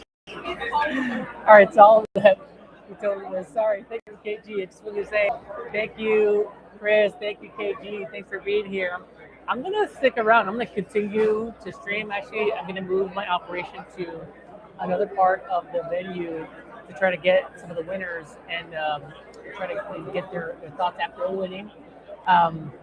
Great to see somebody interview these young guys that just won. What's awesome is that they learned how to code on Replit. Most people don't know the history of Replit, but like Amjad, the founder, he started Replit because he learned how to code in an internet cafe when it was hard to get the equipment to download all of the programs and set up an IDE as a developer. And so he wanted to create an easy way to access a developer-like experience via the web, thus Replit. And he opened that up to folks that were learning how to program. Many people did, and these guys included.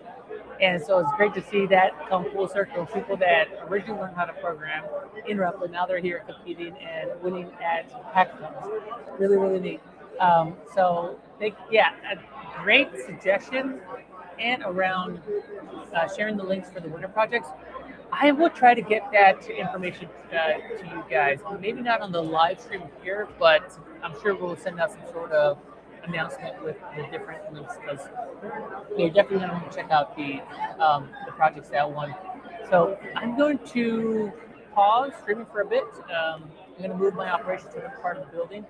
But if you guys want to stick around, man, feel more. You're more than welcome to. Thanks so much. Talk to you a bit.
What's up, everybody? We are back. Move location. Okay. What's up, everybody? We are back. New location. Gonna try to track down some of the winners and get some of their hot takes after winning some big prizes. So just testing audio here, making sure that you guys can hear me okay.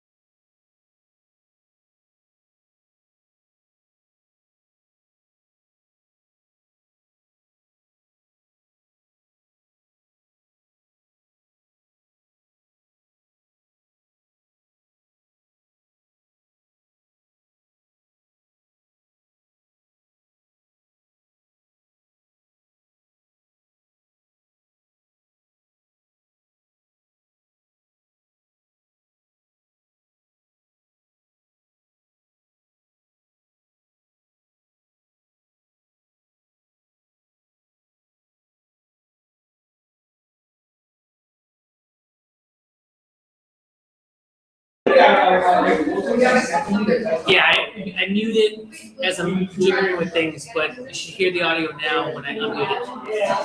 I'm gonna mute again.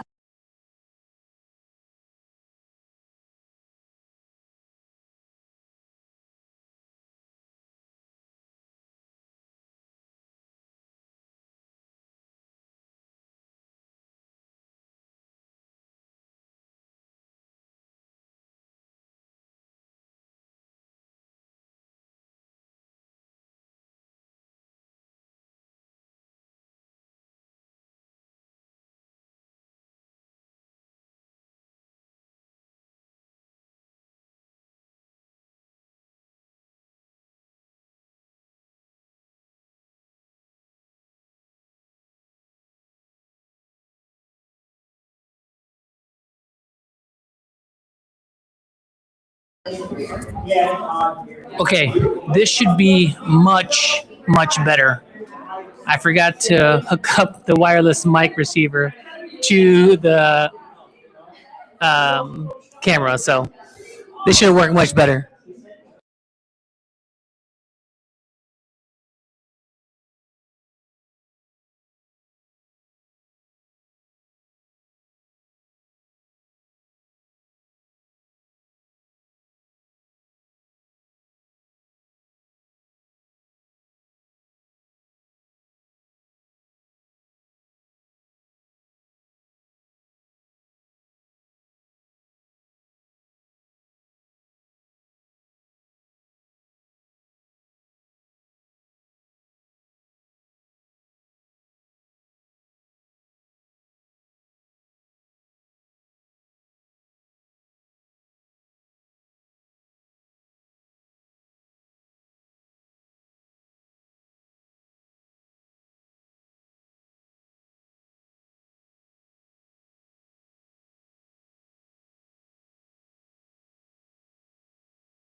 How's it going? Come on over here.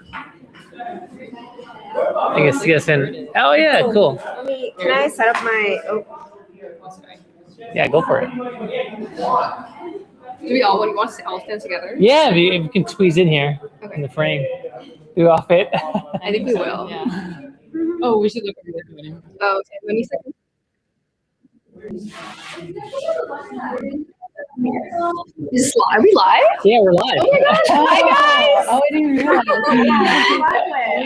How's it going? Camera's actually over here. Over here. So we're here with the winners of the most viral app, right? So viral build. So how was that measured? There's just like number of tweets or mentions, or? It was actually, I think it was just whatever got the most engagement, so like including likes, views, and all of that sort of stuff. But I really want to point out to Monisa because she actually created like the video, and I think the microphone should go to her. First, sorry, why don't you introduce yourself and tell us a little bit about what My you name's built? Khadija. My name's Fizza. I'm from Chicago. I'm Monisa. I'm also from Chicago. Awesome. Me too. I'm from Chicago too. Wow. Yeah. I'm in Evanston. Evanston. Wow, Very nice. cool. Yeah. Did you go to Northwestern? I did not. My wife did go to Northwestern though. Yeah. We all went to University of Illinois. So that's how we know each other. Oh, very neat. Yeah. ILL. Yeah. Indeed. So tell us a little bit about what you built.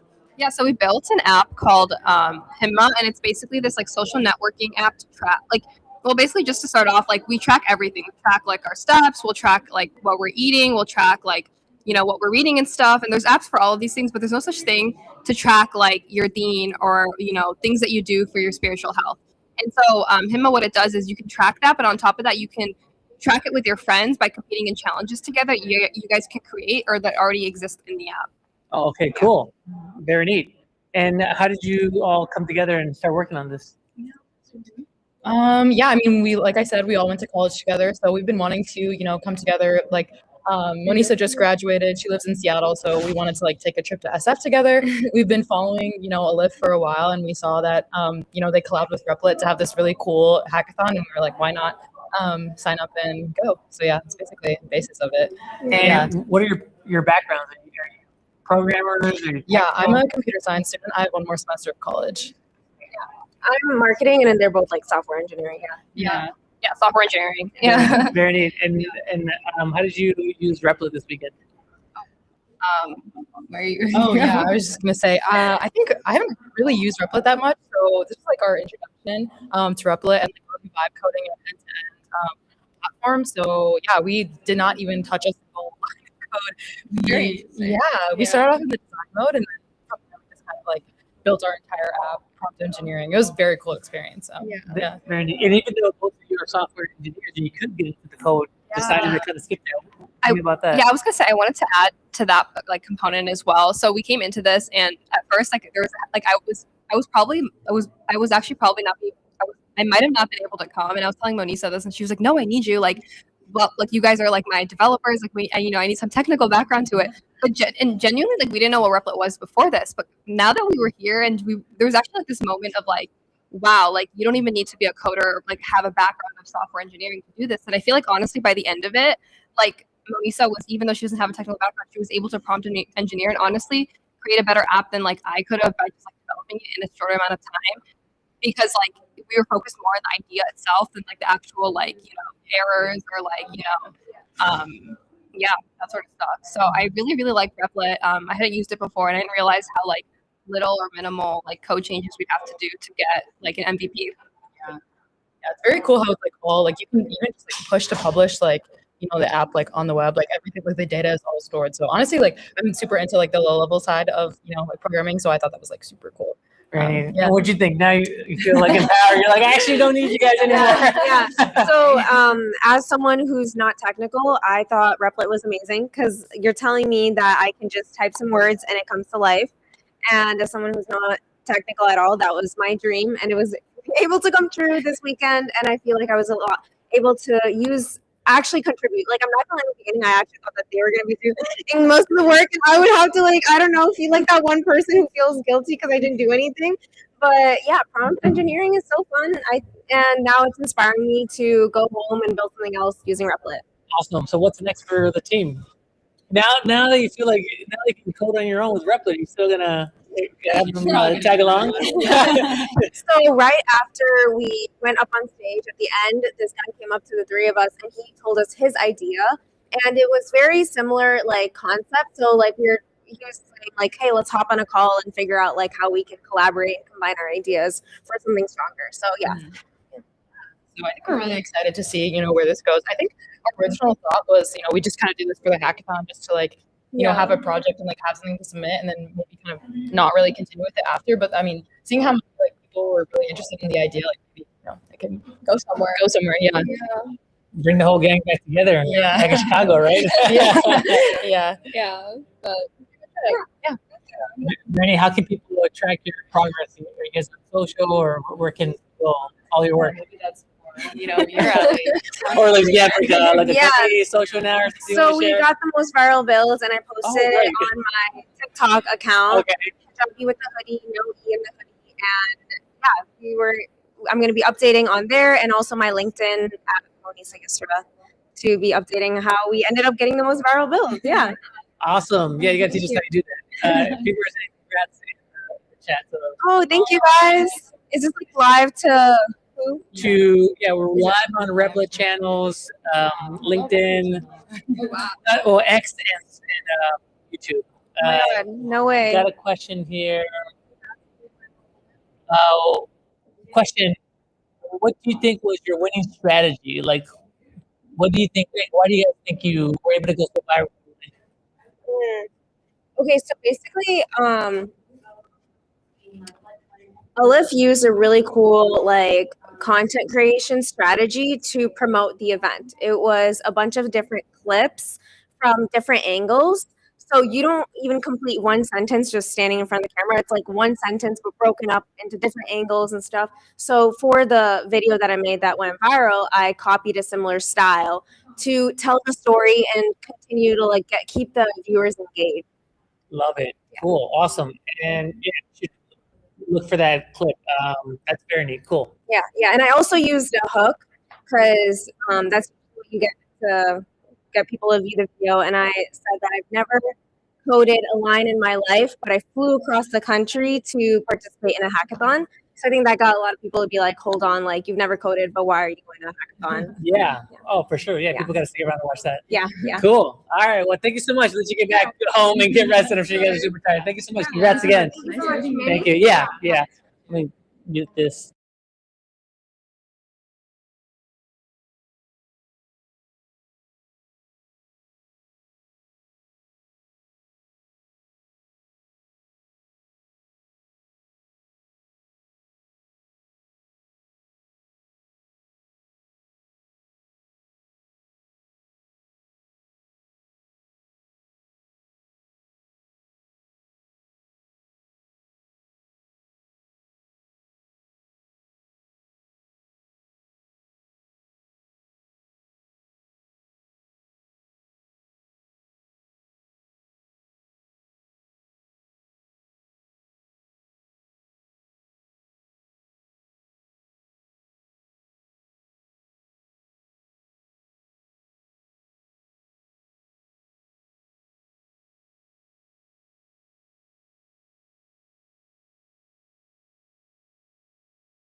What you want to be on this side? Yeah, I could be on this side or wherever you think is best. Well, you said you had a good side, so I just wanted to be Oh, mindful. the right side, my good side. Is that? Yeah. This is perfect. That's good? Yes, Okay, yes, yes. perfect. Hey, everybody, Matt here, and I'm here with one of the winners. Introduce yourself. Hi, my name is Rabia, and this was my first hackathon, and I'm just so excited to be here. Awesome. And what was your entry and what category did you win in? Yeah, so my category was the unique case. Yeah, and my app is called Where We Almost Met. The idea is, let's say, I'm sure everyone has a friend who they almost crossed paths with, but didn't happen until years later. So my app will capture that by using photos, and it will look at the GPS location and time and essentially map that between you and your friends and show you, hey, you almost crossed paths with this person, this friend, like, but you missed them by 7 minutes. So it'll have like an interactive map showing all the different locations. So that's essentially the idea. Very neat. And how did this idea come about? So, like I said, I'm sure it's happened to so many people, and this kept coming up between me and my friends. There's this one friend who I went to college with, and we even took same courses, but never met. And it was after several years, we just happened to meet at a random coffee shop in San Francisco, and we just started talking. And now she's one of my closest friends. So I just had this idea, and I was like, you know what? I need to put this down and just build it out. It could be fun. And Yeah, you could be missing out on a lot of years with potentially great friends, as you mentioned. Exactly. And it's just like, for me, it was just a curiosity. I was like, wait, where else could we have met but that we crossed paths but didn't, And it's just like kind of seeing a map, a visual of that. It's just fun for me. Tell me a little bit about your background and how did you find out about the competition? Yeah, so I know of Alif just through the community. I'm in SF, and I know they're hosting a hackathon. I was actually not supposed to be here. It just worked out. I had travels to go elsewhere, which got canceled. And I was like, you know what? I'll go to this hackathon thing and build stuff because And it's win. fun and win. I was like, oh, yeah, it's gonna be fun. But It makes it look easy. I just had a great time. But my background's more in health science and research, so I'm more in the biotech field. But I'm also really passionate about AI, and I enjoy vibe coding. So I've done a project that's actually more health focused with vibe coding, but this was the first one that was just like for fun today. And what about your technical background? Are you a software engineer? Are you a programmer? I am not, but I'm just self-teaching and learning. I really enjoy it. So yeah, I'm more, like I said, more of like a health biotech person, so more on like research. Yeah. And tell me about using Replit this weekend. How did it work out for you? I really enjoyed it. This was my first time, and I think I will be using it to build out the rest of my project. I'm so glad I came, and I learned so much. I feel like there's so many functionalities, but it's also very easy to grasp and understand. You just have to have patience and keep building, and I think that's what it is. You just have to start. Like, there are a lot of people who have wonderful ideas. You just need to start, and you'd be surprised what happens, honestly. That's awesome. So what's next for your project? What are you thinking? Oh, we're gonna keep building. I'm so excited. The next part is to add more features, make it a little bit more interactive. So let's say, and I mentioned this earlier, so let's say like you and your friend are at the same location or within the same region, it will ping you and alert you like, hey, like your friend Sarah is close by.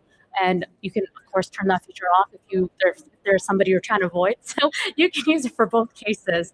But that's the next part. There's some layers that I'm trying to add.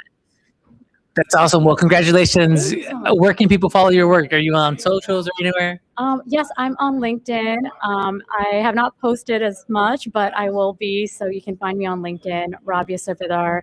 You could probably find me with my MPH at Columbia, which I just finished recently. So if you're looking for me on there. Cool. Well, congrats. Thank you so much. Thank you. It was an honor being here, and I'm so glad I got to work with Replit and Alif. Awesome. Thank you very much. Appreciate it. Thank you.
We're live now. If you see, I'm just a little bit low here. Very good. A little better. Yeah, exactly. Well, it's not. I'm tall for for this kind of role. Hey, how's it going? You want to introduce yourself and tell us a little bit about what you built and what category you won? Sure. I'm Roha. I'm Anina. And my name's Suha, and we won the productivity track for 10 times. Oh, awesome! The 10x productivity track. And what did you build? So we built State Cut. It basically lets you edit while you record. So if you say, like when you're recording, you can say start cut, you ramble on a little bit, end cut, and then our software will automatically cut that out of your video. Oh, very, very neat. I can do something like that. How did this idea come about? My mom has a YouTube channel, so it takes a long time for her to edit, longer than it probably takes for her to record. So I feel like this would really speed up the process for her. I feel that pain. That's me right there as well. Cool. And how did you come together? What's your background? How did you decide to join today? Yeah, absolutely. So we've all been following Alif for a while, and we've all used Replit, like in high school, middle school, we've all heard of it. And so it was really cool just seeing like the collab and things like that. So I heard about it and I told her. We came from the same college, so that was like our starting point. And we met Suha on the way.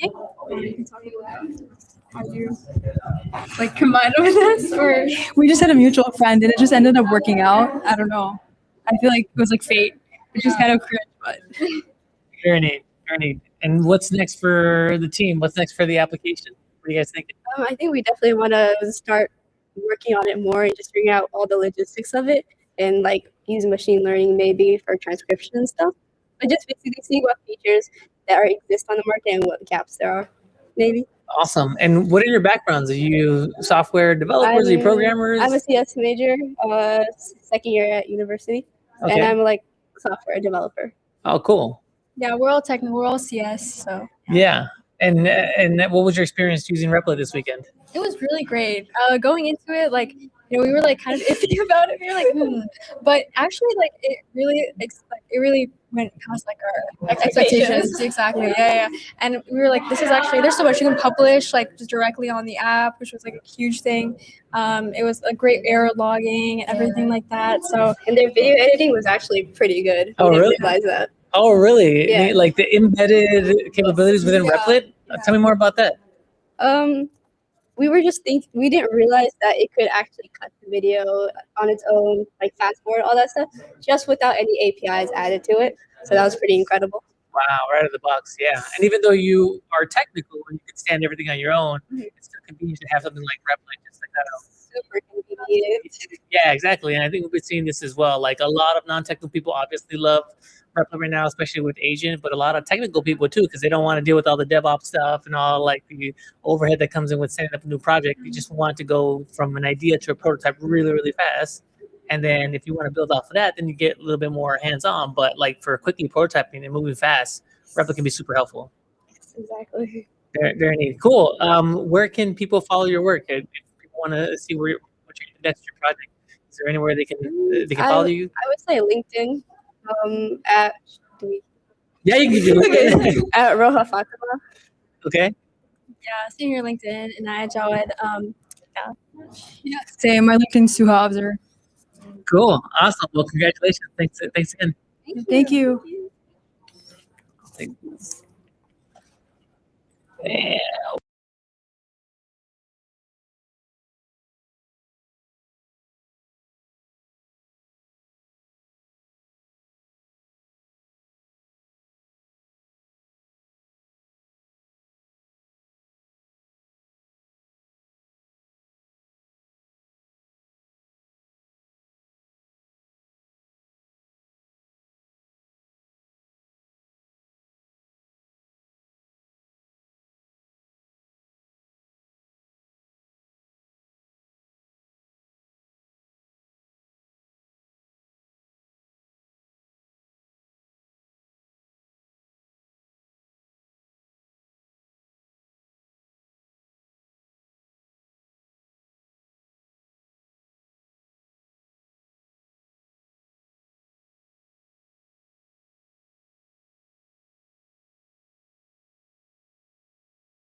Alrighty. All right. Hey, introduce yourself. Tell us about what you built. My name is Ibrahim, And my name is Fatima Zahra. and we built a 3D isometric physics-based puzzle game. Awesome. Tell me about that. What does that do? So it's a co-op game wherein you're given a lot of puzzles to solve. So they're all physics-based. For example, you need to reflect a certain ray of beam towards a crystal. You need to use portals to move one thing from another area. You need to use physics and crates to get on a ledge, to get to the higher elevation. You need to use pressure gates to open a door. It's really neat. Prisms. Yes. Like there are a lot of gaming components that are based on games that we really enjoy, like Tunic, and Ibrahim has a bunch of other ones that we got Legend inspired of from. Zelda, Legend of Zelda, there's a lot of Heraclos. So we wanted to build something kind of inspiring by our kids. So we built a game for them, and the protagonist is our son and daughter, Kim and Nora, and we made it an interactive story. So as you're going through the adventure, it's like a choose your own adventure, choose the character, the male or female, and like whether you enter through a portal or whether you enter through the pit. So yeah, I'm responsible for the design direction, and Ibrahim's responsible for a lot of like the technical pieces. And this is my first time vibe coding.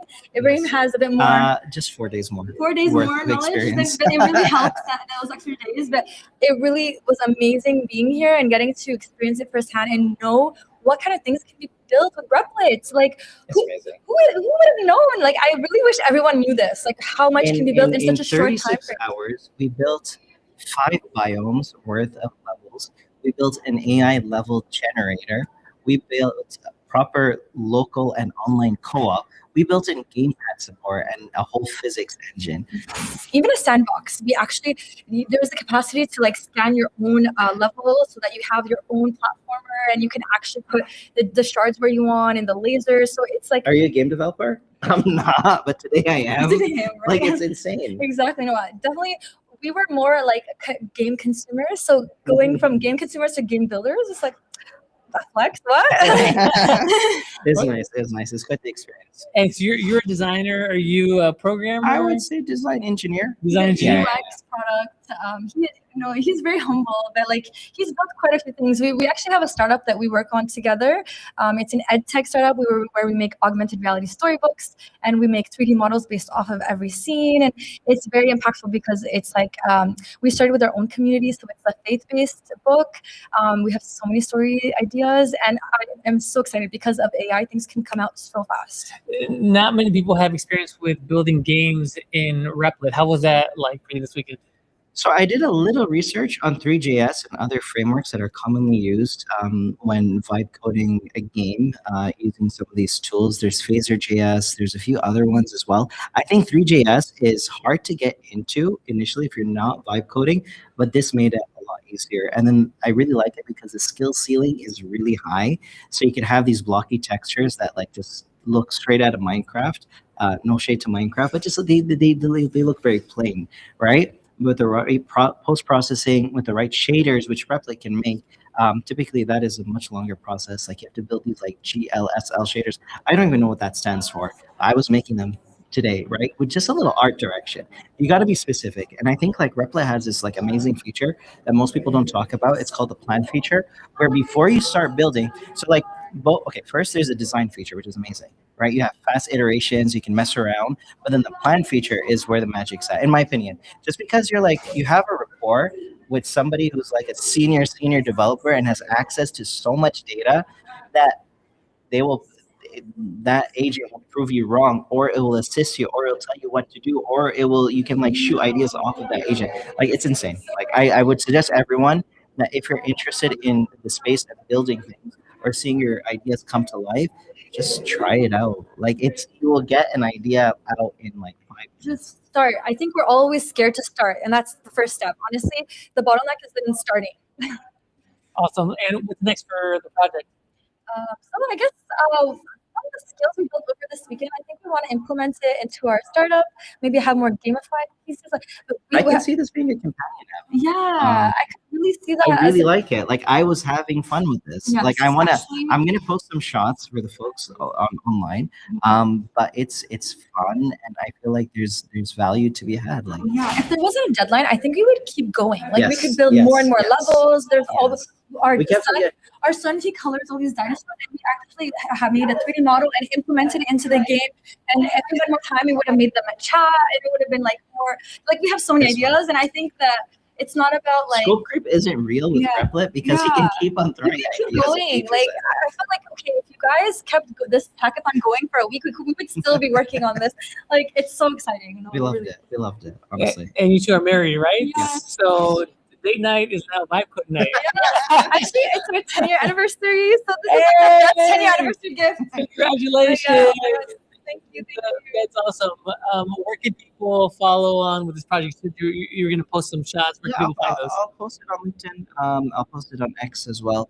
I feel like I want people to see the type of stuff you can build. I want people to say like, oh, was that vibe coded? Like I feel like we pushed the bar pretty high. And I want people to see that. Yes, and on Instagram we're lunarkids.io. That's where we make our 3D AR storybooks. And if you guys have any ideas or stories that you want to see, you can message me. I'm always open to ideas, and it's so great to be here. But thank you so much. Thank you for having us. Yeah. Honestly. Awesome. Thank you What for an being here event. and sharing a great story. Thank you. See you. Have a good night. You too.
Testing, testing. Just seeing if you guys could pick up this audio here.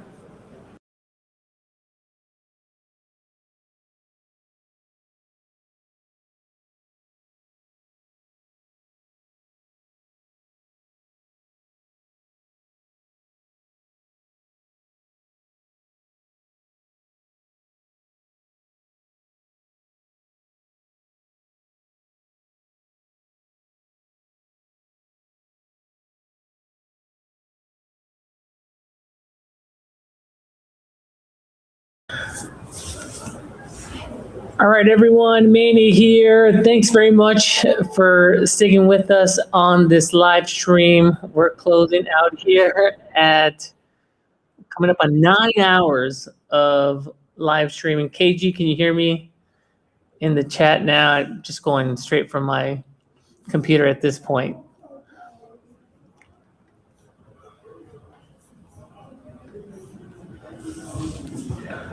All right, thank you very much. Appreciate it. Great event. It was awesome. Energy has been amazing. Got some amazing builds and ideas. Earlier, I spoke to Angel on the stream. She was talking about doing XR type of work in Replit, sort of augmented reality kind of stuff. And I want to have her on the stream to help us learn about that. And you just saw, we spoke to a pair of winners that were doing game-related development in Replit. And, you know, I use Replit all the time, but I feel like I'm constantly amazed as to what Replit can do. And they have all these great folks pushing the edges of Replit in different directions. I just want to learn from all of them. Great event. This is our first on-site stream. So you know, not everything was perfect, not everything was great, but we're going to learn. And I think we want to do more of these because we have such a global community, and we want to be able to have some of you that aren't able to be here in person participate in some way, or see what's going on, or get to view some of the keynotes and talk to other great builders. But thank you so much for sticking around. We're going to do a follow-up email, I'm sure, with the link to all of the winners and their socials and their projects for you to check out. In the meantime, make sure you check out our new mobile build-a-thon that we announced on Friday, again, to help folks build mobile apps with the new mobile stack on Replit, making it super easy not only to build your mobile application, but also get it into the Apple App Store. We did a live stream on it on Friday, so go and check that out. And this build-a-thon, you know, we didn't call it a hackathon because we think it's going to be more than that. It's our first one, and we're going to work really hard to put together some great, amazing content. So not only support you in terms of building and getting your first mobile app in the App Store, but also helping you think about the marketing side, the distribution side of things, and how to get attention, and how to get users for your application, and how to earn your first dollar with your mobile application. So we're going to focus on that as well. We're going to have people from Replit and from our partners, like we had Cedric on Friday from Expo, that is a top tier mobile developer, and he was just like dropping so many great tips on mobile development. That's like, it was gold for me as a newbie. And we're gonna have more of those folks on the Build-a-thon schedule, and then we're also going to try to pull in some guests from Replit as well. So more engineers, some senior leaders to come in and talk to about what's going on at Replit, and all of that is going to be private. It's just going to be for the folks that have registered for the Build-a-thon.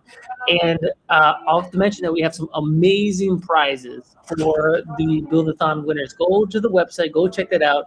We have some like stellar prizes going up to like 10th place. So join, build with us. It's going to be great. And I hope to see you in the Discord, which you'll get an invite to after you register for the Build-a-thon. But that's it for me. Love Manny logging up here. Great event here with Alif. Appreciate you all sticking around. Thanks, and keep on building. Cheers.